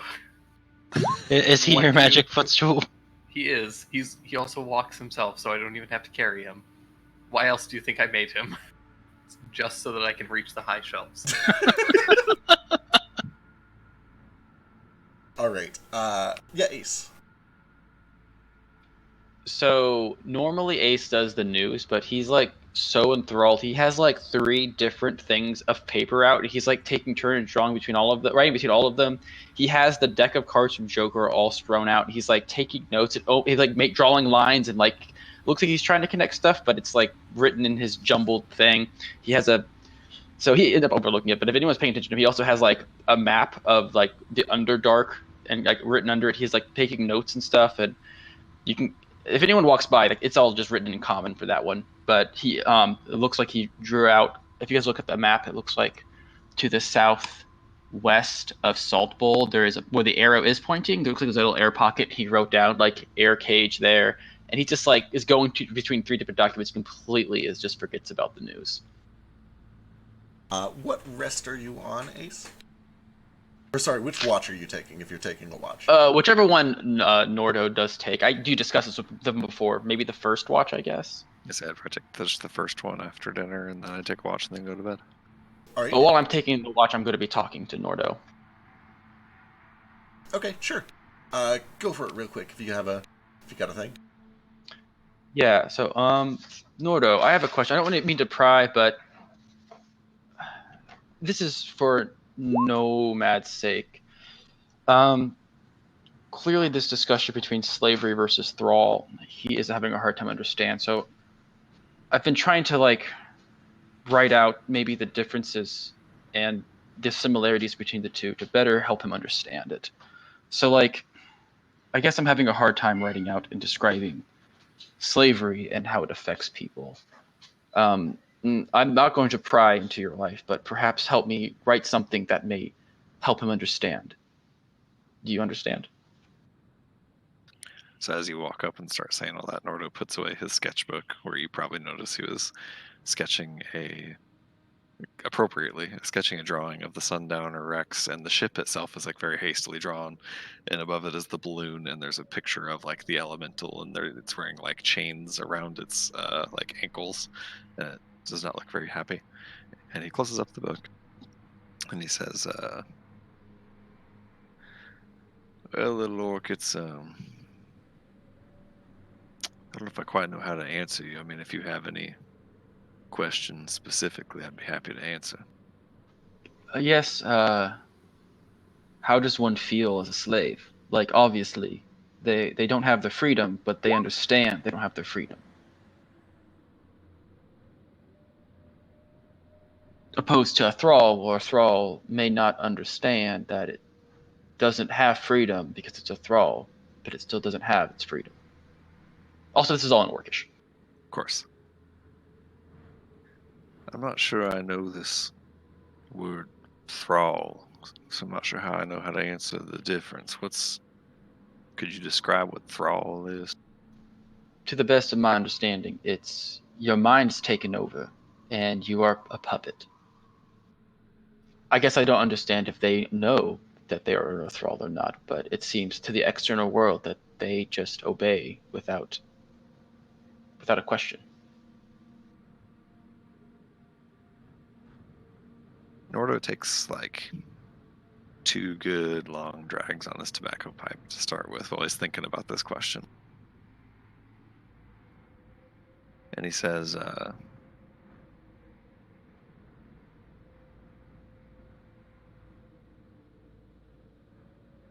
"This is a bit of a story. Little orc, you got a minute?" All the time in the world. Do you need your frame or anything? Not at all. Unless it makes you feel more comfortable. No, that's fine. I grew up on a little island. It was called Melnoa. Tropical place. It's just turtles, just a couple hundred of us. It was me and my pa and my sister Leah, and we didn't have much. We just kind of lived off the land, fished, and took care of one another. When I was 8 years old, our island was raided by there were ships that had an emblem on it that I didn't know at the time, but now I know is the Salvaged Savage Labor Company, slaving company. They killed my father, who was trying to protect me and my sister, and they took us as slaves. And they took us to another island called Tremis. And there, me and my sister were split up. She was sent off to do I don't know what, and I was sent on a caravan further inland, presumably just for what they thought I would sell for. And that was the last time I ever saw her. And I was with that caravan for couple weeks before it was attacked by an orc warband, the Crimson Hand. And Nordic sort of pulls up his like leg skirt thing and shows you the tattoo that you've probably already noticed before of the big red hand. They attacked the caravan and killed most of the slavers and most of the slaves, just kept a few alive because they looked like they might be useful. And I was one of them. I was big and strong, and they could tell, even as young as I was. So they brought me in and made me one of their own. Taught me how to speak Orcish, taught me how to fight. And I spent the next 5 years with them. And thinking back on it now, I guess I wasn't really a slave anymore, but thrall, I don't know, maybe that's the right word. I did what they said. I cooked their meals. I fought their fights. I healed their wounded. Did whatever they needed me to do. And if you're asking me if there's a difference between that and being mindless and doing whatever you're told to do, I'm not sure I really know. I mean, you told me once that I was honorable. And Nordo, like, takes the like, axe off of his hip and just kind of holds it in his lap. Last time I used this axe, it was with the Crimson Hand. We were raiding a little mining village, just to take their steel, take slaves if we could, take whatever we could to get by. And I used this axe to kill one of the town guard. He was just a boy, 15, 16, 17, I don't know. Just a kid protecting his home from savage outside monsters. And I cut him down because he was going to cut me down if I didn't. And I'd like to say that I was forced to do the things that I did, or it wasn't me. The truth is that I enjoyed it. I liked killing. I was good at it. It made me feel like I was in control for the first time in as long as I could remember. So no, I'm not honorable. I'm one of the monsters. And I don't know if I was a thrall or a slave, or if I would have done it if I was mindless, or if it was me that was in my own mind, but this axe cut that boy down just the same, and he's gone whether I was a slave or not.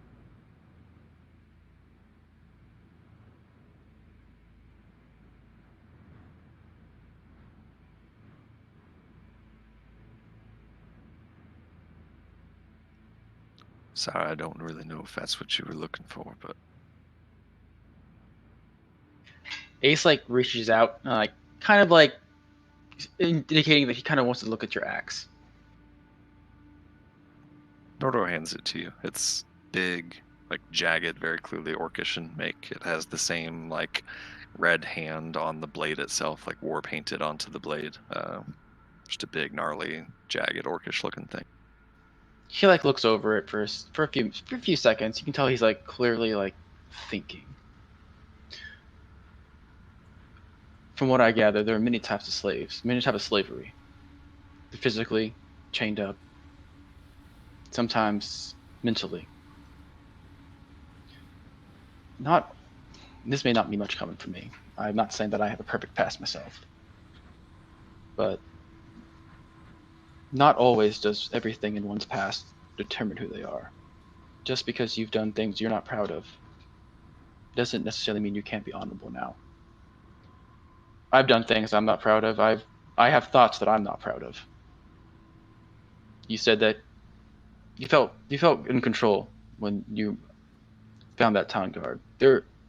To be perfectly honest, there are many people I would relish wiping off the face of this planet. Whether that makes me good or bad, I don't know.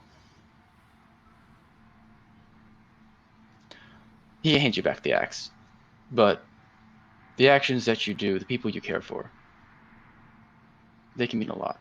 I was a completely different person when I met Nomad. I was taken in by orcs myself. Kind of killed who I wanted. But he kind of showed me there was more to that than that. I saw him and realized that I couldn't always be that because I didn't want him to be that. He kind of like stares off a little bit, gets kind of quiet. Yeah, Nordo doesn't say much for a bit. Just keeps smoking his tobacco pipe, but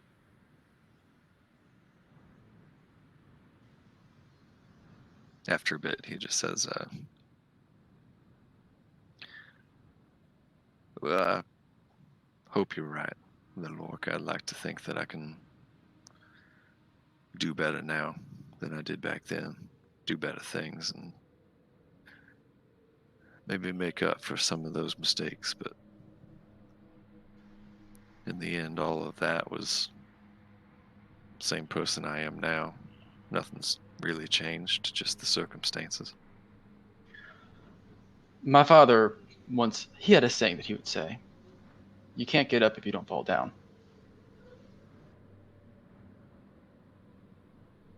You can't be a good person if you've never seen what being a bad person is. Not truly. Respectfully, I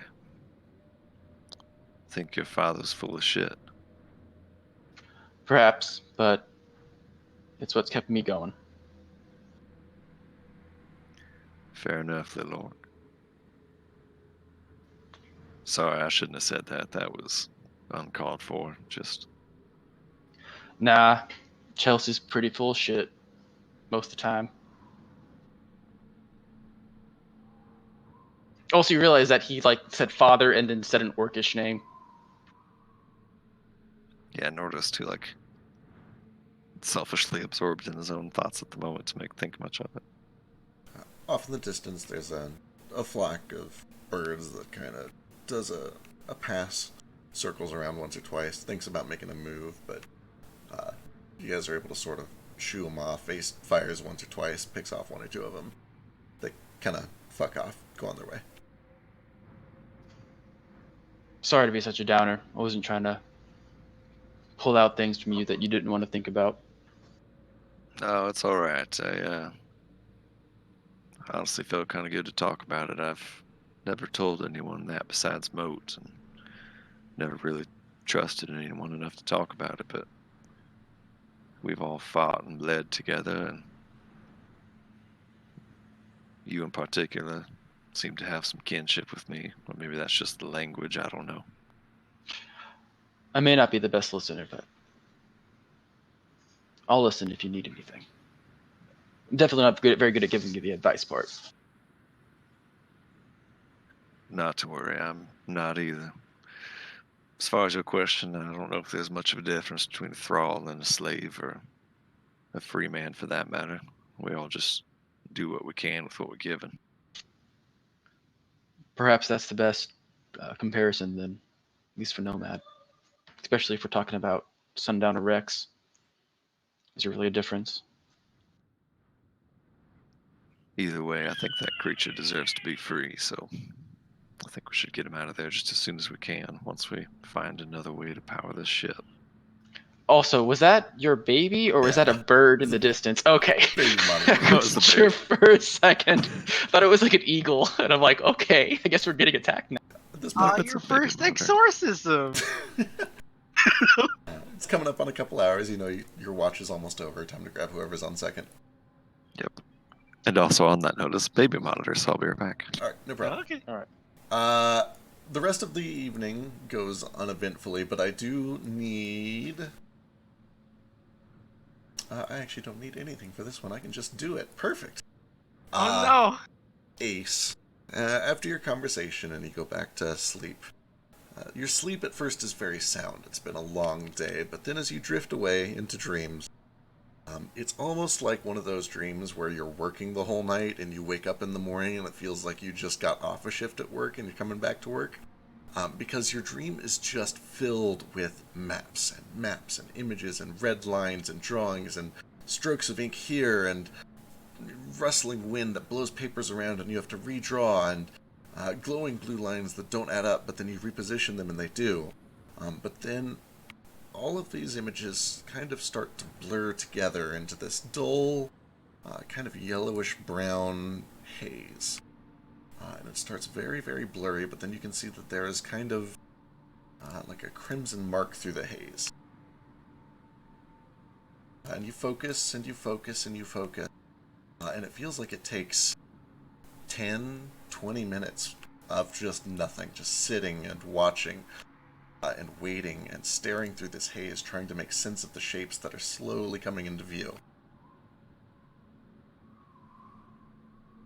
And you begin to make out details that look kind of like a map, but there's a location, it seems marked. You wait and you stare, you're not able to pull your attention away. Until eventually, almost all at once, like one of the optometrists flicks to the next one and it looks much better. You see writing on a map, seems to be paper, very clear, plain as day. And then you startle awake. It's still dark. It's probably 3, 4 in the morning. Everyone else is still asleep. Eventually, you make your way back to bed, and no other visions haunt you. You get your full rest in. When I wake up, I instantly just try to completely copy what I just saw. Yeah, easy enough. You're familiar enough with the area that the shapes look right, the location looks right.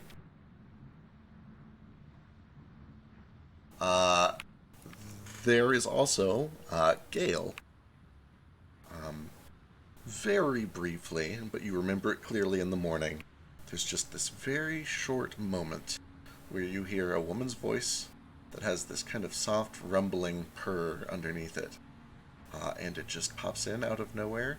It asks, "And what change will you bring, I wonder? I'll be watching." And then nothing else. And you remember it in the morning when you wake up. Oh God, I immediately check to make sure that my gold is okay. My God! Yeah, it's still there. Totally fine. Everything's right where you left it. I've probably been sleeping with it, so I'm like curled up around it, like around this golden arm. Yeah. One of your arms is like kind of asleep. It's got pins and needles. It's kind of doing that weird, awkward thing where you spoon for too long and half your body goes to bed. Except this thing weighs like 400 pounds. But aside from all of that, the night does go smoothly. You guys make a short rest, and as you do, it is about the time that the sun breaks in the morning that you look out. You look down a few hundred feet, and you spot the ocean in the distance, and it is dotted with buildings. And against all of the brown and sand and red plateaus that have been just kind of spotting this otherwise flat white salt flats, there's a sudden, just a burst of greens, and they're gray, they're faded, they're not strong, they're not vibrant. Most of you have seen greens much greener than this, but against the stark background that you've been dealing with for the past week and a half, it's kind of a refreshing sight, and you find yourselves rapidly approaching Thorngrove. Everyone does get 1 extra hit point for every hit die they spend. And an extra d6 if Yule helps with dinner or breakfast. I I'm hate still this. I'm max health. I'm 3 away from max health, so I don't want to waste a hit die on 3 health. Well, you want We're to getting get I'm in. We're going to be reaching a long rest, like in a while. I know, but I've already used 2 of them. I want to keep the other 2. We only regain half of them, after all. So, are we eating breakfast then? Presumably you guys are able to set up and make breakfast. Yep. So Ace is like eating breakfast, and he has like all these papers pulled out, and he just looks really annoyed. Is something bothering you? Yes, but it's fine. Are you certain? Yay, Mostly. family dinner.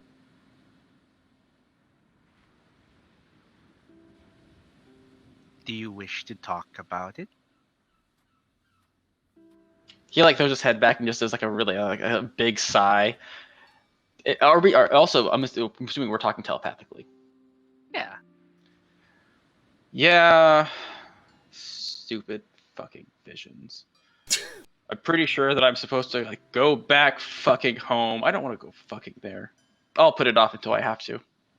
Someone send you a dream.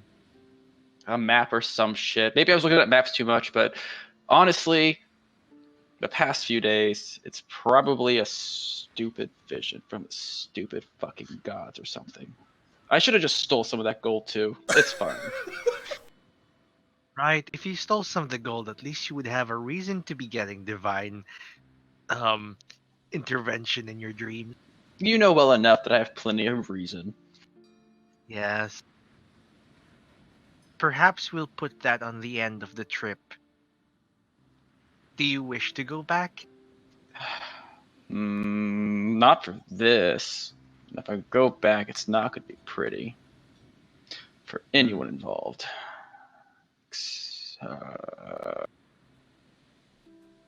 As Nordo and Yule are kind of waking up early in the morning to get breakfast ready, Flick and Moat, you guys were on the last watch together. That got skipped over. I missed it in chat there. But if you want to do anything, you guys have a little time before breakfast is ready.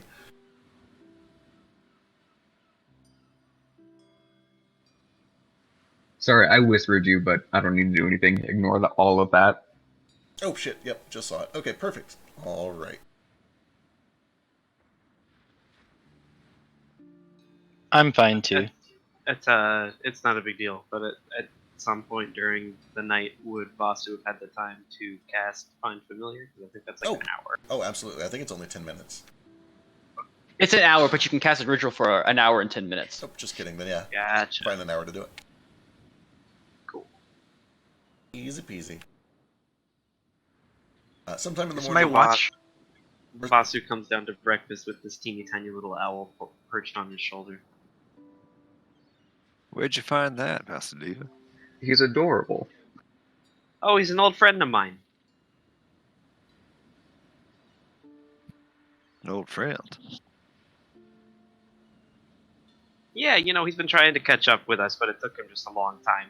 His wings are a little smaller than mine. He's real slow. Ain't that right, Shu? I'm gonna pat this little owl. His name is Shu. Yeah. Then look down like you do not even wear a shoe. No, not that kind of Shu. Oh, we have a kobold named Idiot. Now he's not Idiot. Is his name not that kind of shoe? No, it's just Shu, So it is Shu. but it's spelled different. Nomad, Oh. different languages. Right. What does it mean? I don't Shu. know. What does any name mean? Names don't have to have meaning. I mean, mine has a meaning. Yes, because I decided to have a meaning. Did he decide to give Shu a meaning? Ask him. Vasu, did you give Shu a meaning? Nah. I also like to say that like Nomad or Vasu probably didn't hear any of the conversation except for what does his name mean? Did you give him a meaning? And then telepathically to Shu, Shu, you have no meaning. Wow, that's so harsh. That's what I heard.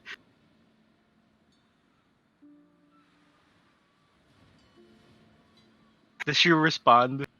Yeah, you hear back in this shrill little owl voice. Who the fuck do you think you're talking to? I'll come over there, I'll claw your goddamn tentacles off. You know who I am? You I like to are imagine Shu. he's like perching his wings up, like trying to make it look bigger. Yeah, he like puffs all his feathers out. His little ear tufts stand up. He's trying to make himself look real big. By lol, you are a smaller Vasu. Is that why your name is Shu? Vashu? You ever listen to yourself talk, buddy? That doesn't make any goddamn sense. Does it not? Nah, not really. I telepathically connect to Vasu. Shu is charming. He's like a very small version of you. Oh, right, isn't he great? Oh, I love that little guy. Well, I hope Shu likes crab, because we're eating crab until it spoils. How long till it spoils? God, has it spoiled yet? I don't think I Are can you- eat any more crab. You don't have to eat that much. You all should be thankful. We can eat crab every day, and it's going to taste terrible to you just like everything else tastes terrible to you. We're not even going to waste good food. Only person with any business complaining is Vasudeva, and Vasu, I did make you your own special vegetarian option. Ooh, look, he got fancy food. It's potatoes and peppers. I hope you like the spice. Oh, that's wonderful. You're such a nice guy. Here you go, Shu. I'm gonna pass Shu a pepper. You crabs have brains. Crabs do have brains, and they do feel pain. Cool. That's enough for me, right? No. But you are starting to get a little hungry. Yeah. I mean, there's what like day four is it? dead kobolds on the boat. Today is Friday morning. Right. It's Friday morning. So 2 more days? Was it? Yeah. Starting to get peckish.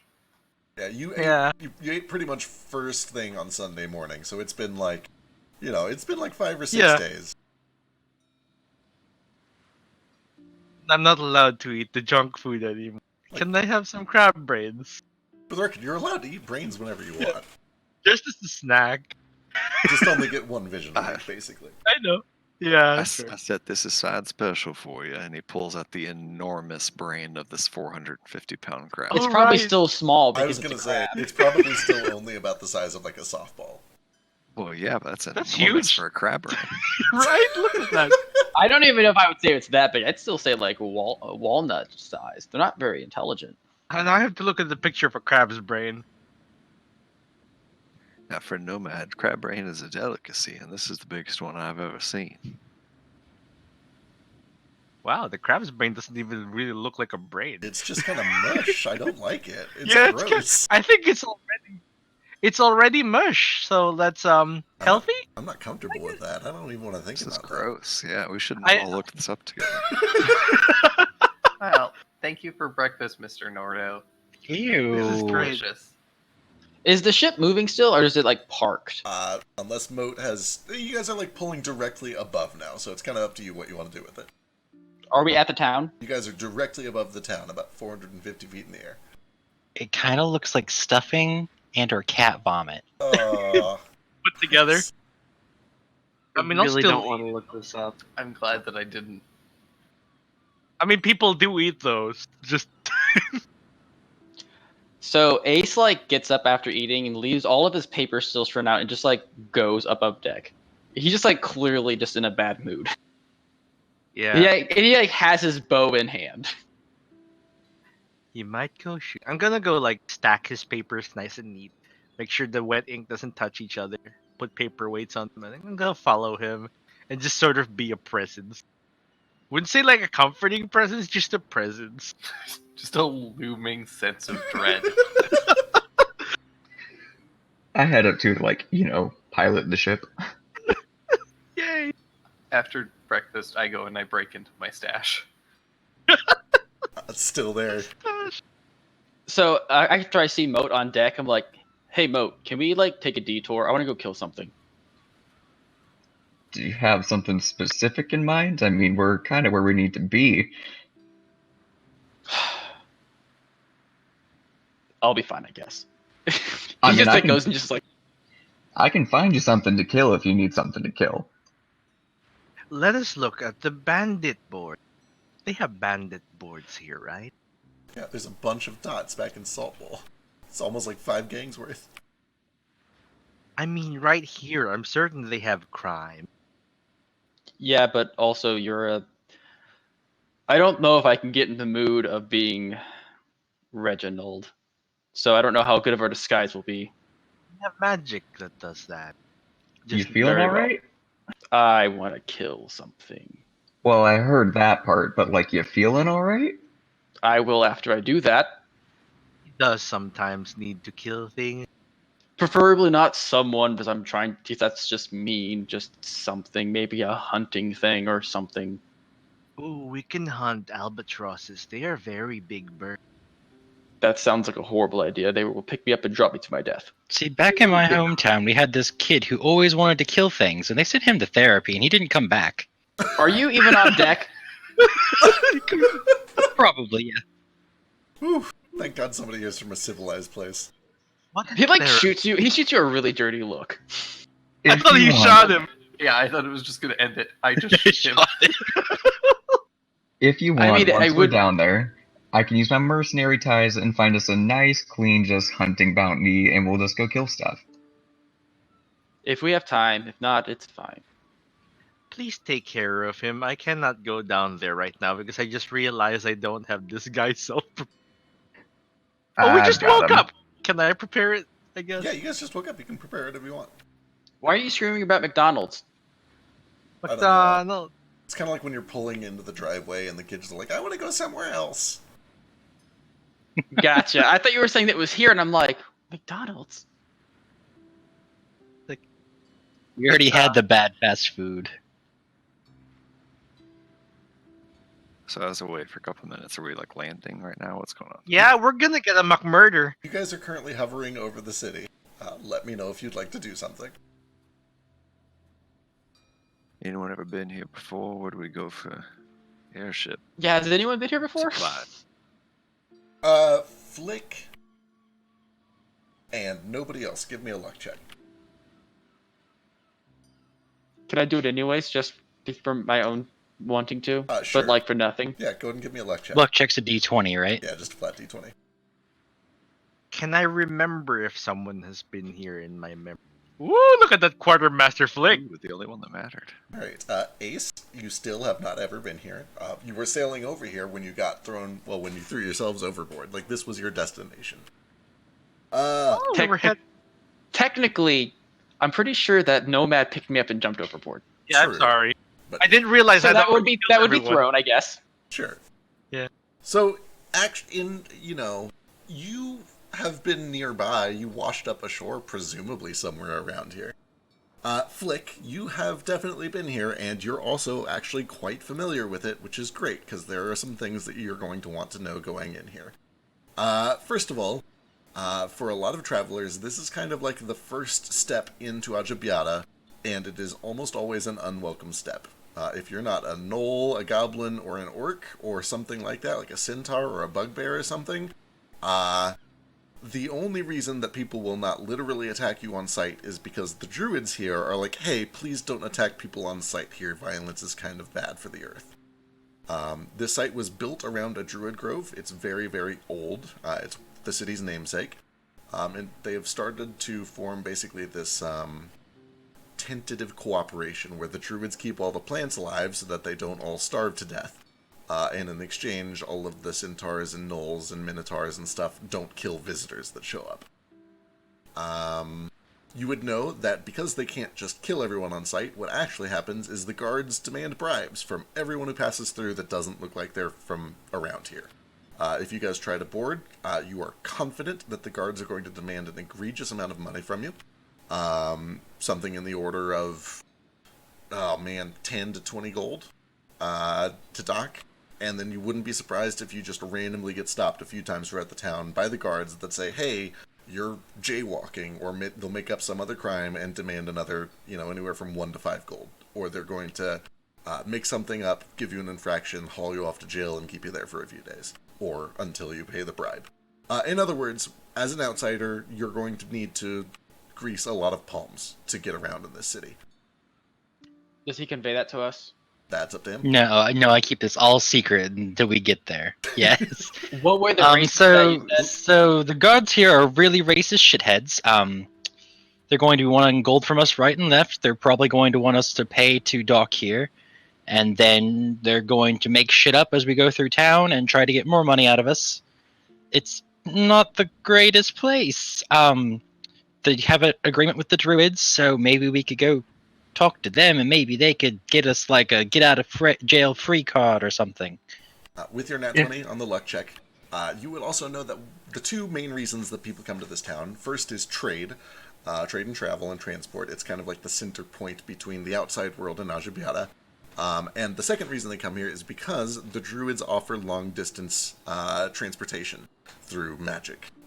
With a nat 20, you would probably know specifically it is transport via plants, and they do it here because they apparently have some plant that is big enough to fit entire like carts and caravans through, which is extremely rare. Normally TVP, like, you can just get like a person through, and they have some sort of setup where for a hefty fee, a donation to the druids, they will transport you and your entire wagon with everything in it. If we're just here for ship repairs, it doesn't even sound like we're going to get that here. Yes, I don't want to retcon too hard, but if Flick has always known this information, then maybe we would have never come here in the first place? Question mark? Certainly possible. I tempted to agree, but at the same time, the druids are magic, and magic means that they might be able to give us a cloaking spell. Druids Vasu would also might know about our wind friend up there. They I know might the be druids sometimes offended deal with by our elementals. wind friend. What species did you say were like considered to be okay here? Basically just like Salt Bowl, the orcs, is it orcs? Yeah, orcs, goblins, gnolls, centaurs. Yeah, let me run through the party real Minotaur. quick. If there is one of those in the group, would they still give the group a hard time? Yeah, let me run through the group real quick. Kinku, totally fine. Tabaxi, okay if you don't look like an outsider. Flick, you're kind of a vagabond. You're a little bit of a rapscallion. You might pass. Gale, rarely seen, but he's seen as an insider, not an outsider, so he'd probably be fine. Moat would have trouble. Moat would immediately stand out as an outsider, even with the horns. Nomad looks like a monster. They'd want to kill him on sight. Nordo looks like an outsider. They'd be unfriendly. Yule, they would... There are rat folk here, but Yule does not look like a rat folk from Thorngrove. She looks like she's a rat folk from suburbia. And Vasu would be extremely out of place. They would not like him at all. What? Who would like Vasu? You said We're Kinku so a easy to get regular. along with. Yeah, Kinku pretty common. But yeah. would I be seen as a weird Kinku? They just be like, that's just a Kinku and he's weird. You're a very weird Kinku. They would definitely see you as a weird Kinku. Like enough to be like, wow, let's charge him money? Depends on how well you pull it off. That would be like a performance check, really. You want me to perform being a Kinku? Perform acting like a normal Ajabiatan Kinku, yeah. Well, that just means mimic people. You're very good at that. If he's making me make a performance check, my charisma is crap. My charisma, I have a -2 to charisma. Yeah, you do get. I think your racial gives you advantage on performance checks because you're so good at mimicry. But you know, Vasu a little both. Mostly the bird part, but a little bit the tiger part. So just to be clear on making sure we have some kind of direction in this, we don't land and just start wandering around and handing out money. What do we come here for? We wanted to get the engines on our ship fixed, right? That's the idea, so that it can keep that elemental harnessed. And Vasudeva, you said you had some sort of business in this town as well.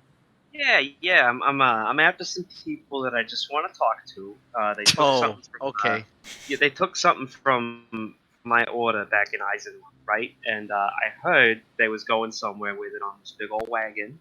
And now that I've heard about this big old plant that's, people are stuffing fucking wagons through, I think I might want to go ask around there, because I kind of need that back. Right. What did they take from you? Okay, they took, these still stones? Voss is gonna point to, like, the 3 that he's wearing. Mm-hmm. He's like, okay, back where I'm from, they kind of grow there in these big old caves. Way bigger than any of these kind, like floor to ceiling sometimes, seriously. And normally it's a real big deal and kind of goddamn near impossible to move anything, bigger than my fist without blowing some shit up. But a little while back, one of those real big ones went missing, and we kind of want to know how and where. So that's what I'm here for. Understood. All right, so we're here to investigate what may have happened to your order's giant stillstone, and to make some repairs to our ship, make sure that it's airworthy for a journey to our next destination, which, unless I'm mistaken, is still the rib of the world, or maybe Bastion on the way. I just want to make sure we have some clear direction for meta this next session of Dungeons and Dragons, but also in character, so that we know where we're going and we don't spend more time in this city than we need to if we're going to be getting extorted the whole time we wander around. Right. I agree. Shouldn't I it think that Rib of maybe the World is our best option. should maybe the more like outsidery of us stay with the ship and help with repairs, so we're not just walking around this city and the rest of you go look for what you need? I think that seems like a Sounds- fine idea. Maybe you and me and I don't know, a couple of others can stay with the ship, and people who maybe Flick, since he knows this town, he might be able to at least find his way around in the less or the more savory parts, and Right. Vasu, since he has business here.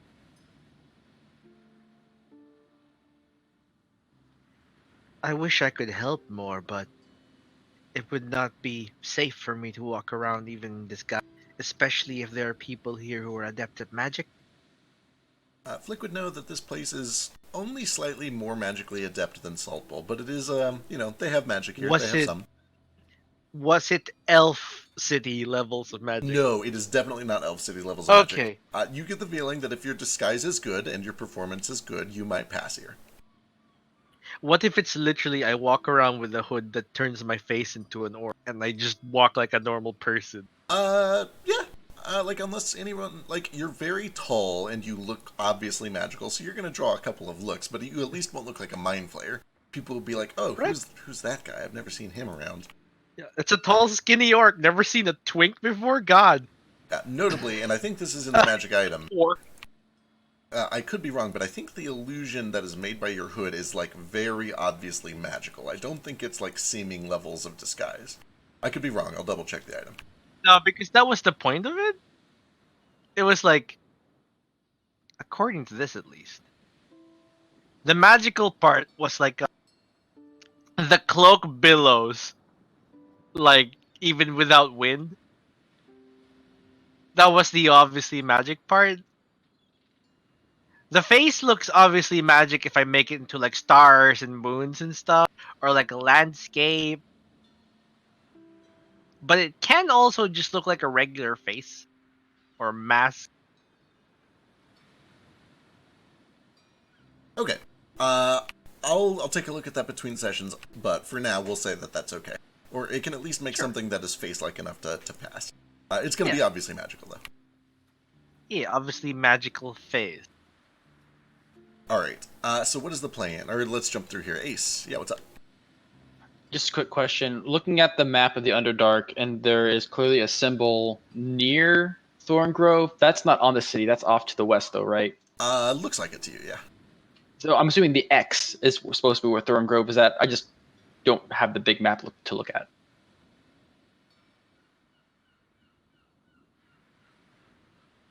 There it is. Yeah, I'll let you compare that real quick. Okay, so this is the city, Yeah, that's the city. not this. Correct. Yep. Okay, cool. Alright, jumping over to Flick. I forget exactly what I was going to ask. I think it was if I'm super familiar with the city, would I know of any places that could do repairs on the ship? You said it wasn't that magically inclined, so if there was magic, I might know where. Yeah, so they're not super magically inclined, but they do a lot of travel and trade. So, if you're going to find anyone here that knows magic, it's probably going to be people that know how to fix airships. You would be able to kind of shop around, look around probably by the docks to find a repair shop, or a boatswain or something like that, and see if he could get you fixed up. So have minimal interaction with the guards if we're near the. Yeah, you might not docks, even have probably. to leave the docks. Excellent. And then Yeah. Vazu. Vasu is just going to kind of very reluctantly and humbly suggest that he might have caused enough trouble in the last city we went to, so he'll volunteer to stay up in the ship, especially since his kind might draw some unwanted attention. But he'll also he'll kind of fill in whoever's going down there with whatever description you gave me about the wagon he's looking for. And then I'm also probably going to try to like do some aerial scouting myself. Sure. With the help of Shu and like unless Vasu would know or Flick. or Flick would explain. But like aerial guards too, or anti-aerial guards or anything like that. Flick would know that, like, the guards have longbows. They are trained to look up from time to time. There are lots of flying creatures, and several of them are very dangerous. Another small point of order. I don't want to be too paranoid here, but little dragon, your adversaries had warrants and bounties out for you in Salt Bowl. I don't know if we have too good of a reason to assume that they don't have the same thing in this town. I don't know how wide their reach might be, but this town is on their map. If we're not too sure, I could just go down by myself. I've been here before by myself, so not that difficult. I could just see if I can find a repairman, get this ship taken care of, and then we can get out of here. It's not the greatest place to stick around. Yeah, it seems like we don't have much to gain in this town if we can just get the airship patched up and take a quick look for Vasadiva's little errand.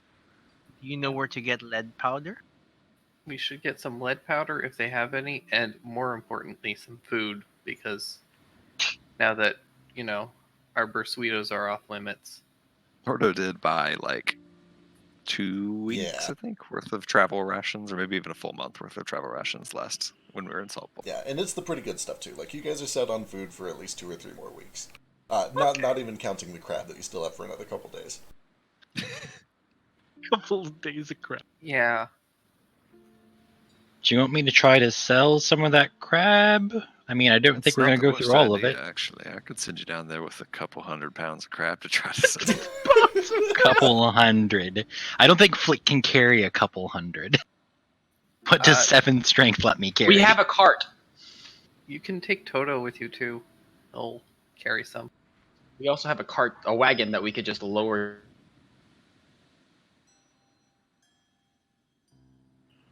Crab right here on the docks. I mean, I know I'm a bit of an outsider, but it's not like I'm a human. I've got I feel like orcish the background. guards might try to, make you pay taxes or something like that. But if you want to try, you're welcome to. It's just a thought. I mean, even if we end up not getting what it's worth, some half-price crab is better than spoiled crab. True. If you could open a stand, that would be great. Sell cooked crab. It's true. Irrespective of my race, no one can resist my delicious cooking unless they've had new society standards. It's true.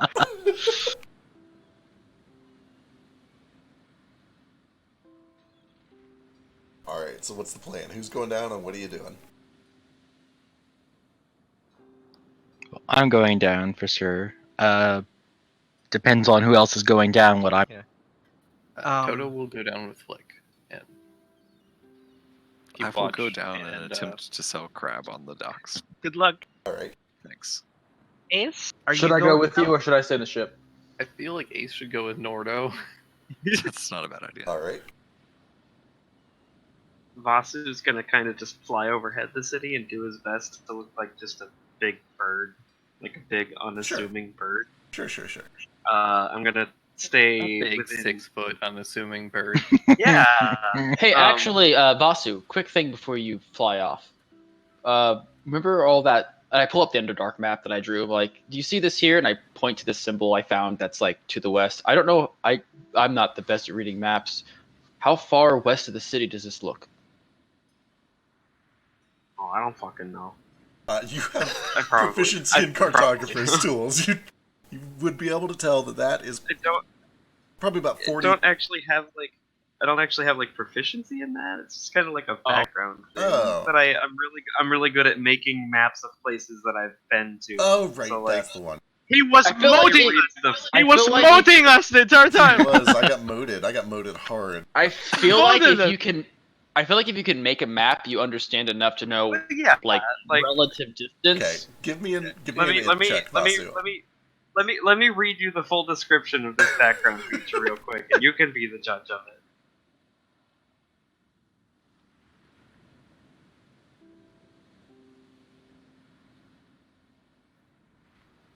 Five E tool load real quick. Hang on, just a second. In the meantime, let's get some checks out. Let me get a cooking tools check from Nordo, as well as a persuasion or deception check from Ace, depending on how you want to sell this food. So are you cut off? You cut off there. Shit, sorry. Okay, let me get a cooking tools from Nordo. Oh no, he's. I heard the cooking tools is yours after that. And then persuasion from Ace to sell this food. Can I just give him like advantage on persuasion as I'm just like being like a mimic board for him? I'm not very pleased about it. Sure, I need one of the other of you to give me persuasion to sell the food. I'm sure that he's more persuasive than I am. Mine's +0. Is yours? Mine's -2. I'll do it. Delightful. Not bad, though. For what it's worth, with my persuading, I am literally just waiting for orcs specifically to walk by and shouting at them in Orcish to come get this crab. Okay. And I'm just doing my best newsboy, but like, come get your fresh crab here. And like Come get your fresh cooked crab here. All right. If a non-orc seems interested, it's not going to stop them, but I kind of posture as if I'm only going to sell to orcs. Like I try to make it seem exclusive. Sure, okay. And Scarcity. this is what, like 300 pounds of crab? I mean, if I can just eyeball however much crab we are not going to be able to eat before it goes bad. Sure. All right. We're going to call that like 250 pounds of crab divided by 2 for a day. That's about 114 meals. Oh my god. Yeah, you can sell 114 meals over like a lunch hour rush. Yeah, okay. Yeah. You're selling them pretty well. 18 is good. We'll call it. Yeah, 114. 125 gold. Yay! No. Could be an expensive meal. It's $80 a meal. So by the end of it, you're able to get about 12 gold and 8 silver. However, about 2/3 of the way through your working day, a pair of minotaurs in heavy armor kind of stroll their way up and down the up and down the dock, and they kind of look the two of you over, and one's like, "You from around here?" What language? Common. Hey, mister, you want to buy some fresh cooked crab? It's fresh. You got a license to be selling on the docks? Of course I do. It's right over here. Let me grab it for you. And I like hide behind the fucking booth that he's at, and I just like scribble down just a bullshit license. Yeah, I got it right here. Well, that's funny. We don't make licenses to sell on the docks. Well, someone sold me one, so that's what I got right here. Tell you what, why don't you produce a license to sell that crab on the docks, and we'll be on our way. Here you are, friends. Here you are. And I hand them each a nice big plate of hot steaming crab, all spiced, and it's in like a nice like etouffee. And I hand them each a gold piece to go with it. That's a pretty good license. Carry on. Much obliged, gentlemen. Alright, by the end of the day, when all is said and done, and you get back to the ship, you come out with 10.8 gold. It's not bad. Ace 5 gold and 4 copper. I'm gonna keep the rest for myself. You bribed him with a delicious meal and $180. It's pretty decent. Yeah. Let's see. Flick. First thing you're doing is looking for like an airship repair spot. Go ahead and give me. Before Flick leaves, sure. I do give him that coin as well. Okay, perfect. Do you tell me why you give me this coin? It's in case of emergencies. Please bring it back even if you use it. I know that would be difficult for the situation I'm giving it to you for, but, Okay. It was kind of expensive. Just if you're in a tight spot and you're, like, being chased or something, just, like, throw the coin and say, make sure to cover up the coin so I don't accidentally activate it, and I'll tell him the command word. Sure. Okay, thank you.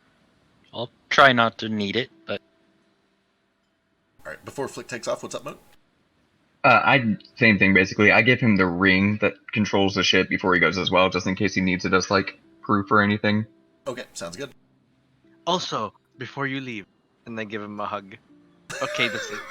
okay. Thanks. All right. Tentacles think- just wrap around your neck. In Can case I we get one don't too? see you. Yeah, in case we don't see you again. I give you a hug as well. Oh, thanks. There Hey, you can Shu have one too? Shu can get one. I'll try to tentacle hug him because it's too big. All right, let me get a perception check from Vasu and a perception or investigation check from Flick, and you can use your charisma for it if you're like talking to people to find out where a shop is. Can Shu also roll a perception check? Sure can. Sick. He has advantage, I right? don't have stats for him yet, but I will roll it. If it's an owl, I'm like Modify it. 90% sure that it is +4 with advantage. I could be wrong, but I think that is right. Ooh, Ooh, damn! Vasu's good. He's way better than me. There's persuasion I from Flick, see that's good. everything from up here. You all look like ants. All right. Let's do Flick first. You were able to find a shop. Let me double check a thing.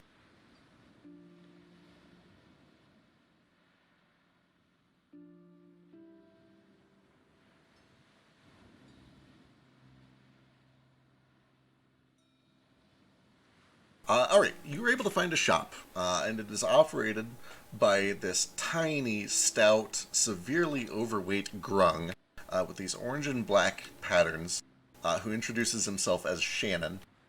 And he's pretty friendly. You're able to talk shop with him a little bit, convince him that you know what you're doing and you need work done and you're not trying to get ripped off. And he takes a look, he talks about your ship, you give him a good description of it, and he tells you that each one of those engines to get repaired would cost about 2,020 gold Jesus. per One. engine. So 6 of those to get the whole thing fixed up. Give me an insight check.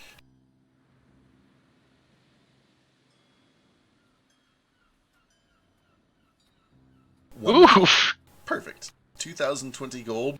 And he almost panics when he tells me, like, you brought that ship into town with half the engines. That's dangerous. It could go wild. You'd be in so much trouble. Do you know what the odds are of that holding? Cool. Use the coin. What? You didn't tell me exactly what it did, so I don't want to use it.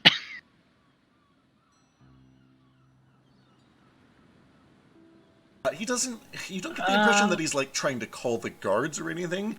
He's just flabbergasted that you're like, he makes it sound like this is the most dangerous and risky thing in the entire world.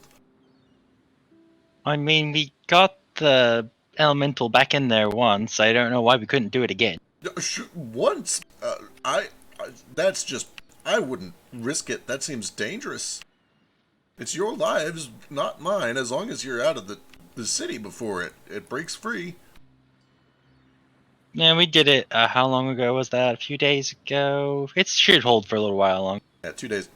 He would tell you that if it's a standard engine, which, who knows, he hasn't come to your ship, that means it'll hold for about 8 more days. They last for 10 days, and they usually fire on a 7-day cycle, so there's some overlap. All right. Well, thank you very much. I'll keep you in mind for the repairs. I don't have that kind of gold on me, obviously, so I'd have to come back. All right. And then real quick before we jump to you, Ace, Vasu, with your check, your natural 20 perception, and the help of your owl, you take a good look up and down the streets. You are looking for suspicious groups of elves with carts. You don't find any. Do I spot the wizard or the druid grove though? Yes, that is actually very easy. Basically, as you're flying around, you spot off in the distance, a few hundred feet away from you, another very, very large bird. except with your keen eyes, you can tell that it is actually a very large bird. It's probably the biggest vulture that you've ever seen in your entire life. This wingspan is like almost 20 feet wide, and it is soaring over in the direction of this kind of lush green area with this big skeleton off in the distance. It's not quite as big as it is on this map, but it's still big enough to be seen pretty easily. It looks like possibly even a very large dragon skeleton. And you watch as this giant vulture flies its way down and then shrinks down right into the mouth of that skeleton and kind of vanishes out of sight. Interesting.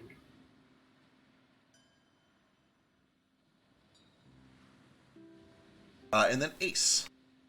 So my thing was actually at Vasu still. So I wanted to know if he could figure out how far away it was from town, and if it was within closeness, if he was able to like scout that out. Oh, right. But like obviously after he did all his stuff. So I was wondering if he could figure out how far away from the city marked up on my perfect map this was. Go ahead and give me an int check, Vasu, to moat me with your wisdom? Cannot. Actually, sure. Why not? Fuck. Survival's a wisdom skill. Sure. Can I actually just give you a survival check because I'm proficient? And survival's more about like knowing what to do down in nature, not really looking at a map. That's fair. Honestly, even giving wisdom is a bit of a stretch, but with a 12, do you imagine it's probably a day or two's travel, or like 10 hours with your airship, something in that ballpark?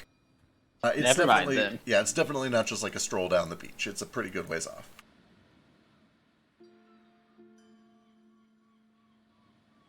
But anyway, after all of this talk, Flick, was there anything else you were doing while you're down there, or was it just that shop? I believe. I was looking for a lead powder while I'm here too. Easy enough. And the going rates for that are very standard. There's very rarely any fluctuation. It's 1 pound for 1 gold. You're in a trading city. There is a ton of it. You can get as much as you want. Or, I guess, as much as you can carry.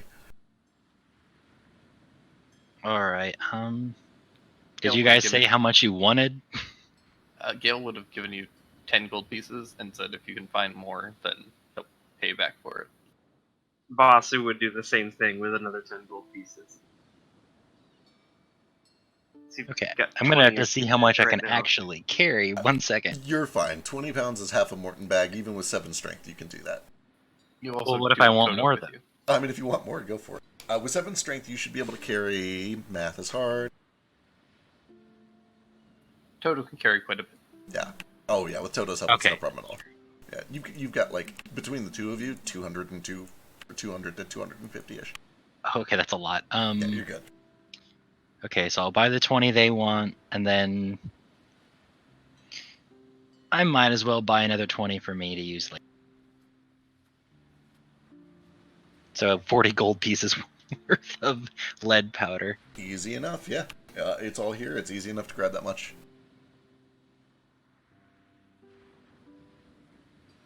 Alright, and I guess I'll go back to the ship, considering we don't have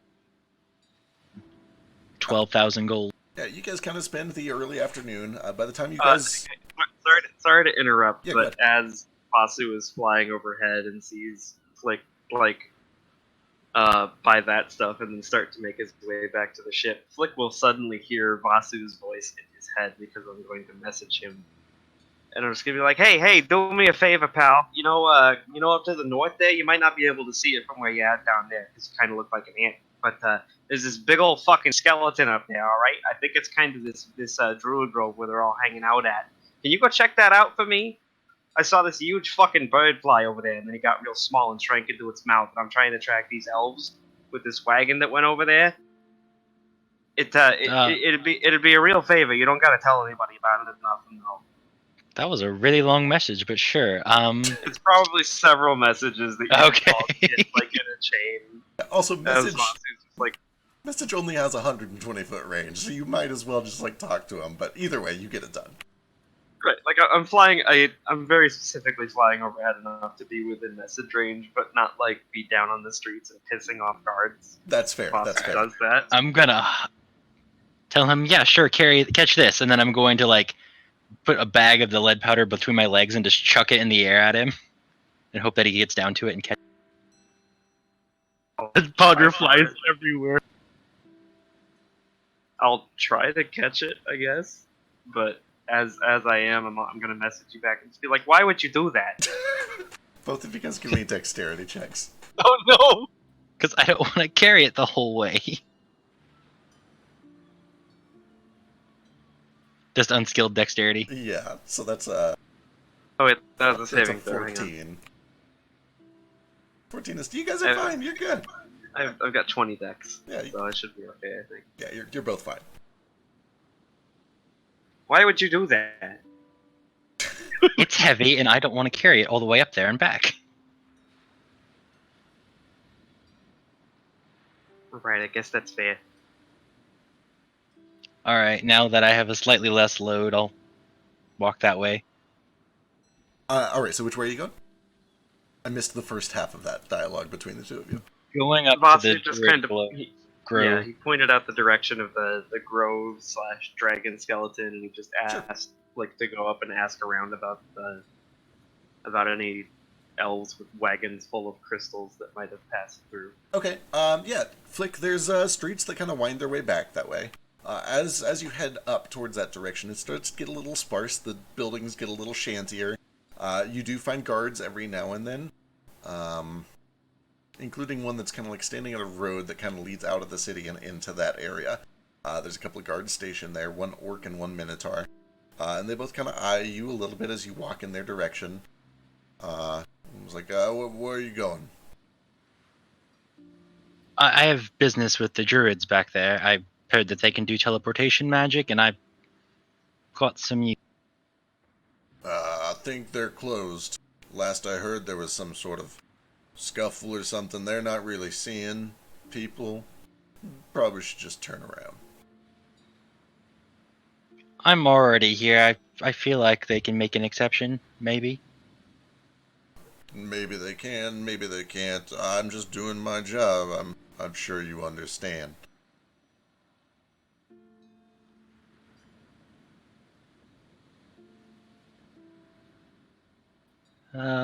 Yeah, I'm pretty sure I understand, and I'll just flick him a gold piece. I suppose it couldn't hurt. Just don't do anything stupid, and they let you on your way.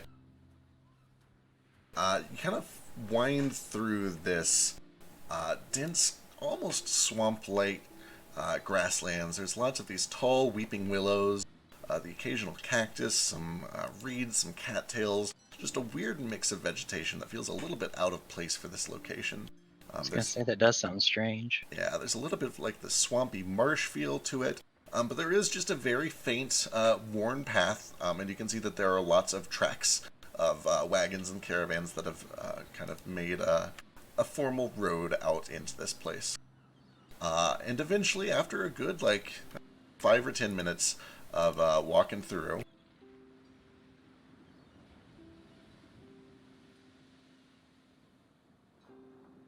if I can find it.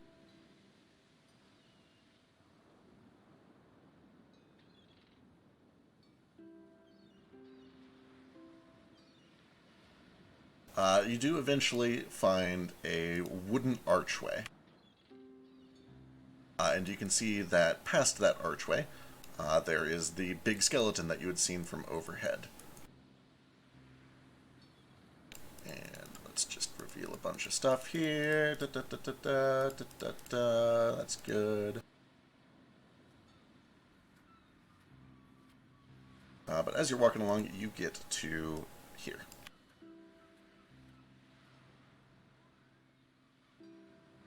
Alright, cool. Is there a sign there? There is a sign. It seems to have been kind of hastily put up between rope, or with rope between these two arches. And in several languages, including Common. The sign reads, where is it?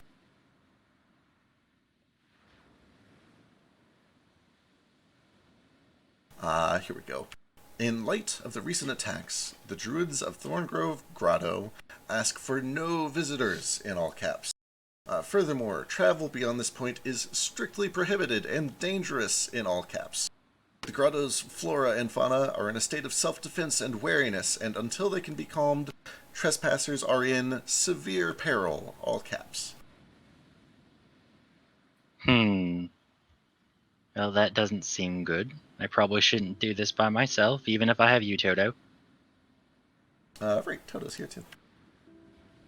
Slick then hears Vasu's voice in his head again. Hey! Did those guards give you some trouble back there? What's that fucking sign say? What's taking you so long? I mean, unless Vasu is 120 feet away, he doesn't say anything. He will. I mean, if you just want to come along, you can. Gonna say, at that point, you might as well just come along. Alright, okay, fine. Vasu will touch down next to Toto and Flick and be like, hey, what's fucking taking you so long? They don't really want anyone to go back there right now. It seems that the forest is in a tizzy or something. What, some fucking plants get upset and they shut the whole operation down? Come on, I got business to take care of. As you say that, a face emerges in the tree to your left, and it kind of just pushes its way out real slowly until there's basically what appears to be just like a tree trunk with little wooden arms and legs and a tiny little club in one hand and a tiny little shield in the other. And it's got these two little holes where its eyes would be. And it doesn't do anything, but it just steps out of this tree like it had been sleeping inside of the tree. Doesn't leave a hole behind it, it just kind of emerges from it. And it just kind of stands there and looks at the three of you. Boss is gonna, like, stop himself mid-rant and just be like, oh, look at you! You're fucking adorable! Just Oh, come here! cocks its head to the side, it doesn't do anything. Like, look at this little guy! Um, Look at his little club, it's like he came right out of the tree! hello Oh. there. Are we trespassing for you or something? Just kind of looks at all of you a little confused. You're not really sure if it understands. Boss is gonna try speaking to it in Orin. I'm just gonna be like, oh, look at you, little guy. What's your name? Just looks confused. Toto starts charging up his Godzilla beam. Oh no. Give me intelligence or a luck check.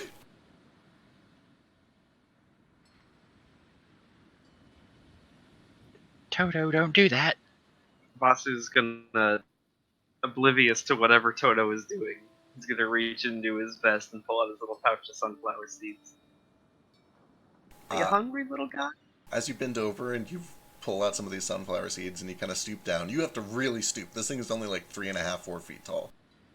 There is just God, that's so short. There's this tiny little whirring motor and then a tiny little bzzz, and you see this beam of light shoot from Toto's mouth over to the sign. And it starts etching wood-burning something into the sign. Does it say That's something? better than I thought I was going to do. And then Toto kind of goes back to normal, like nothing happened.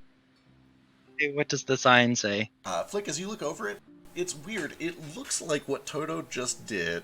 How do I even explain this? The marks that Toto left, this wood-burning stuff, it's writing, but like over no visitors, for instance, he has written no visitors again in lowercase, but only like the first 5 letters. And then so like it's, the two are stacked on top of each other. And then, like, furthermore, travel, and then like over the word travel is, traveling beyond, or wait, that's exactly what it says. It's just another word. It's like, further trespassing. It honestly looks like he's undoing words that were undone earlier. Like he's repainting words that had been erased or painted over. Okay, so it's not like Druidic or something. Yeah, no, it's all in common. There's a couple in the other languages as well. But yeah, it's like he's etched synonyms. There's one that's like a spelling mistake. Like over the word point is the word point written again, but the I is in front of the O. Okay. Alright. I thought you were doing a hidden message. That's not nearly as fun as I thought it was.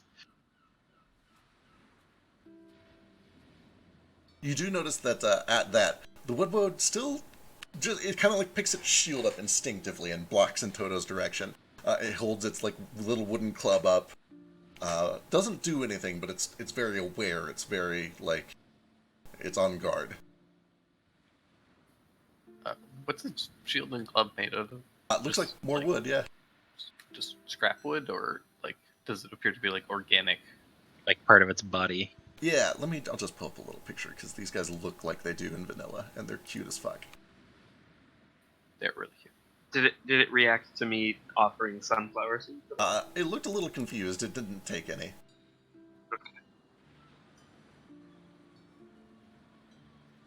Seeds are like baby trees, right? Oh, It's like, look at them. So cute.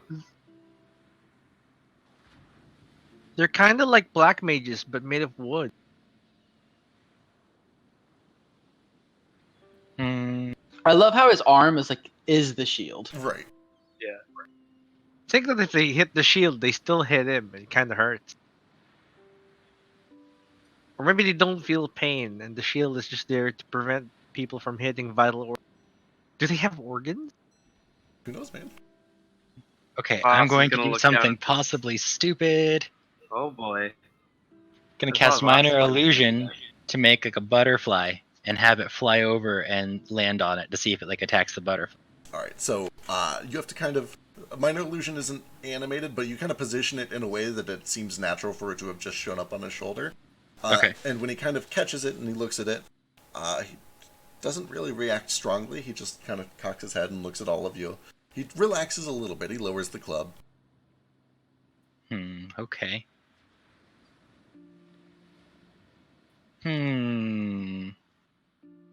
So what brought you out, little fella? Do you think you could show us the way through here, and so we don't get killed? That'd be great. Yeah, no reaction, no response, just looking curiously at all of you.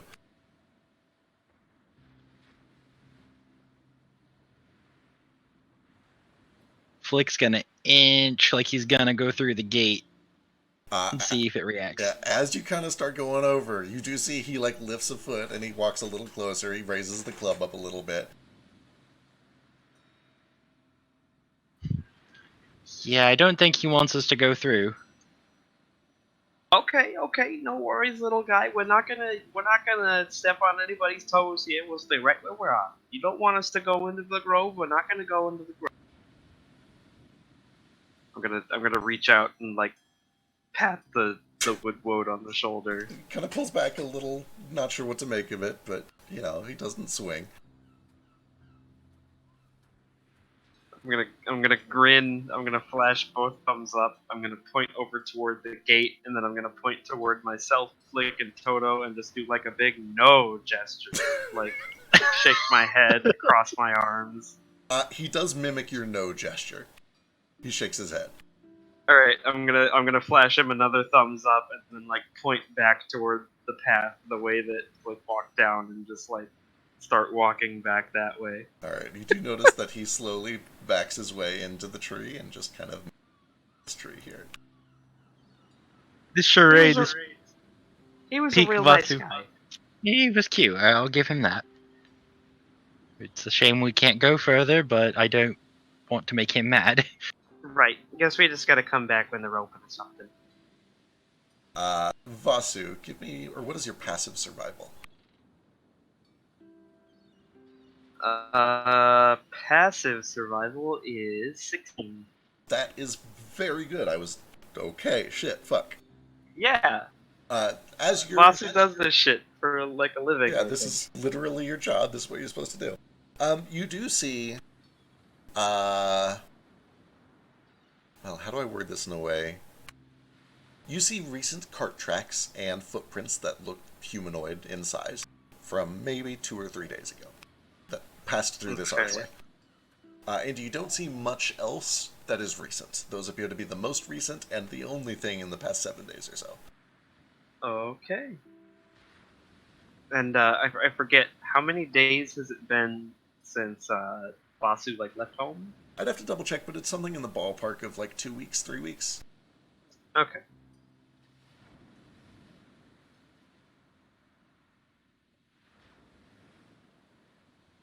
So I'm gonna kind of wave back to the tree trunk that this woodwoe came out of. I'm gonna be like, all right, you think they got like a visitor center or a front desk or something? Maybe we can leave them a message. Come back when they're open. I don't know. He might have been the messaging center. Granted, doesn't really talking much. He'd be real bad at that. I mean, be nice if we know, like, Sylvan or something. Ugh, why would you want to speak that? So you could talk to him.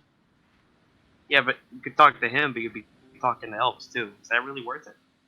I mean, that's Elvish. That's different. I mean, they probably know Sylvan too, but, like, I'm not gonna waste my time learning fucking Elvish.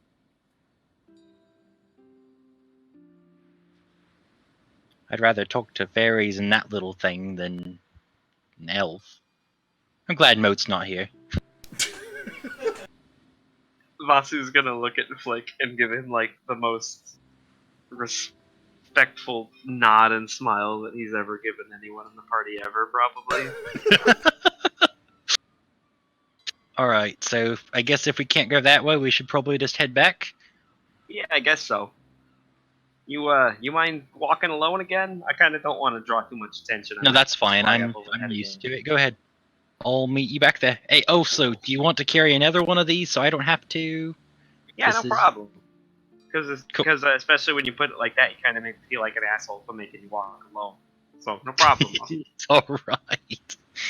Hey, at least you got Toto, right? I've got Toto. He's not much for conversation, but he's there. Oh, yeah. I bet she'll keep you company. This little owl flaps over to your shoulder, and you just kind of like he doesn't really say anything, but you know. Perfect. He's Okay. there. You guys start making your way back. Vasu just kind of flies over. Flick, at some point on the way back, someone's like, "You got a license for that thing?" and points to Toto. Oh no, he's just following me. Go away. Give me a deception check. Toto obeys and follows and goes away. Oh no, you send him away. Alright. He just lets you both go, and you guys eventually kind of reunite. Toto, come back. Thank you. Okay. I'm sorry about that. Come back. But eventually you're able to get back to the ship and reunite and share what you've seen.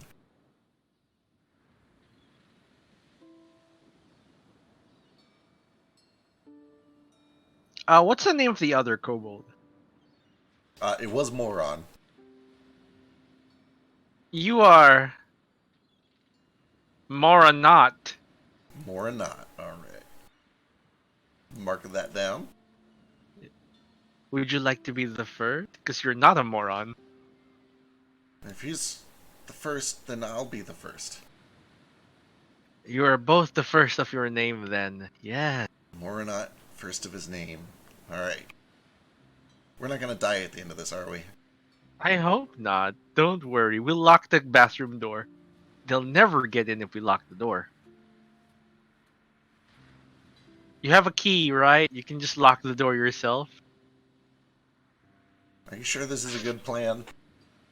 Flush if you're in trouble. Okay. There's To nothing have to flush, running it's a water. chamber pot. Oh, then pee if you're in trouble. I don't know how your systems work.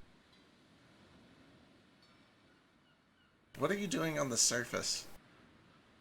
Me. I'm looking for something. Okay. What are you doing in the surface? Wait, you're chasing Gale. We were looking for someone.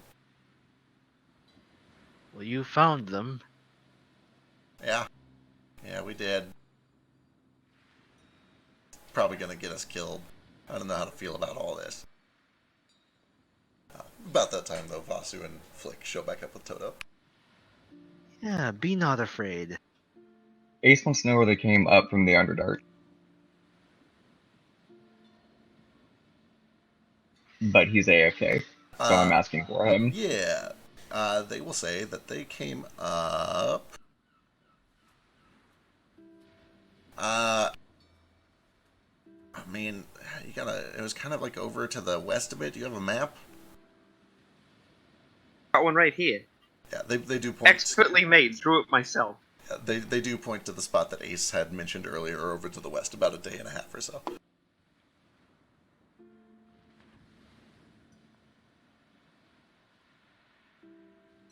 But yes, we should call it there. What is the plan for next session, just so we can end with a direction so I can prep? I have no clue, but I'm getting ready for work. Yeah, I know, we are running very late. I just want to...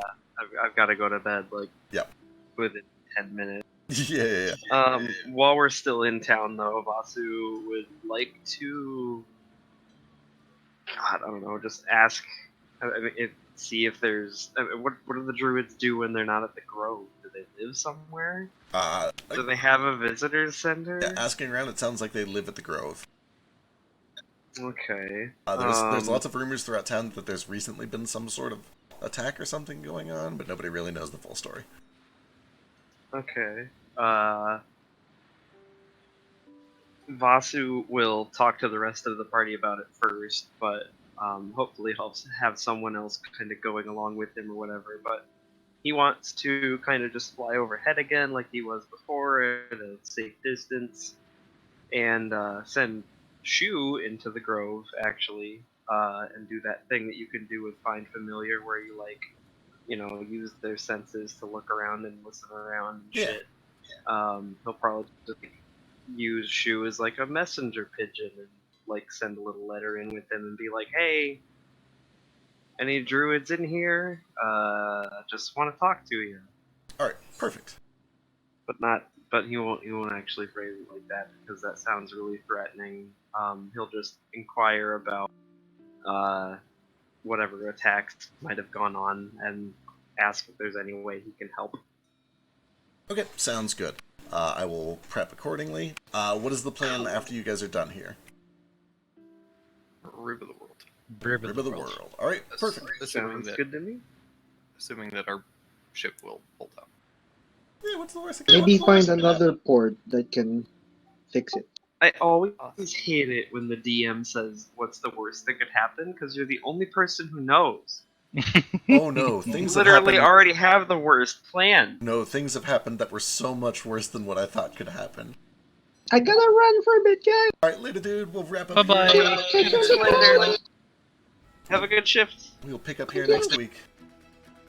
Yeah. I have a bunch of minor shit that I've helped look into. Yeah, crafting and stuff. It's totally fine. We can do it. But yeah, speaking of crafting, I was kind of like thinking